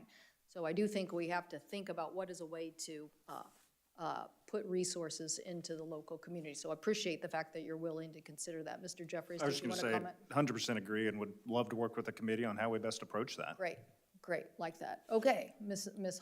Hamady, did you have a comment about that? A great place to look is PHMSA's Hazardous Materials Emergency Preparedness Program, which is about $28.3 million annually and has been there like that for years. It needs to increase. It is paid for by fees from the shippers and the transporters of hazmat. Okay, so good. We get some consensus there. Okay, and what about in general, what we covered. One thing I actually isn't in there, Bill, I don't think the video that you brought up earlier is in there, but you're saying, Ms. Hamady, that there should be some video communication. You're saying that there is missing video from this accident? Is that what you're saying? I don't know what I want to, okay. You're just saying you don't have video, that it wasn't required, but there was video, but we don't have it because the engine moved on and went somewhere else and was videotaped over. Yes. Okay. And in the DuPont accident, you were mentioning how valuable that was. Why was it valuable in the DuPont accident? Very valuable. First, some assumed early on, not us, that there was distraction in the locomotive cab, and we could see in the video that that did not occur. We also could see that there was some hesitation by the engineer around the controls. It was a new locomotive, and we determined through the investigation, including looking at the video, that they weren't provided adequate training, the train crew. Okay. So right now, the requirement is on, the requirement in law is on Amtrak and the commuter railroads, not on the Class 1 freight railroads, and we would advocate for that. Mr. Whitaker? I'd just like to piggyback on what the chair is saying. In regards to training, these Class 1 railroads have reduced their training programs down to bare minimum. When I hired on the railroad in 2000, I had 26 weeks of training. Nowadays, it's 6 weeks or less on these Class 1 railroads. We're hauling 200-plus car trains and hazardous materials, and that's not right. You're putting too much pressure on employees right now with inadequate training. And I'm sure these numbers, I would be curious to see what the retention rate is. I know Mr. Shaw brags about how much they've hired people. What's the retention rate of people sticking around? I'm an advocate for two-person crew, obviously, but if I'm not hearing the CEO of my company tell me I'm going to have a job, I'm going to be looking somewhere else. Mr. Whitaker, what standards should we be looking at, given that we have had this transformation into longer trains? I don't think we've heard this intermittently through the committee, but this is a sea change. Right. So to Ms. Hamady's point about how much technology is on a locomotive, as an engineer by craft, I'm looking at 4 computer screens. I am busy. I don't even have time to look out the window of my locomotive half the time. I'm depending on the conductor over there to be my eyes and ears and keep me in check. Enhanced training for that conductor would greatly assist the locomotive engineer, greatly. And I think in the railroad industry as a whole, we've lost a lot of our expertise over the years because we have people that have zero railroad experience running our railroads. We could be so much more efficient and do so much better if railroad management would just listen to labor. We could move trains without incident. We can make things more safe, but they just gotta listen. What would you have done in this instance, do you think, given that we were talking about a wheel bearing? What I feel should have been done with the trending defect detector technology, and this is something going back to last year that I sounded the whistle on. We need to eliminate trending defect detector, keeping that information to ourselves in our headquarters. Okay, let's just take the chance. Let's move this train on down the line. That's what they're doing. What should happen? Wait, you're saying that they knew that this train had a weak spot? Is that what you're saying? Absolutely. You're saying they knew the train had a weak spot? If they're trending defect detector, according to the NTSB report that I've read, they've seen this car trend hotter and hotter over the course of 3 detectors, I believe. That information is going to somebody at Norfolk Southern, and they're not conveying that information to the railroad crews. Mr. Shaw, did someone at Norfolk Southern have that information? Senator, my understanding from the NTSB report is once the train hit the third detector, which showed that we hit the threshold, then the crew acted appropriately. However, the part had already failed. Why did you keep putting the car on is the question. I think Mr. Whitaker is saying you should have had a signal. Listen, this is definitely where this is where I'm going. I don't know, I'll have to ask Senator Cruz and my other colleagues where they're going, but I'm telling you right now, we are going to use transparency and technology and make sure that people are getting that information as fast as possible. We are going to use NTSB to help us hold the FAA accountable, and we're going to help them, as they are today, hold this accountable. We have to look at safety trends. We have to look at what's coming at us because they are telling us in advance. That's what technology can do, tell us in advance where there's a problem. But we can't ignore that because we want to make some more money. We have to go and say, we're going to make the investment and we're going to make sure everybody has the information, and that's how we keep on top of safety. Ms. Hamady? I would just add, so in Atlanta, Norfolk Southern has an advanced train control desk, and what they saw there at the second wayside defect detector was a non-critical alert. It wasn't a critical alarm because the threshold at the time was 103 plus about 10 degrees from underneath the train above ambient. And so they got a critical alarm at the last one, but by that time, the train was in the process of derailing because there is a little bit of a delay. The crew will get information, but at the train control desk, the entire train needs to move past that wayside detector before the train control desk has that information. With that said, they're also at the same time dealing with other trains that may have warm or hot bearings. So you're saying, I don't, Mr. Whitaker, what are you saying? That before this, knowing that the information was there, something should have happened on these cars, and somebody, if you had had the information and the workforce would have had the information, they would have asked for some further inspection. Is that what you're saying? That is what I'm saying.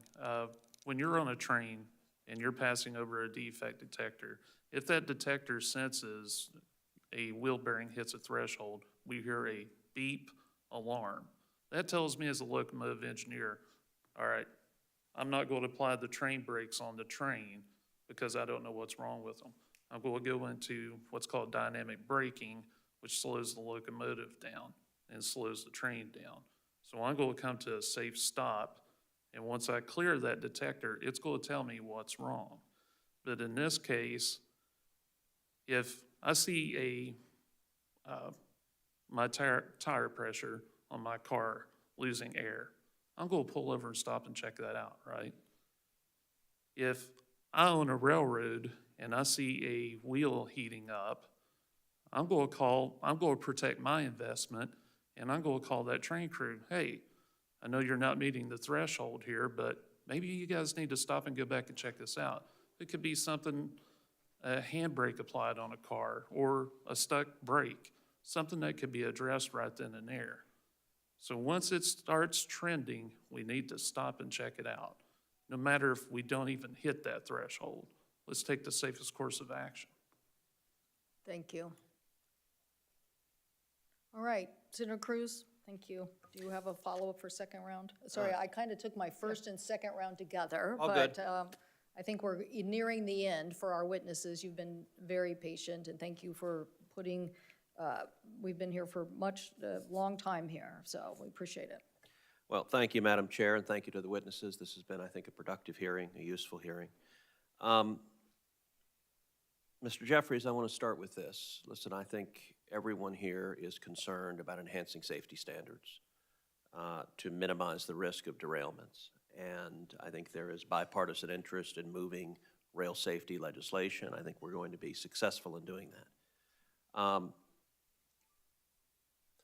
At the same time, we want to enhance safety. We want to protect the interest of consumers. And I will say there are portions of the Brown bill as currently drafted that concern me, in particular giving significantly more authority to the Department of Transportation. This Department of Transportation, their policies created a supply chain crisis in the last 2 years that drove up costs and increased scarcity for consumers all across the country. And the Biden administration has also demonstrated a deep animus to energy. And I would certainly be concerned about giving Secretary Buttigieg the authority to make it significantly more difficult to transport energy in the United States and to drive up cost for consumers. In your judgment, Mr. Jeffries, what are the provisions in the current draft of the bill that concern you, and in particular, what could be the negative consequences for consumers of Secretary Buttigieg having too much authority to drive up costs? Well, thank you for that, and I very much appreciate the question. Contrary to statements that have been made, the AAR has not taken a position on this bill. Frankly, I think there's a feasible path forward on almost every provision in there. Now, your definition of feasible and mine may not be the same, but I think there's an opportunity to work together to try to get to yes. I think, you know, the provision you're asking about is one that would apply, I think, upwards of 12 new rulemakings around any train that's moving at least one car of hazmat. Over 40% of trains move with at least one car of hazmat. Now, that could be a flammable gas. It could also be asphalt. And in my view, I'm not sure applying those same levels of restrictions for flammable gases and asphalt makes a lot of sense because of the overarching impacts it can have on the network overall, the impacts it can have on energy shippers, the impacts it can have on ag shippers, the impacts it can have on intermodal premium shippers, similar to UPS. Now, does that mean that nothing should be done? Absolutely not. I think there's a logical case to be made for a parallel requirement for trains carrying flammable gases as we currently have for flammable liquids. But it's about taking a risk-based approach that doesn't treat the entire class of commodities the same, but really focuses on what is truly a higher risk train versus one that's, that perceives little risk. So there's a path forward there, and I think we just need to target what we're actually focused on here. Well, thank you. That is helpful, and we will certainly commit to working with you to try to find a solution that enhances safety while at the same time protecting the interest of consumers. Mr. Shaw, you and I talked yesterday, and you described that Norfolk Southern was a proponent of venting and burning the vinyl chloride from all 5 tanks. At least one of the tanks was significantly injured. There has been disagreement as to whether the other 4 tanks were compromised or not. Will you commit to providing this committee with any and all information you have as to the condition of all 5 of those tank cars? Yes, we will be transparent with the committee about our understanding of the conditions on the ground. My goal during the entire process was to provide unified command and the incident commander with the best information that we had. And at that point, there was concern that these 4 cars had been in a pool fire and that the pressure relief valve had failed, and there was concern about the pressure in the cars. In terms of the decision to vent and burn the vinyl chloride, which is what caused the massive plume of smoke and the rather extraordinary sight of an American city essentially on fire, among the decision makers that were engaged in that process, did anyone disagree with the recommendation to vent and burn the vinyl chloride from all 5 tank cars? Sir, my understanding is unified command was aligned around that decision, and that decision was based solely on the safety of that community. Ms. Homendy, what are the alternatives to venting and burning, and what are the risks involved in the venting and burning procedure? Part of FRA guidance is on venting and burning is to look at the alternatives. One is a controlled venting through the valves. In this case, they were melted, so that was not an option.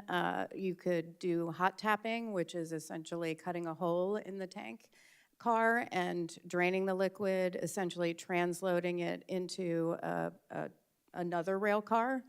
There are risks to that, and then there's the vent and burn. Mr. Shaw, Ms. Homendy testified earlier today that the locomotive that was involved in this derailment was immediately or almost immediately put into service on another train, and so the video was not available for examination.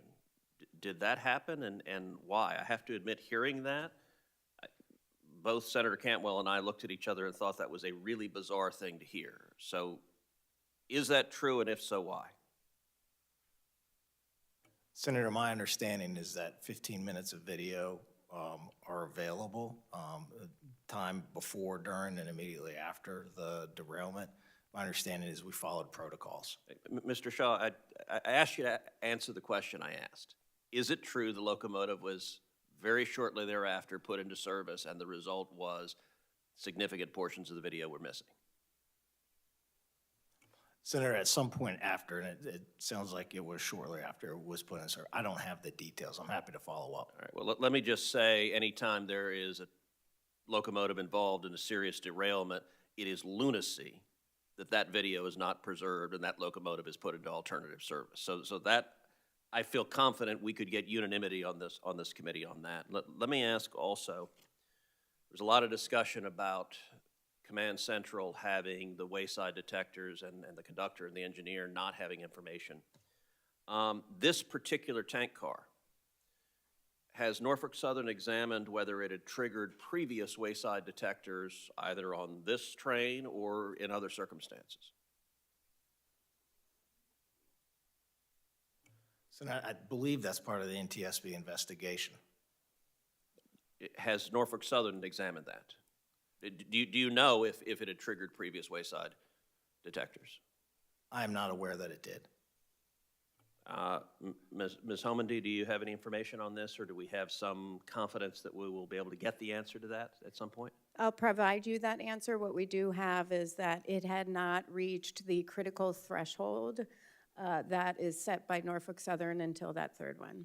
Yeah, I'm certainly interested not just in the critical threshold, but the trending analysis and the shift that is less than the critical threshold, but could well indicate a problem before the derailment. We're also interested in that as well. Okay, final question. Mr. Shaw, I'm sure you heard Ms. Allison's testimony, which was powerful.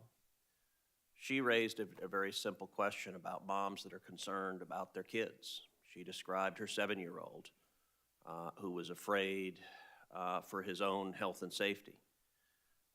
What is your answer to her and to other moms who are afraid for their health and safety in this community, and who, as she described, may not be able to move, may not be able to sell their house because their home prices have dropped? What is your answer tonight? What should she tell her child, her 7-year-old child, tonight? And what should other moms in that circumstance tell their kids tonight? Senator, I'm terribly sorry for the impact that this has had on the community, and I know that it's been traumatic.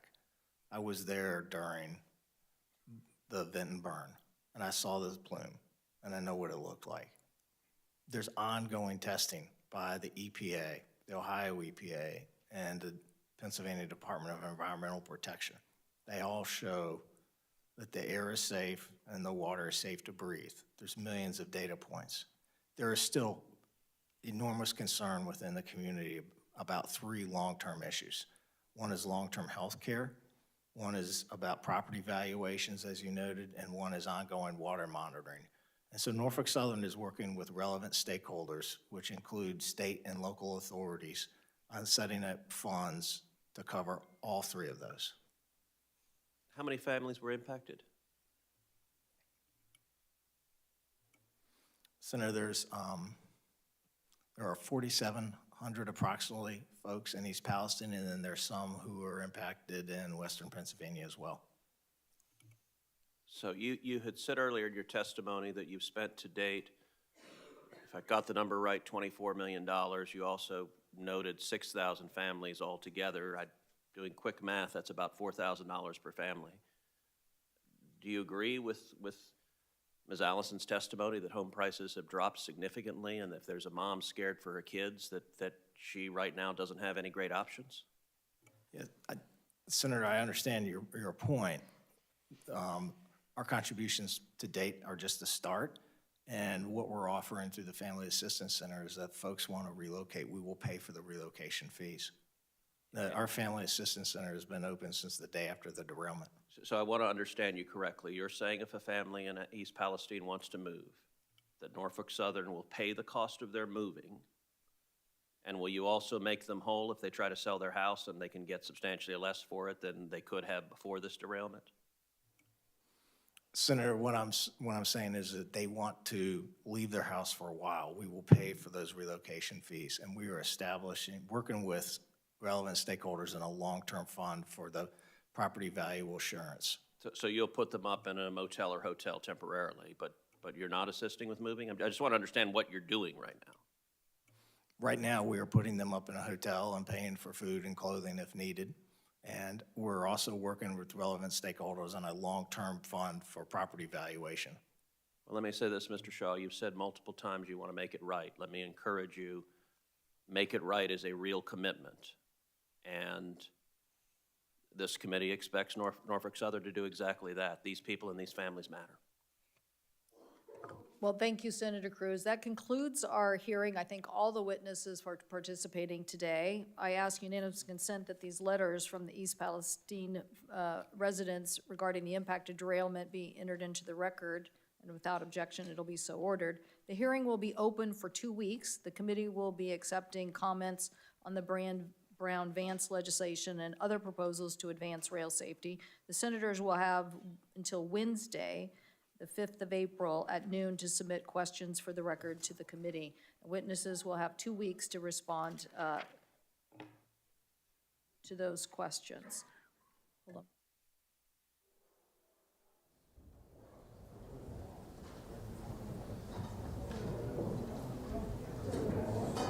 Okay, we're standing with those dates. The committee is adjourned.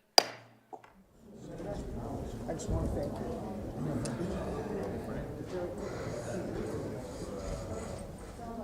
Senator, thank you. Oh. I know. Lovely.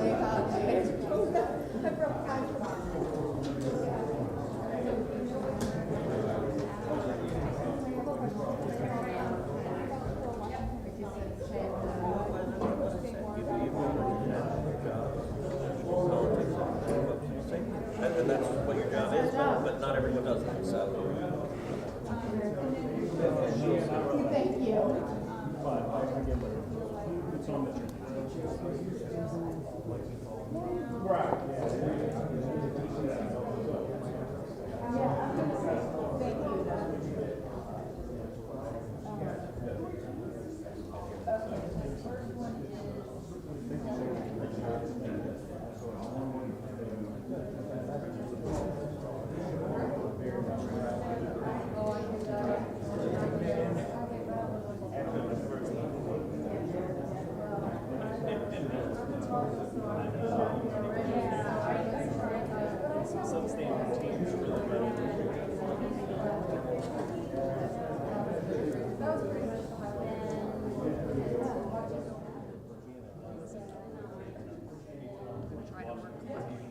Do you have any timeline for when this committee might advance it?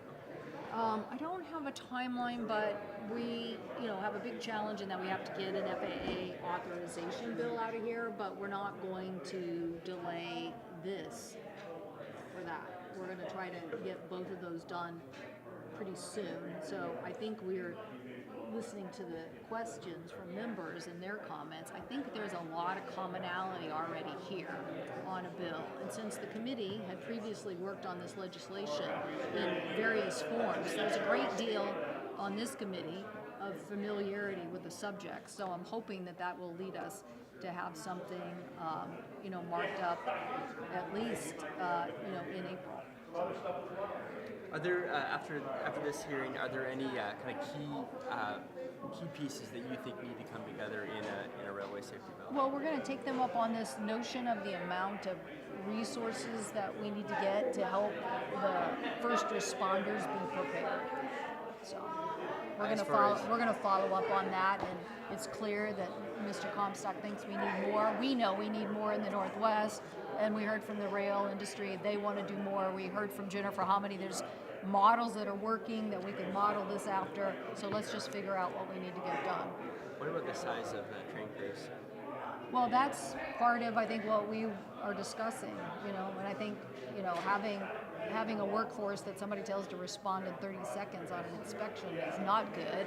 And my guess is that from what Mr. Whitaker is saying, that there's a great advantage to safety to having more people. So we'll have to look at that as well. What did you think of Mr. Shaw? He seemed like once people asked him about specifics, he got a bit squirrely. Were you satisfied with the answers that he gave? I think that we do need sharp, crisp answers about what people support and don't support. That's how we're going to get a bill done. So, yeah, I think, look, there's going to be a lot of comments by members here, and the more accurate people can be about their positions and why is helpful. How important is it that Norfolk Southern support whatever come out of this committee? I don't know that that's the barometer. I think the committee is quite sophisticated on rail issues, and what I think that they're going to want to know, because you can see that we had a lot of questions, and I would consider them hard-hitting on both sides. I think what people want to know is how to not have this happen again. Can I go back to Phil Washington for a second? So do you have a sense, are these sort of addressable questions? I mean, how close do you think the members are to making a decision, or do you think the nomination's in trouble? I think what people, you know, we wanted to have the hearings with our colleague who is, you know, the acting administrator, because we're trying to hold their feet accountable to the act that we asked them to implement. So Billy Nolan came to do that, and Billy Nolan has a busy existing job, which is safety. But, you know, we are glad that the committee is taking a much more aggressive role on safety, and everybody came to that hearing. You could have said a lot of people could have decided not to come to that hearing. But I think what really is the backdrop on all of this is people are like, what's going on? Senator Cruz asked that. What's going on? He asked that to Mr. Nolan. What's going on? And then Chair Hamady basically said, no, we are seeing an increase in trend and near misses, and this is what we think is causing it. And we didn't have this testimony at that hearing, but since then people have said that there are human factors, and that this open FAA issue could have forced that implementation of those. So I think now members are taking all of that discussion that we just had and saying, what is going on? So there is a lot going on aviation safety, and people are digesting what just happened at the summit, and they're like, well, what is going on, and what's, you know, my point is, Billy Nolan has a very important day job, but you kind of got to ask yourself, why haven't we implemented what Chair Hamady is saying would have helped prevent some of the near misses? So I think everybody's getting a big sniff about what's happening in aviation safety culture, and they're now saying, okay, what do we need to do to make sure that we are as aggressive on infrastructure investment? Big theme here, big theme across the board. Are people shortchanging infrastructure investment in exchange for profits? Now you can say that FAA, you know, isn't in that bailiwick, but guess what they also probably did? I mean, Southwest shortchanged infrastructure investment they should have made. They didn't do it.